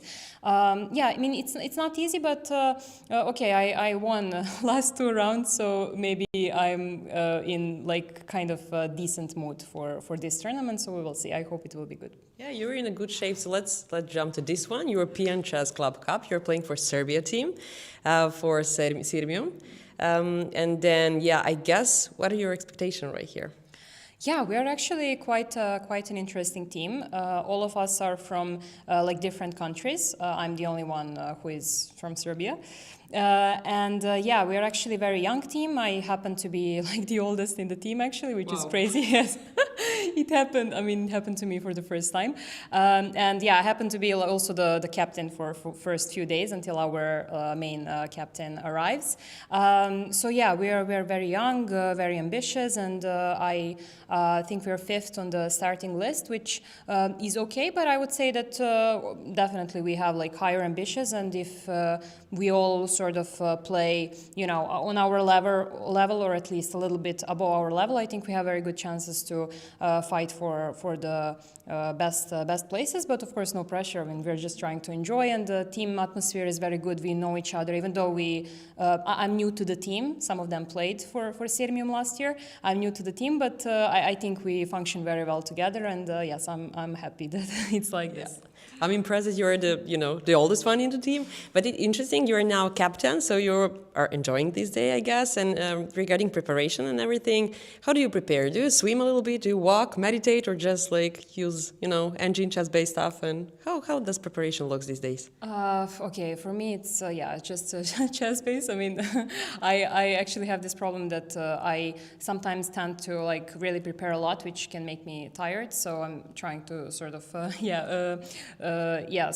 solve this. But I think this place is actually very, very good, Rhodes, because it's very important for chess players, I think, to have like kind of side activities, to have nature, to be able to like walk. And I actually enjoy when it's not in very crowded places, like some big cities or something. I mean, this is, I think, ideal because it's also peaceful, and you can really sort of like clear your mind, after the games. And yeah, I'm just happy to be here and hope it will be good. Yeah, physical and mental state, it's really important to mix both. But as a last question, just your message is your victory and role model to a lot of chess players, for me as well. And is your victory, European, champion, that's a huge thing, a message for, for girls, for kids who wants to play, for those parents, people, chess players who have any kind of message to share? Okay, I mean, I will just be very basic, like just try to enjoy chess. I mean, I fell in love with chess very, very early. It's very lucky that I discovered the game very early.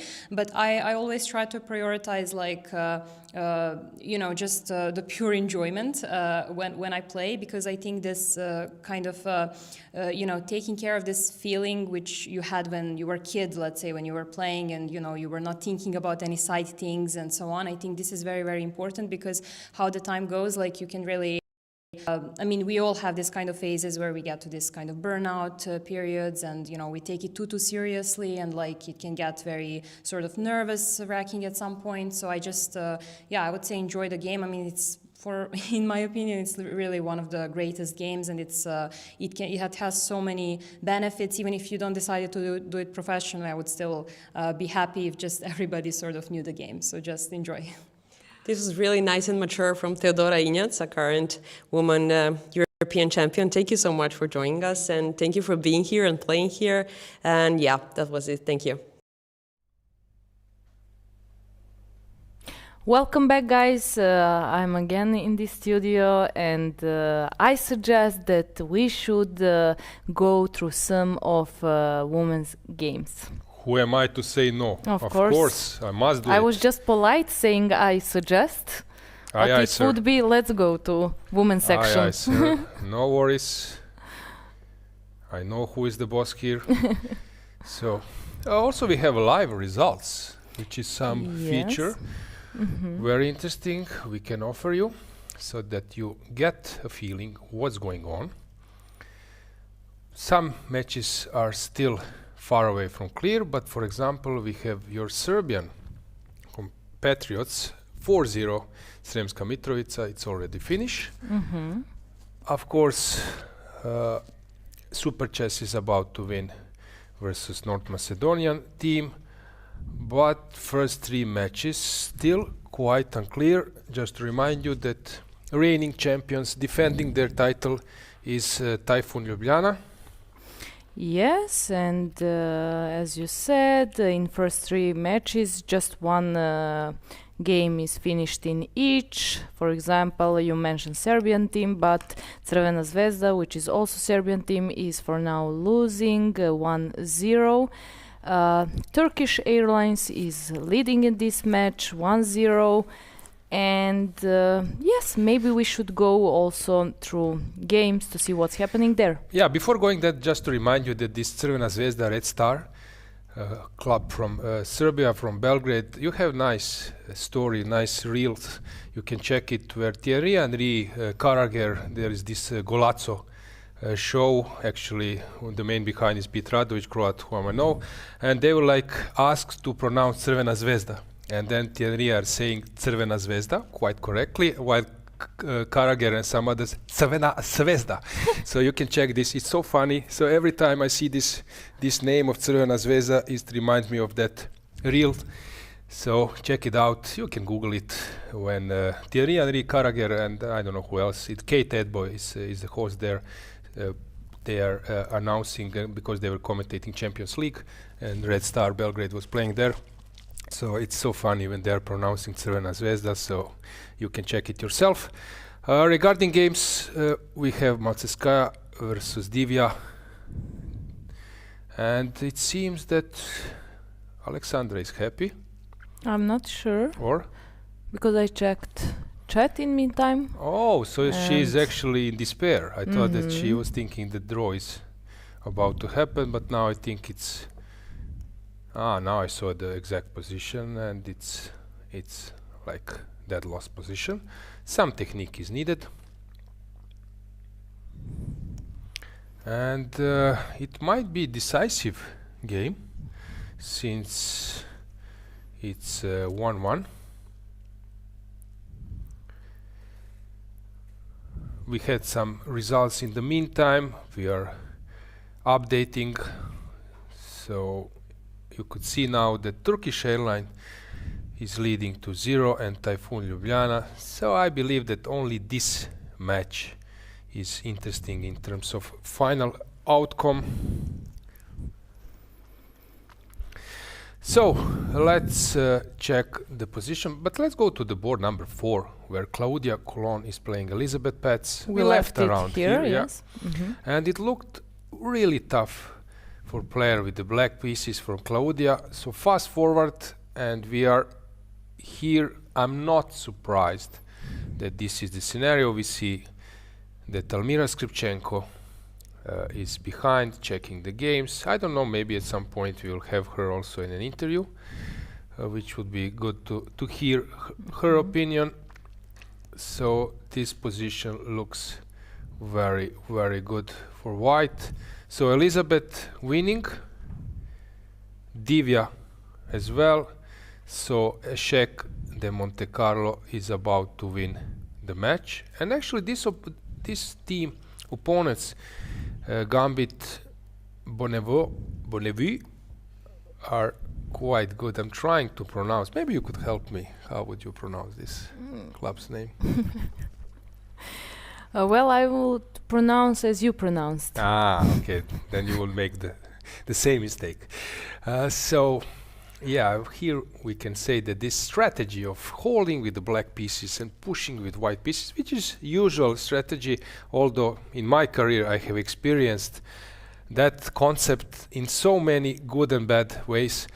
Sometimes this, like older experienced players, like grandmasters, captains, were like really pressing that you play in that kind of strategy. You need to make a draw with the black pieces, and then we push with the white pieces. And I've been playing so many times matches where opposite happens. So you make a draw with the black pieces, and then you lose with the white piece. it sounds better than it's in practice. So yeah, that you will hold with black and push with white, but it's some kind of mystical approach which is around in team chess.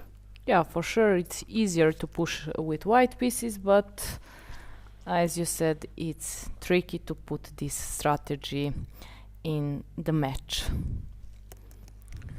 Okay, let's check another match.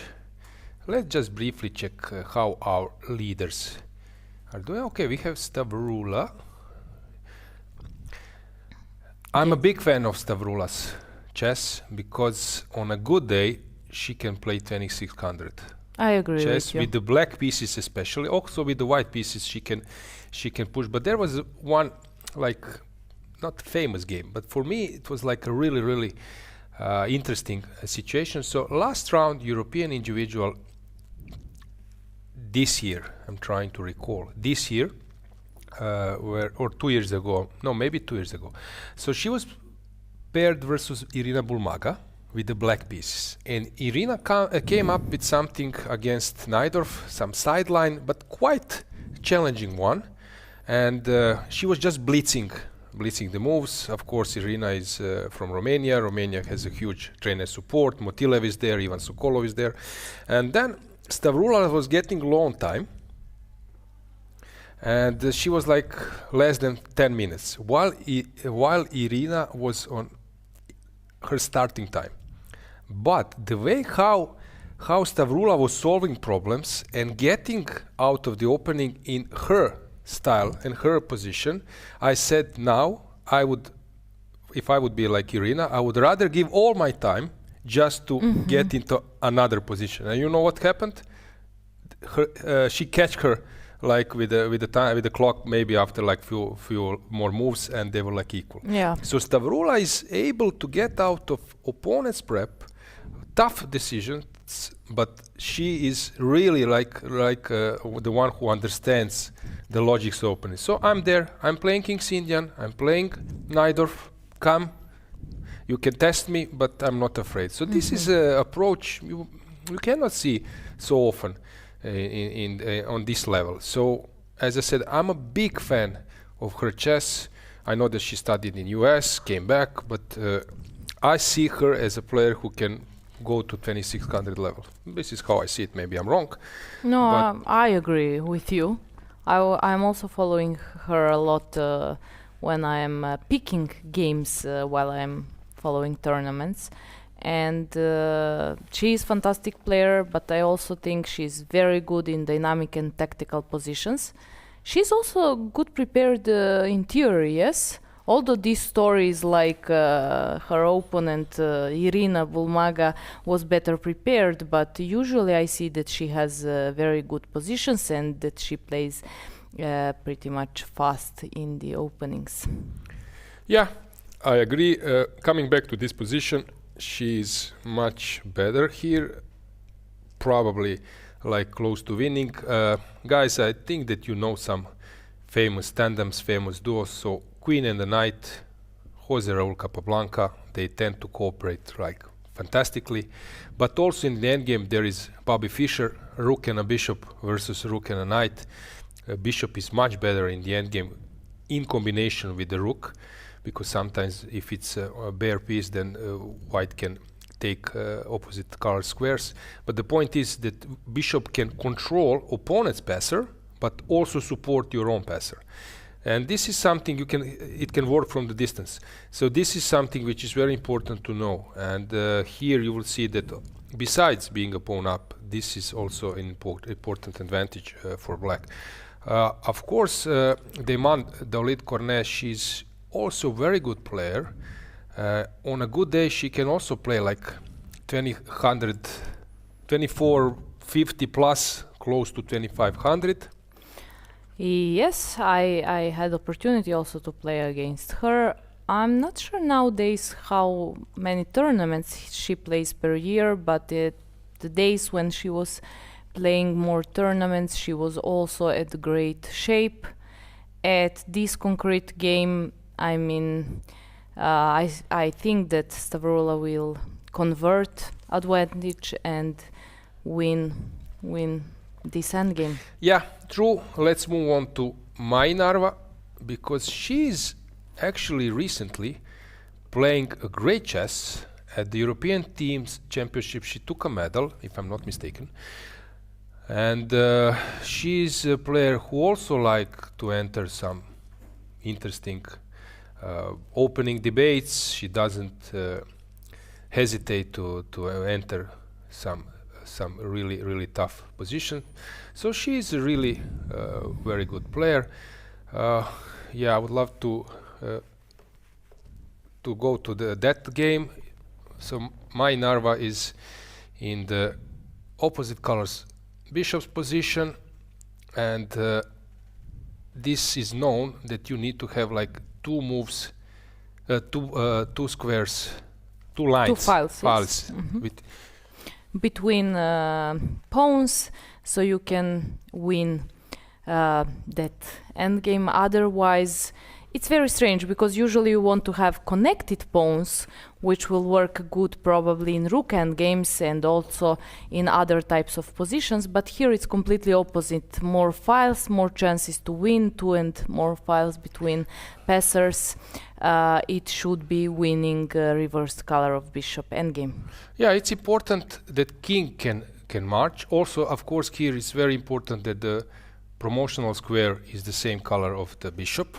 And although it's only one pawn advantage, here black can just start marching and support one of the passers. And two sides, there is a space to come in between, so white cannot control all the pawns, and this is just dead loss. And this bishop is placed so well on this square. It blocks pawn, but also controls both of pawns. Yeah, so passers. the game finished with a win from Maynarova. And if I'm not mistaken, they are just leaving the playing hall. We can see them in full screen.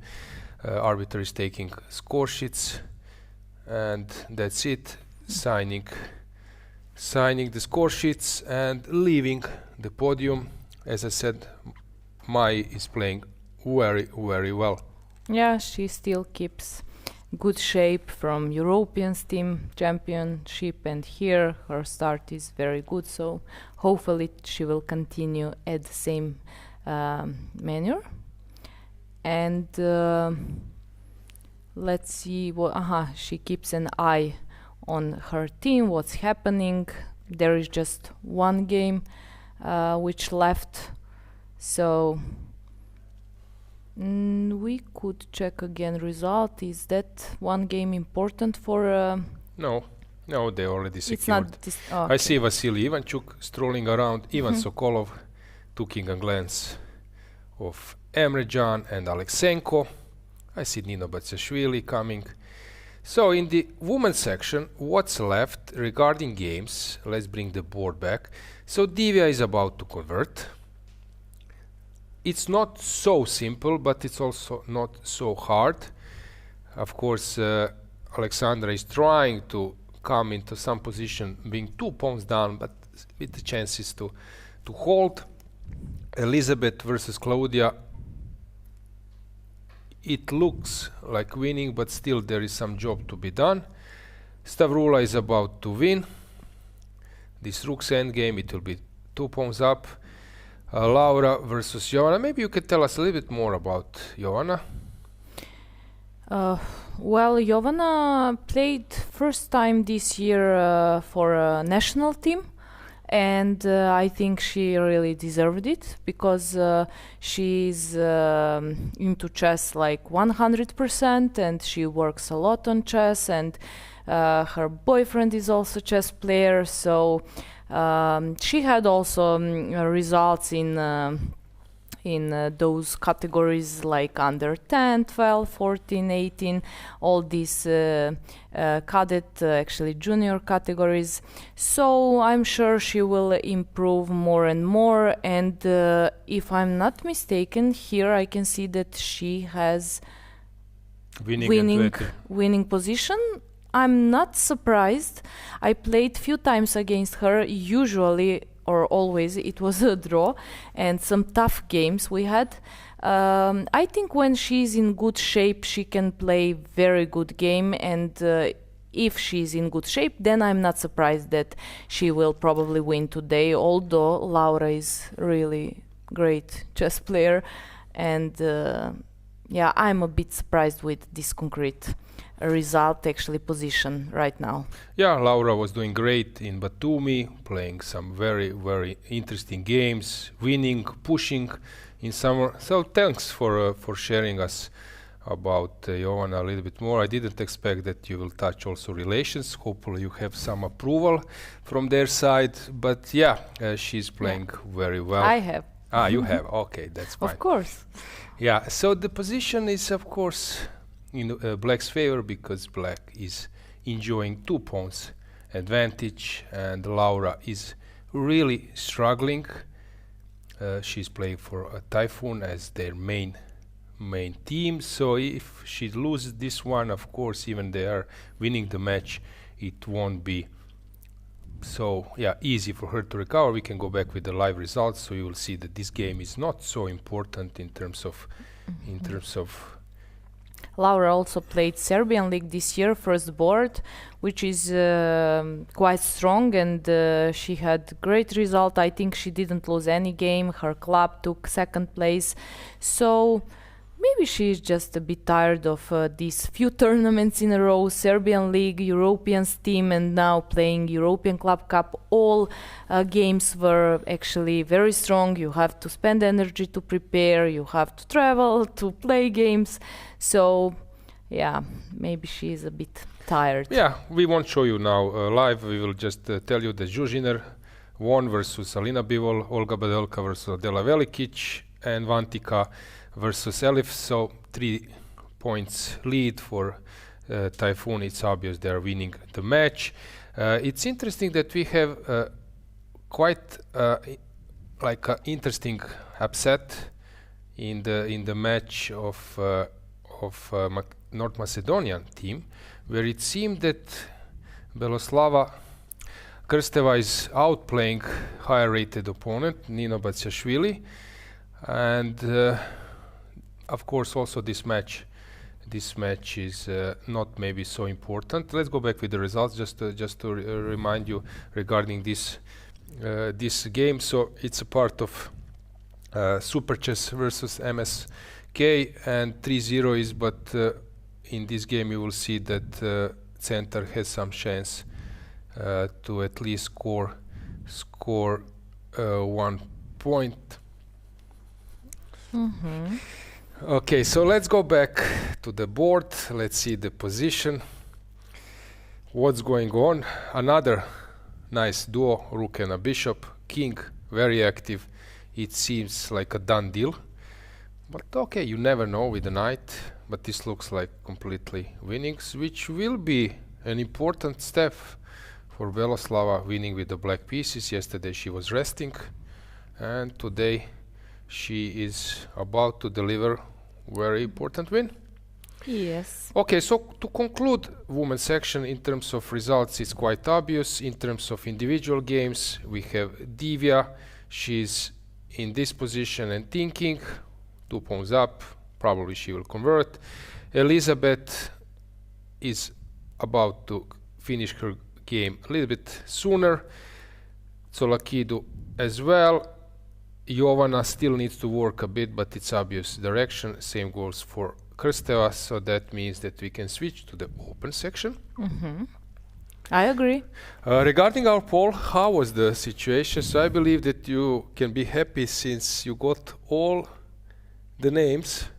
Yes, and people were saying that all names from poll actually were here in the studio. I saw some very positive comments, so I'm sure that they are satisfied with the interviews and what they can hear from our guests. Regarding open section, in the first match of Baigan, there was some upset since Volodar Murzin was much better versus Zoltan Varga out of the opening, but to my surprise, this game has ended up in a draw. I told you that Varga Zoltan is very skillful player. He was always getting some dubious position right out of the opening, but very skillful player. And let's just check how this happened. So around here we left, everything looks beautiful for black, but somehow Volodar lost the thread, and suddenly Zoltan has improved his position a lot, even becoming better, which is not a great sign for Volodar, since out of that position to end up in a worse position, it's a signal. And slowly by slowly he managed to, hang on, this is complete mess, hang on. He outplayed him once again. This e4 was missed. That was nice touch, because the point is, if I take on b2 immediately, bishop takes and deflects my queen, and then my rook is hanging, and that's actually the point. While after this sequence of e4, there is intermediate. There is this check, F4. bishop f4. So now if I take with the pawn, you give me check, and then take on c7, then take on b2, and this is curtains. So rook e4, bishop f4, check anyway, sad necessity. But then an interesting exchange sec. Come on. Opposite colors bishop, always there is a chance, but rook d8 is coming. So why not rook d8? This is bad. Okay, what am I missing? Queen d8 has to be played. I'm struggling with the mouse. Bishop d8. Especially when there is a long move. We need to improve this in future, because I look a bit silly, and I don't want to look silly. So I don't know why this is just not an option to get some material. Bishop e8, and they were like repeating the moves, but then rook e7 came. Okay, that was a really big mess. And suddenly white is better again. You know, these are typical like games of mine, probably of yours as well, when you are worse, better, and then worse, and then a bit worse. Especially in time trouble, it can change few times.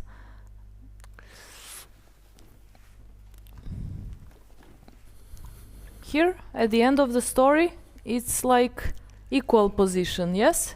Yes. We had so many things which happened, and then equal. Yeah. So this is the case. Maybe we should go to multi-view to comment a bit. Yeah. So first board, obvious that Shak has won his game very easily. Second game, very nice played by Hari. And it's like that loss still in progress, but it's obvious that black is dominating there. And in Aleksenko, now white is winning. It was not so simple in the opening.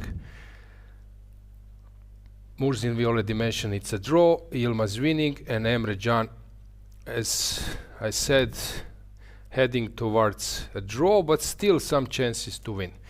We can switch to the next match.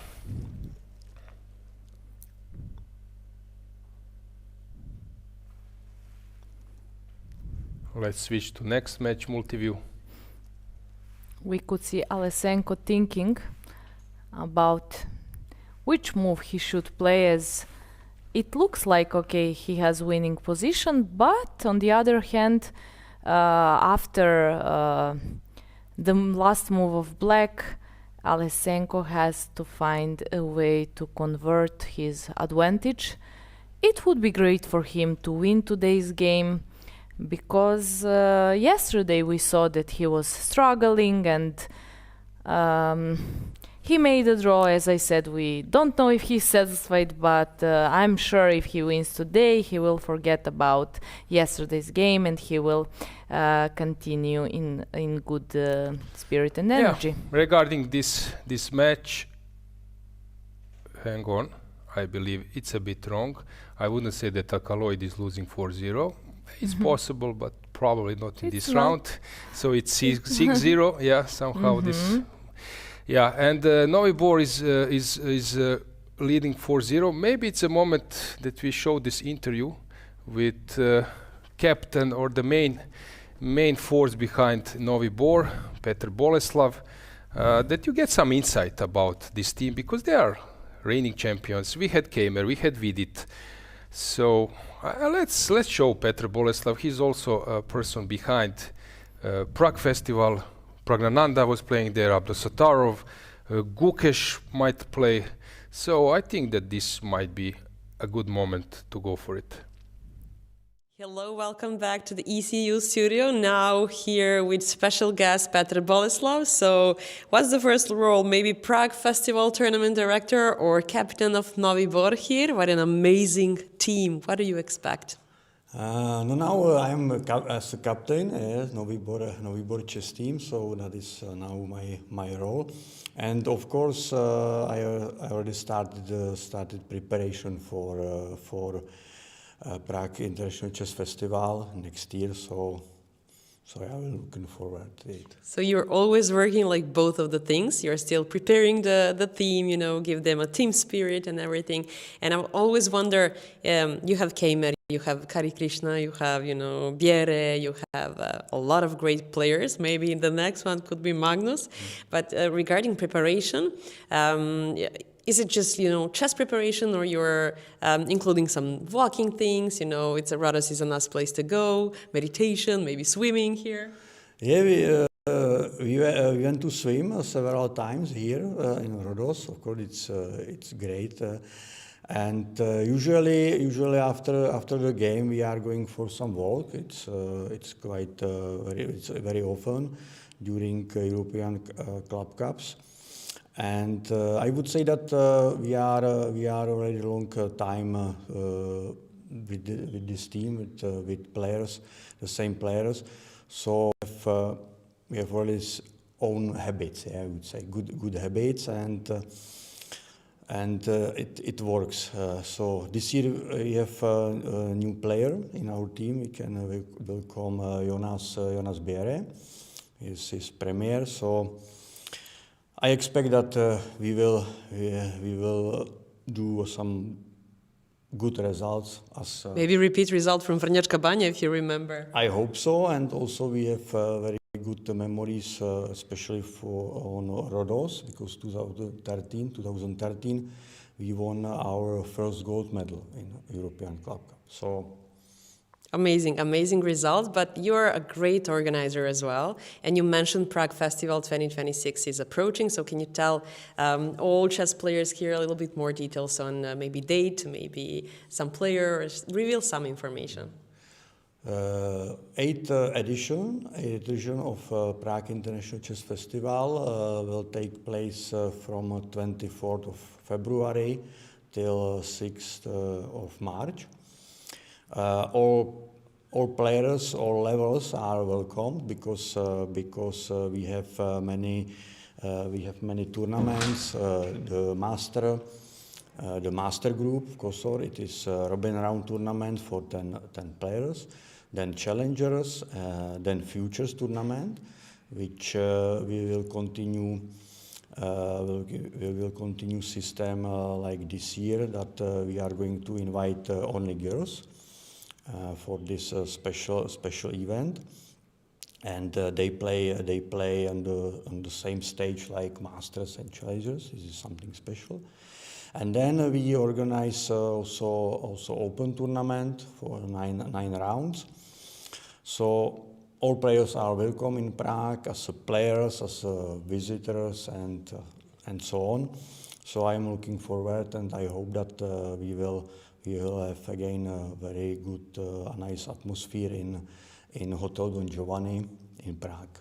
Perfect. So girls, elite players, amateur players, everybody are welcome. I'm using this opportunity to invite everybody to play this amazing Prague festival.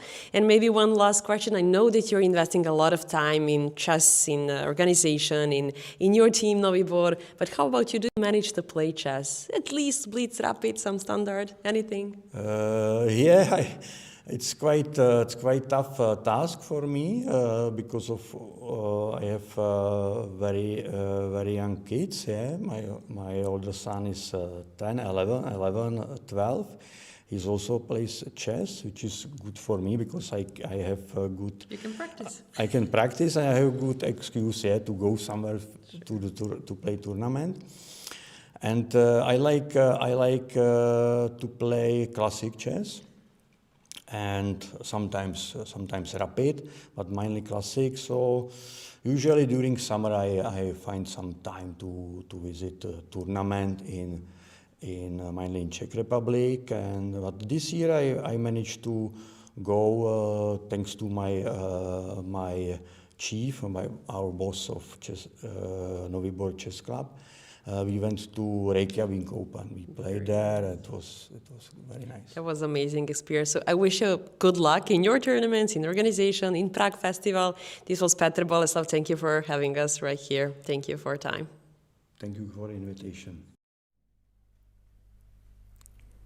Very nice interview from Lena. It's also nice to see her. She is doing a great job. We will keep up with those interviews. Get used to faces of our important European people, but let's check what do we have in the match of Super Chess. Of course, as I mentioned last year, Gukesh was playing, Abdusattorov, Pragnananda, Jordan was board number 5. Now he's playing board number 2, but Gukesh is not playing yet, so here he's sitting on the board number 1, but regarding the position, it looks that he has misplayed it. Of course, losing would be horrible. If you he make was a draw, close to lose a game. yeah, we might see later some analysis of that game in terms of evaluation, but regarding current position, it's a bit obvious. Yeah, actually, we got it immediately, so it was +4.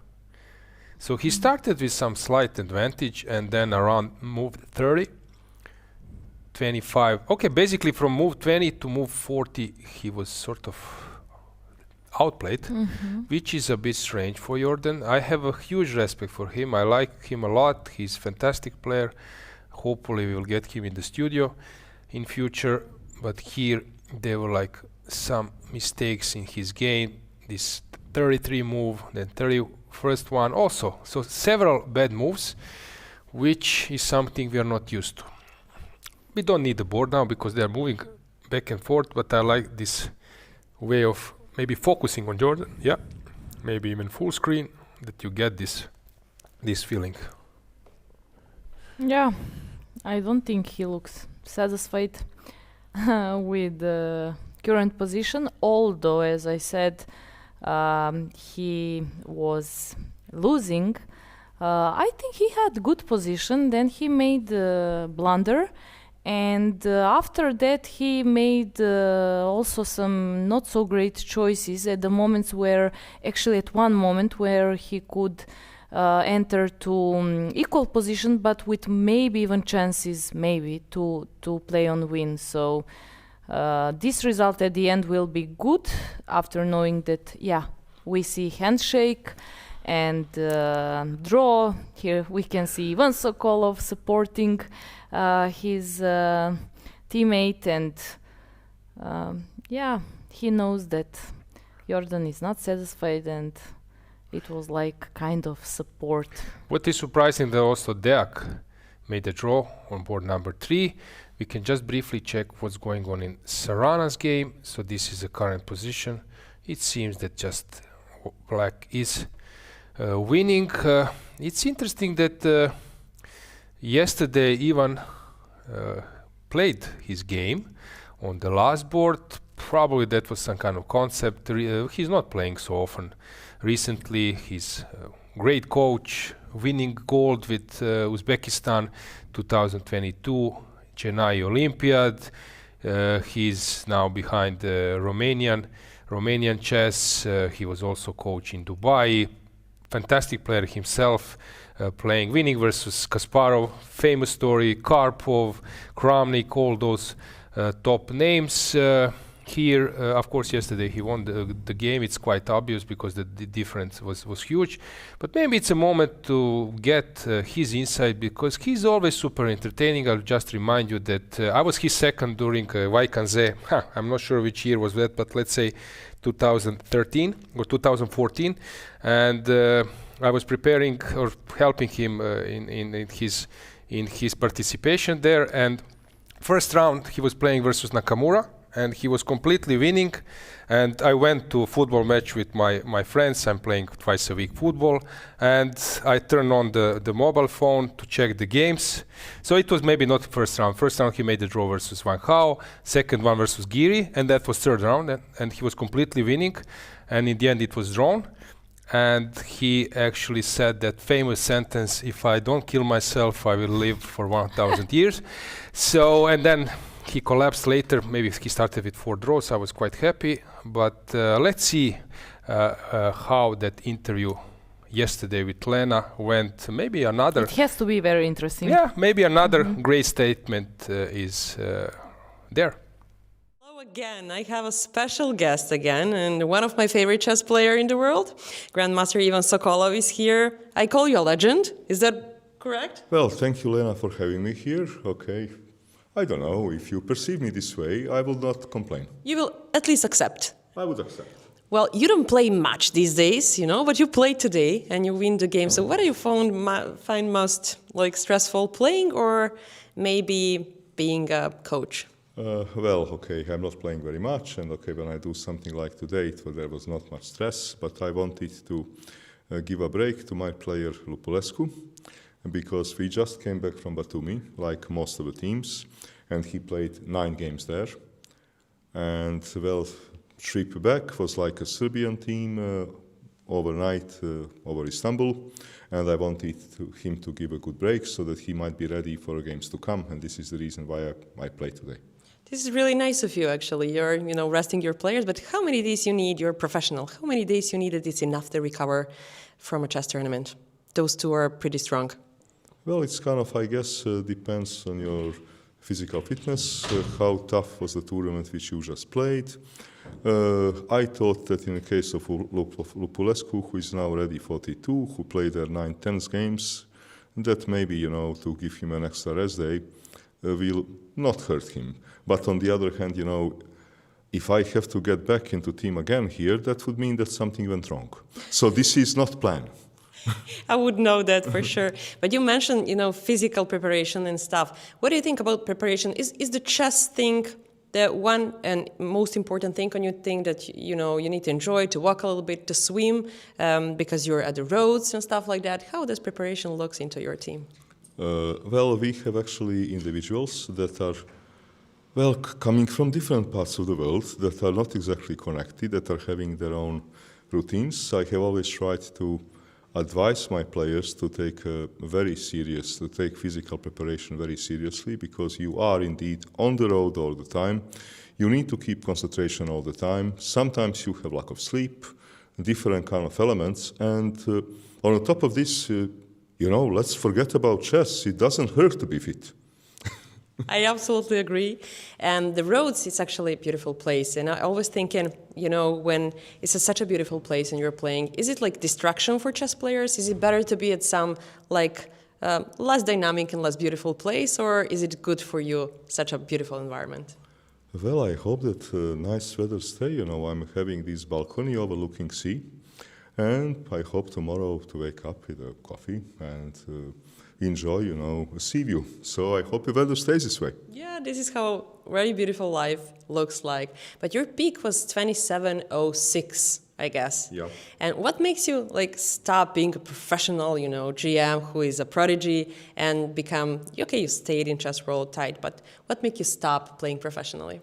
I always had opinion that any kind of profession, if you have a feeling that your future is behind you, it is a good moment to start doing something else. Also, a very wise answer. I'm enjoying this interview. But as a last question for you, what's your message as experienced chess player to the whole world, to the young players? What's your message to them? Advice? I don't know. It's kind of very tough question. Because why? I tell you simply why. Because they're coming from a different demographic and economic environment. And depending on demographic and economic environment, what they are trying to achieve and what other options they have in life makes it impossible to give a general answer. Exactly. Also wise answer. Well, enjoy the nice weather, enjoy walking, enjoying chess. Thank you for being with us, and I hope to see you soon again in studio. Thanks, Thank you, Lena. Ivan. Pleasure being here. Thank you so much. Yeah, we saw interview from Lena and Ivan Sokolov, and I think that when you work on something and you say, I really like my job, that's this moment, because when you, for example, have Ivan as a guest, because he's always very interesting, in good mood, he gives some jokes, good informations, and it's very easy to work with him. Yeah, not like me, right? Joking. Yeah, Ivan is a great guy. He's my friend, and he's always entertaining. And yeah, luckily we have him around, and we will have him more in the studio. I have this advantage that I can message him, and he will always, be at my disposal. So I appreciate this a lot, and I'm a big fan of him in chess terms. So yeah, that was super interesting. Going back to this game we have on the screen, which is North Macedonia club versus Romanian club, Super Chess versus ASE. As we mentioned here, Nino is suffering. Beloslava is steady, pawn up. B5. Yeah, protected passer. What is of course important that here white never can recover the pawn because this pawn endgame is lost. I think this is very instructive, maybe for you viewers, dear viewers, who are not on some advanced level as a beginners, to see how important is to take care of your pawns. You can be pawn down, but basically in a hopeless position. So here it's quite obvious that black is winning. She can even abandon her pawn defense and then collect those two. Okay, still some precision is needed. Maybe even b4 with idea rook e7, rook e3 if she has time for it, because pawn endgame is winning. White will then counter-attack on c7, but this is an option as well. So I don't know, b4. I'm not a big fan of b4, but why? Maybe it's also good as well. Then rook e7, rook e3, rook b3, king b6 if I want to protect. Okay. Maybe even to take on c4, but then you have really to take care of c7 pawn. Yeah. After she takes, so. You're right. You're right. Am I? I didn't hear. Yeah, you are very right. Very right. You're right, and you're right. I said for rook endgames. Just ask me. You mentioned that you are an expert there. This expertise I would love to see, but okay, let's wait for some tournament. What's your next tournament, by the way? I don't know. I didn't plan next tournament. Usually I am like go with the flow, so I will decide in last second minute. I don't plan this. Yeah, this is famous trait of chess players that they are not planning. No, but I'm doing also this job and I'm arbiter, so it's not easy when I should choose between being here in the studio with you, either playing at the same tournament. This time I choose you, but I mean, next time maybe I will play. So we will see. Yeah, and guys, how to understand this? Is this a compliment or not? It is. Yeah, okay, so let's say it's a compliment. She took on c4, and now she will play king b4, and that's a good move.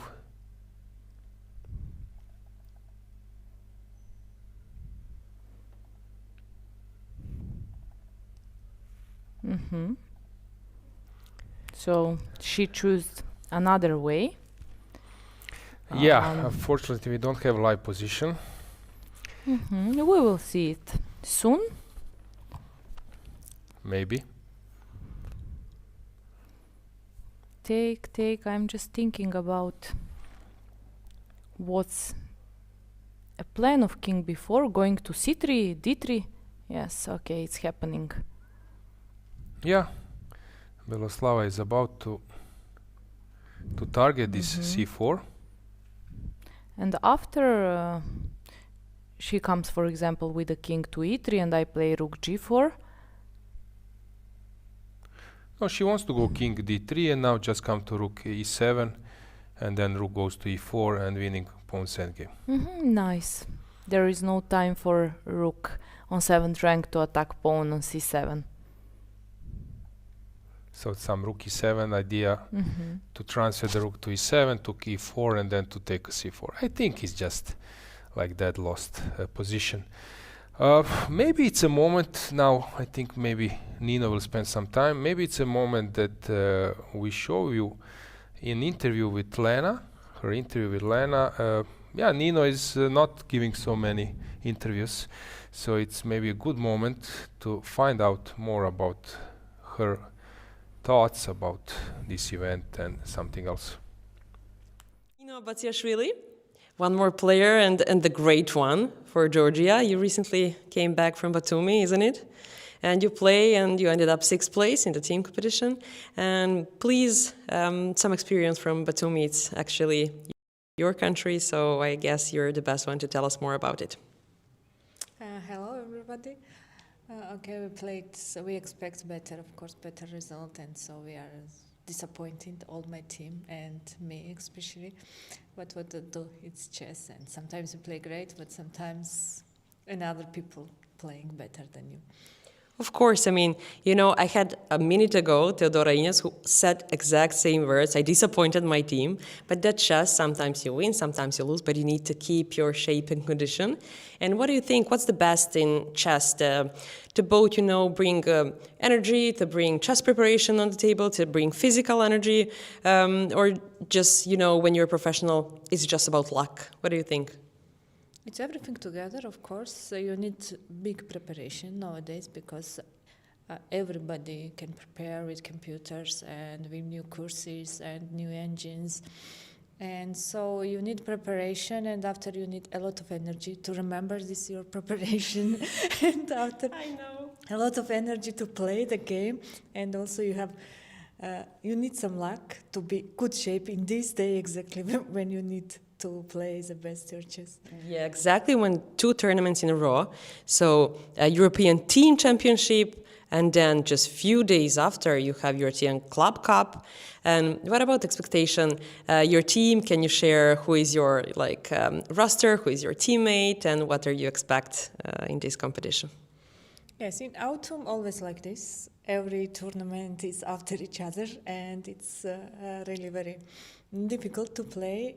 My team is Superbet, Super Chess. Superbet is our sponsor from Romania. I am first boards, and my teammates is Dinara Wagner, Irina Bulmaga, Yuliia Fatalieva, and Marcel Efromensky. They are great girls, of course, and today they are playing and I am resting. Yeah, I was just about to ask you, sometimes it's good to get some rest, and sometimes it's good, you know, to walk around, and this is Rhodes. It's an amazing place to play. How are you satisfied with the organization so far? Today I was very happy. Then I have this rest day because the weather is very good and I went to swim and I have a very good day. She went to swim in mid-October. I did the same. This is really, really good. And just one last question. I'm not gonna bore you for many more questions, but one last question for all your fans. What would be the message you would like to share, from the chess experience to chess kids, to chess fans who are watching us? What I can say to them, just watch chess games if you enjoy. If you don't enjoy, don't watch. But if you enjoy and you like to play chess, watch games and do your best if you want to be a professional. This is honestly not because a lot of parents right now are, taking kids to chess even though kids are not interested. But this, what Nino said, just if you like chess, play chess. If you don't, just move to another sport. But chess is really wonderful, but complex sport, and you need to be in a good shape, and you need to win, but both know how to lose in chess. Thank you so much, Nino, for being here with me. Good luck tomorrow. I guess you will play. We will not reveal, but good luck for your team at least. Thank you so much, Nino. Thank you. Another interesting interview. You can see that Nina's game is still in progress, but we have one update. Our yesterday's hero of the day, hero of the round, Bogdana Sivanandan, she was our guest here in the studio, is having a tough day in the office. It's sometimes funny. So you were like, yesterday you were winning against former world champion, and today you are losing. So that means that still it's very hard. You can see the position in that game. It's completely losing, yes? Yeah, so Bogdana is black.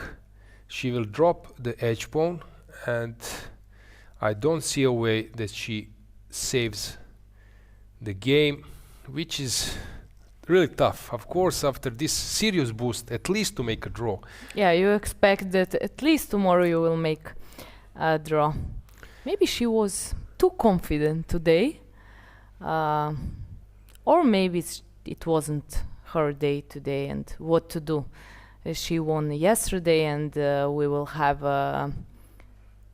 5 more rounds, so it doesn't mean anything, but for sure it's not so pleasant feeling. Yeah, and we have her on the camera. Meno and Sotiris have prepared it. We can stay with this view because, yeah, it will give us a little bit more insight. I like how you have this result already, 3-0, huh? Yes. So this game basically will not affect on the result of total match. It will be most probably 3-1, but we will see. Maybe something will change. Yeah. I don't see any. Like if we have some endgame and potentially wrong color of bishop, that then you can find some kind of tricks, but here it will be very hard to find any chance for a draw as black. Yeah, she's lost. She will stay with 2 pawns down, and then they will start marching. But you never know. So let's stay here for a moment. King e6, blitzed. So are you taking on h5 or you're pushing? I would push the f pawn. Her opponent, I would push f5. It's tempo move, and the king cannot stay close to my pawn.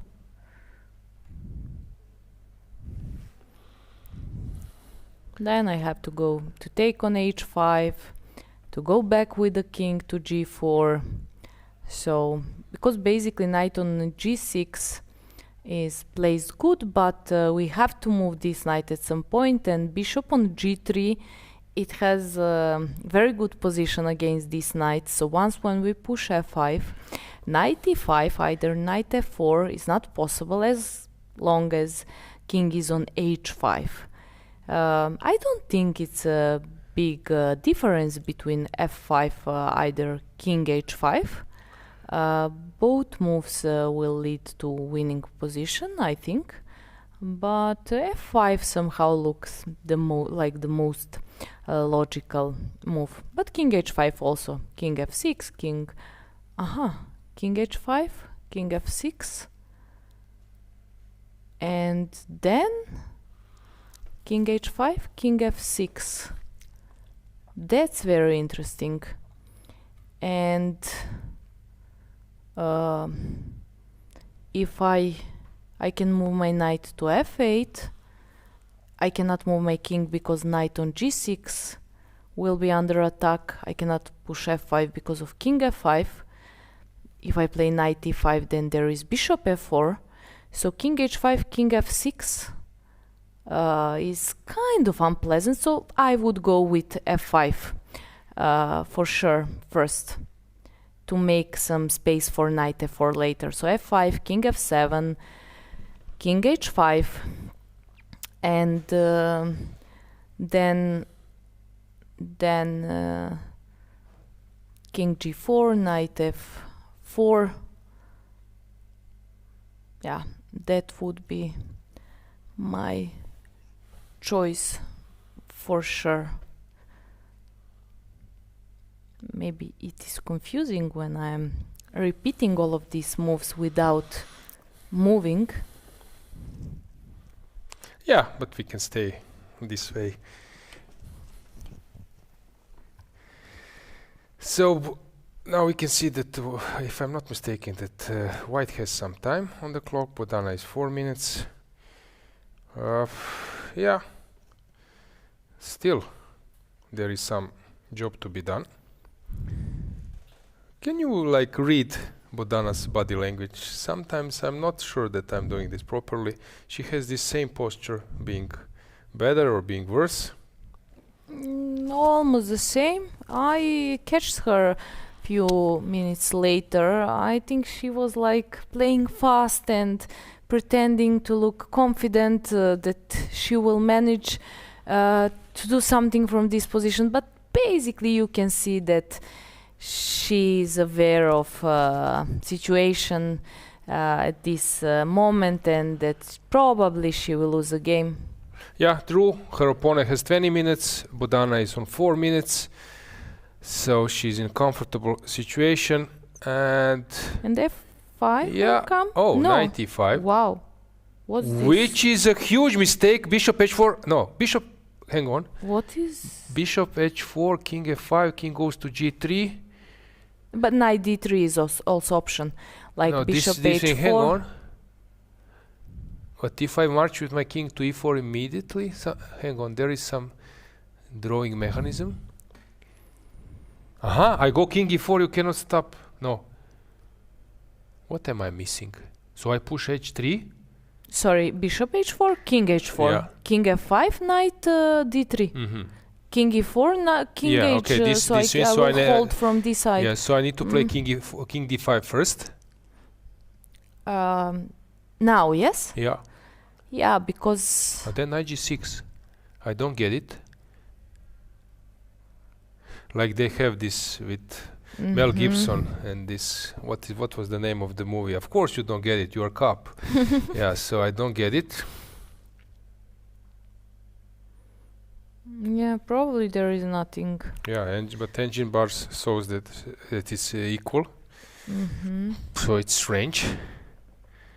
There is some superb concept.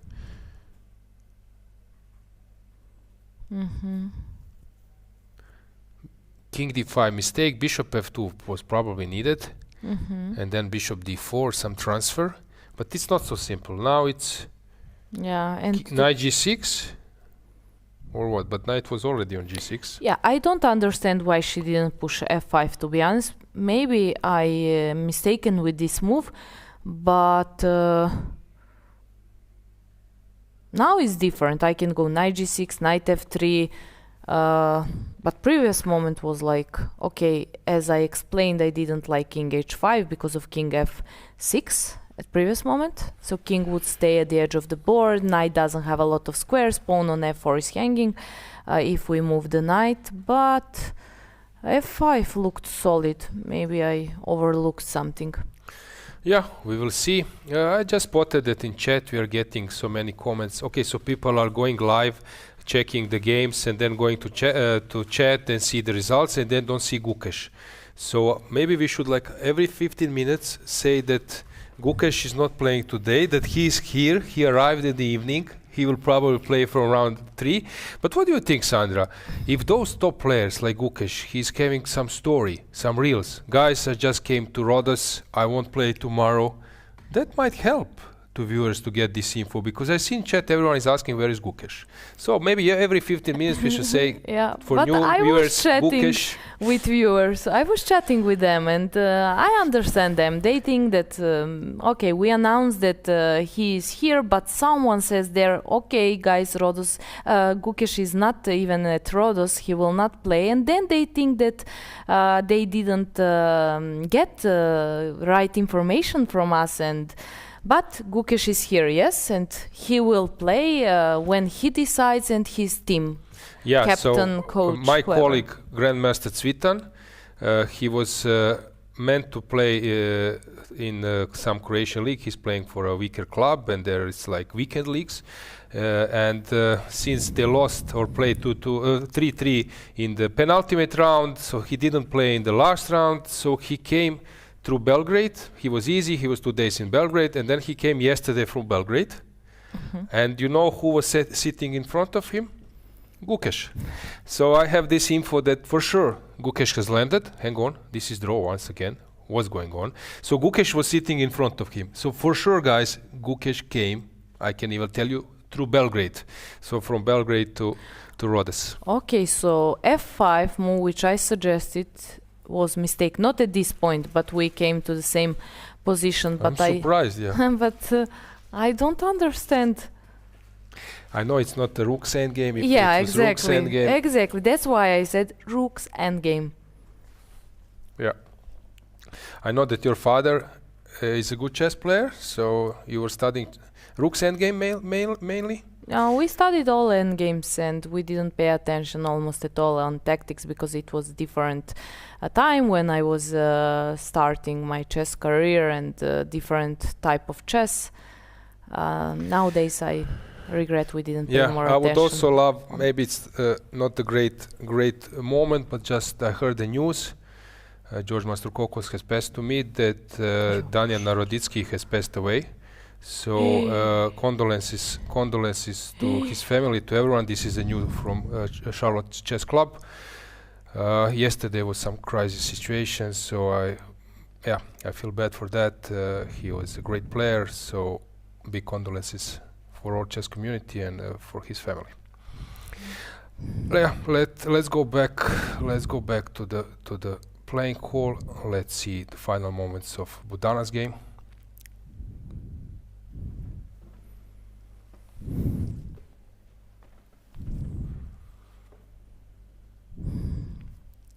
Knight f4 just played.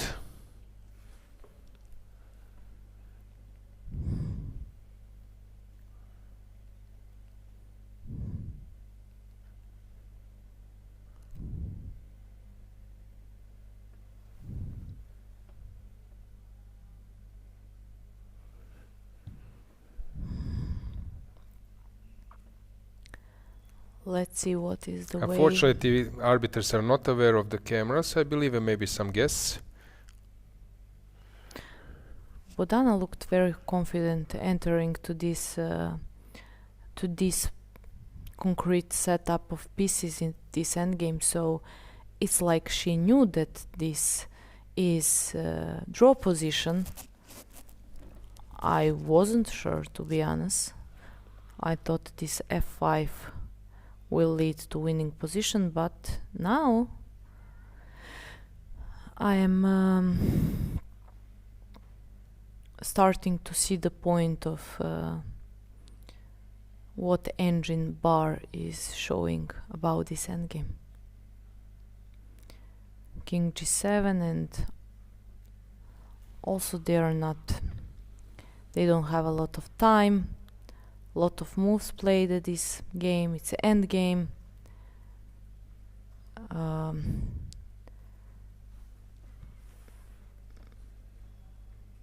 Yeah, we will see if something will change again or not.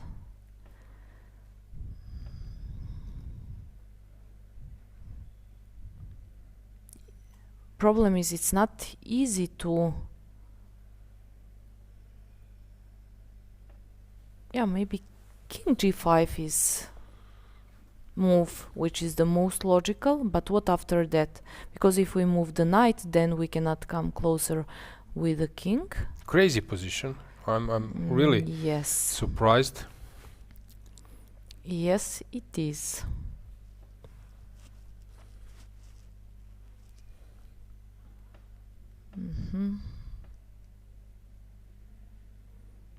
I think now white is aware that it was mistake somewhere and that she missed winning position. I can see that, and okay, she is also thinking, taking some time, and probably whatever she looks, it doesn't look like that it will make improvement at this position. As I said, king g5 looks the most natural, but what after that? Okay, after that I will push one of these two pawns. Again, I have to do something, and at some point one of these two pawns will be taken by bishop, but knight and pawn will probably not win against king and the bishop if king is close to the promoting square of any of these two pawns which stays on the board. Yeah, it's some kind of fortress. Let's go back to our main match. Let's see how Eshek de Monte Carlo is doing. Elizabeth Petz has won the game, and Divya as well. So you will see in the playing hall that that match is empty. So slowly things are closing. Yeah, you could see the results. Maybe it's a moment also that we check Elizabeth's interview of yesterday. Since we had some technical problems, I would regret not to show them. So let's hear and see what Elizabeth up to. Hello everybody, I have Grandmaster actually here with me, Elizabeth Petz. Thank you for being here with us. And my actually first question for everybody today was, they just came from Batumi and play here and you didn't. Why? Can you share with us that question? Well, I didn't go because I actually decided that I will not play long tournaments anymore. This is just 7 rounds, but because of my pregnancy, I also didn't want to leave Europe. So this tournament is in the European Union, so I feel like a little bit more secure, but in Batumi, I wasn't sure if there's some stuff with the food or anything, it might get dangerous. That's why I didn't go. I completely understand, and thank you for sharing this with us. I was about to say congratulations, and you shared it first. I'm so glad that I hear that someone is pregnant, and in this condition playing chess is not easy. But how do you feel during the game? Can you share a bit of experience during today's game and the win? Well, actually, I probably played like a girl who could be my daughter, to be honest, you know, so it's always like a little bit shaky to play someone that young, and I could see in Bodana's game she even beat Mariya. So it's always like you feel like a little bit tensed when you play someone so young and talented. So I mean, my game went well. At some point, she made a positional kind of mistake, and then it was easier for me. But in general, she played quite good, and she lasted very long. So you always need to take care, actually, when you play chess. You know, however and whoever you play, you need to be careful. And you're playing for Monte Carlo Chess Club. That's a huge thing. That's a huge deal. Can you share a bit more about your team, about your colleagues? I think I've been playing now for Monaco for more than 5 years, and I'm like a very close friend of Valmira Skripchenko, like we are best friends, and that's actually how I got into the team, to be honest. And I always enjoy my time in Monaco. I mean, Monaco is probably like the best venue for women's chess I can imagine, and I played many European rapid and blitz events there. So it's a very nice atmosphere, and we have also like a very nice captain, Jean-Michel, who is really taking good care of us for many years already. That's very nice, and that's very good for team spirit. But what do you expect? Maybe gold medal, maybe something else? Well, like we were first seeded the last few years, and then it never worked out. So it's better like to just go game by game and not to expect too much, because I mean there are many strong teams here in this tournament, so it's not like an easier run in general. I hope this year we will finally like conquer, but it's hard to say now. It's many games to go. Yeah, even 7 rounds, but still many games to go. Very nice. I always wonder in a question, how does that feel to be a grandmaster You know that you're only few of you are holding that title. How does that feel? Well, actually, for me, it's like a little bit special in a way that my father's a grandmaster too. So I think we are the only father-daughter duo in the world who have this title. So my father did it at the age of 33, so I was a bit late in this regard. But somehow it was like my minimum goal to also get the title, at least to get the same as my daddy did many years ago. So I think this was for me the biggest pleasure, just to share the title with him. Maybe that was actually your goal, to achieve the title as your dad has. But yeah, a few more questions and I will leave you to get some rest. How do you like Rhodes so far? It's my first time in Rhodes. I have been to Kos, I guess, I'm not sure I pronounce it correctly. It's another island in Greece last year. And whenever I go to an island in Greece, it's very nice, especially very sunny. So I love Greek food. I'm a big fan of gyros and feta salad. And so, I mean, for me, it's very suitable. And especially now to get a little bit of sun before going back to cold, dark Germany. It's actually very nice also regarding my health. I'm lacking vitamin D, my doctor said. So I think this is just great to get it here. So chess is good for you, Rhodes is good for you, and like, what would you say just as a message for your fans, for girls who want to become grandmaster? What would be your message? Well, I think what I learned in my life is like that you always have to fight to achieve something, and you should never give up. And even if you have like bad tournaments and bad times, like usually always good tournaments are coming, you just should never lose the patience. And I think most important for especially women in chess, if you want something, you need to fight for it, and you cannot be silent about it. Thank you so much for this inspiring words. Thank you, Elizabeth, for being with us. Good luck in the following rounds. Thank you. Yeah, and we are back. We have some results, but let's check has something changed in Bodana's game. So we have the following position. We will get the board very soon. This is the, I believe, live position. Nothing specially changed. Yeah, so she is there to fight. Laura Unuk, this is the current position. It seems that she is just dead lost, and that we have final result in Batsiashvili versus Krasteva. So just to summarize today's matches, Eshek de Monte Carlo, they won with 3-1, 2 wins with black pieces, which was very good for them. Nice strategy. 4-0 for Turkish Airlines, convincing win. And we have 3-0 from Typhoon Ljubljana versus Crvena Zvezda, but it seems that they will lose this one. Super Chess 3-1 win for Krasteva, quite a good one. Sremska Mitrovica 4-0, Teodora Injac leading the team. So you can see this is...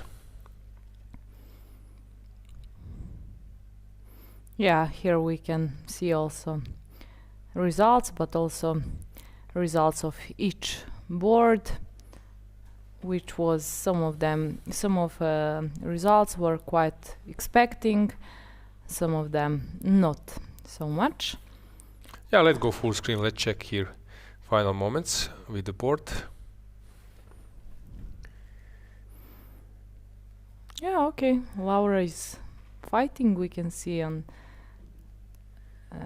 small screen, and on the other hand, Bodana's game. I was sure that it was winning, and it was, but somehow White didn't find the most precise way to convert win, and now she's trying, but she's aware that she lost advantage, and probably it will be a draw. Also, we can see this is very interesting. Bodana's face is completely different than when we entered to see the game, when engine bar showed that her opponent has winning position. Crazy that this is draw, being 2 pawns up, knight is there to kick opponent's king, and it's still a draw. So I'm a bit shocked. I'm also, as you know, I suggested that f5 move, thinking that it's winning. I was wondering why white is taking so much time at that point to decide what to play. This was most natural move, but obviously I would make the same mistake if I was playing this position as white. Once again, Gukesh is not playing today. No. Okay, joke aside, let's go to the open section. Let's see what's left there. Let's see how the things are developing there. We have only Hari Krishna playing versus Sumets. This is Novi Bor. And that's basically it from top boards. And now this game is finished. So, what is the final result? Let's try to dig. Did he lost the game? What? Hang on. That's a shocking outcome. So let's just... Here he already misplayed. Something went really bad for Hari. So let's see around here. Actually, he was not blundering anything. He just... No, he was doing good well, yeah. And having better position most of now time. It's maybe not a better one. So around, let's say here, he started to drift. Okay, this one was fine. Maybe here, this 94 c3, maybe h4, h5, h4, which was actually proposed by Vidit, that this is a good way to move on. Most of pieces are on the because queen it's tempting side, to go to c3, but then this knight become a headache, and he exchanged it and stuff. I'm shocked because Hari, but once again, Sumets is the one who is creating an upset versus Novi Bor. 10 years ago, 12 years ago, he was the one winning versus David Navara. Now he's winning versus Hari Krishna. Vasily Ivanchuk mentioned that there was a rapid game in Frankfurt that also was lost by Hari Krishna. So, yeah, Sumets is actually the one playing headache for other players who met and who will meet him, especially from this round where he just won the game against Hari Krishna.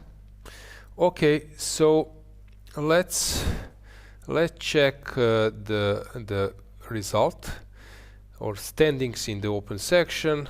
So let's go back with the live results just to update you and conclude the open section.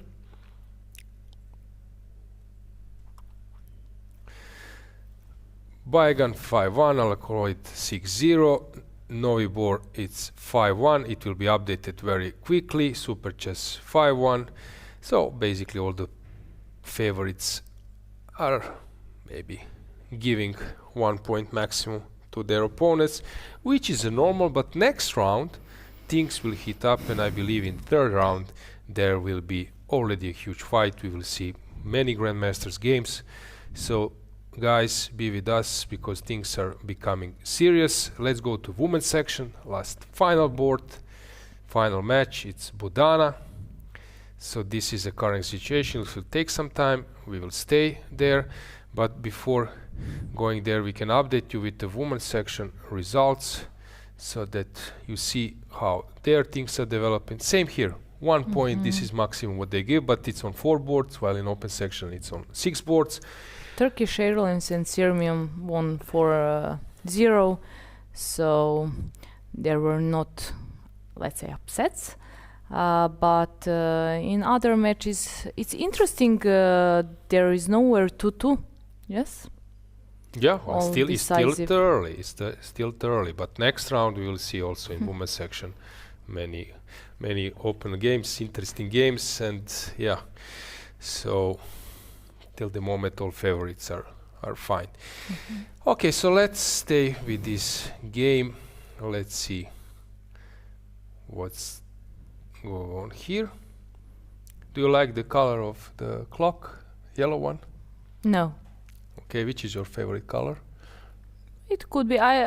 Speaking of clocks, I like those red one.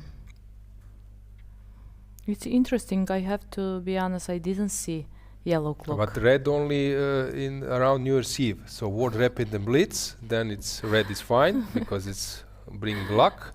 After that, you switch to which color? Black. I like black color. I don't know how to read colors, but black probably means something. Yeah. Yeah. It means a lot. Blue is my favorite It depends color. of occasion. Blue? Yeah. Sort of. It's always good on you. That's a compliment if you're not sure if it is or it's not. You should wear it always. Thanks for that. I appreciate it. I will check where to buy 5 blue shirts and maybe a suit, but till the moment let's go back to our main game. Bodana is a real star. I love the way how she's fighting. She's there. She's sitting for hours but still able to fight, being so young. I know, I'm so impressed. And I don't know how far she can go, but for sure this is something historical.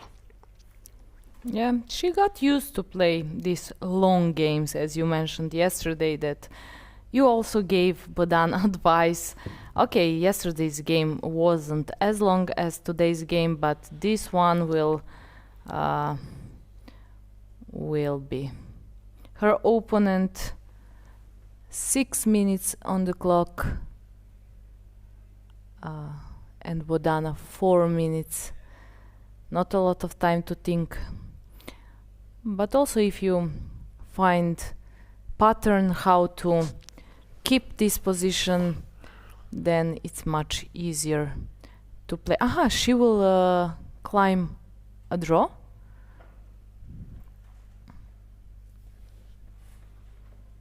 Okay, we will see.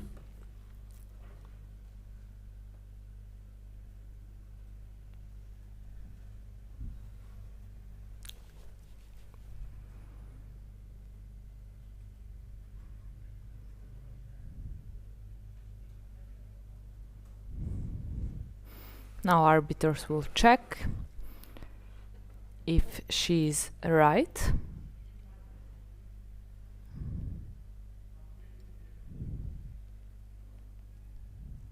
Okay, if it will end in a draw, this will be a good luck day for Bodana, and she will save this game, which is again fantastic.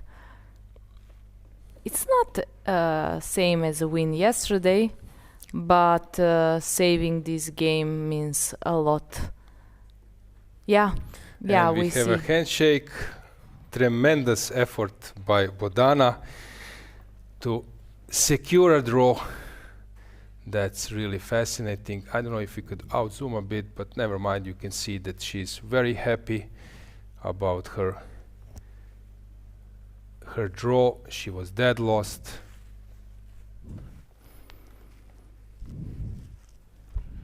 She should be happy. I'm speaking from my perspective. Really, if I would have in any moment losing position, then I'm happy with the draw for sure. Doesn't matter against who I play and what I did in previous round, unless it was important round for Norm or something really, really important, then even this luck to make a draw wouldn't be enough for me to be happy. So it's easy to make you happy? And no, it's not. Trust me. I would like that it's easy, but it's not. 5 rating points. No. 20. You mean mine yeah, rating points? to make you happy. To make you happy that you get like 20 rating points. No, it's not everything in rating. I know you didn't expect to hear this answer. Title, maybe WGM title, would make you happy. Yes, for sure. Okay. But not permanent. But maybe some good shopping. Shop till you drop. For sure. Okay. Finally. But after I become a woman grandmaster, then the good shopping. Yes, exactly. Exactly. Okay, so final moments. We can slowly conclude our day. It was, I don't know, it was tense. So many things, so many guests. Just to mention, we had a poll. Whom do you like to see in the studio? And suddenly they're all there. First Ivanchuk, Giri, Injic, Vidit. So it was awesome. I was so happy that guys, you will have this chance to listen to those master classes yesterday. Keymer and Elyanov, many others. So I think this is some additional content which you can get only here. So subscribe to the ECU channel, follow us in chat, and be with us tomorrow, third round. Things are starting to become very, very serious, and we will have now very tough matches tomorrow. See you guys. See you soon.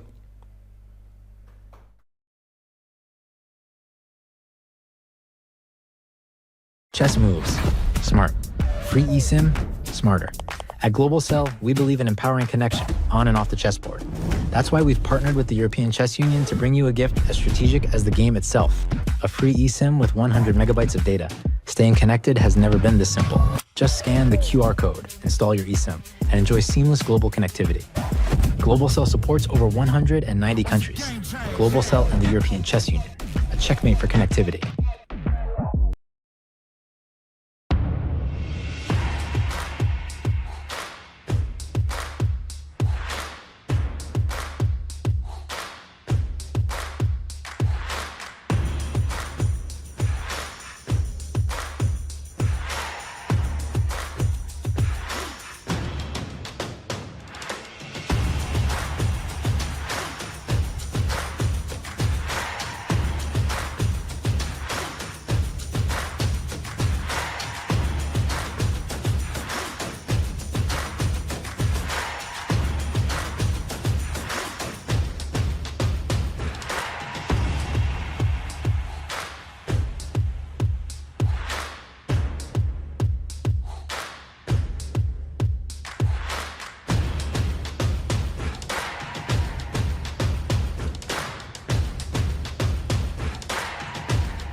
This is a chance. This is a war. Everyone wants to be a winner. But the path to victory is lonely. Chess Robot, the smartest, most advanced AI chess robot. It turns chess into an exciting game of progression. Mastering 25 levels will transform you from a beginner to a grandmaster.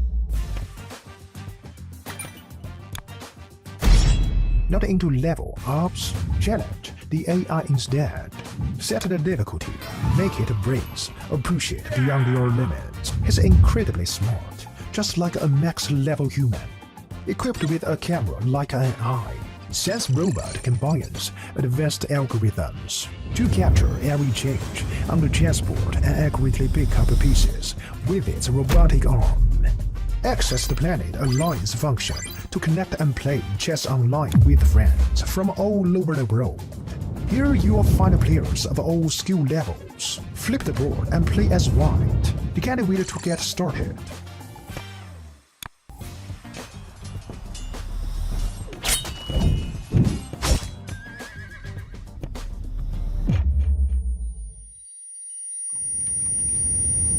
New to chess? We've got a better way.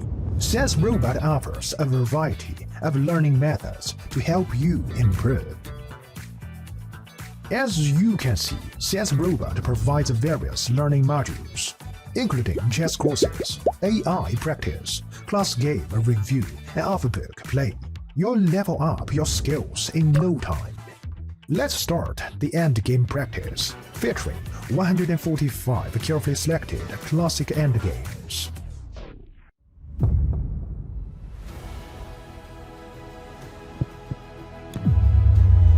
Now you have a greater chance to become a winner.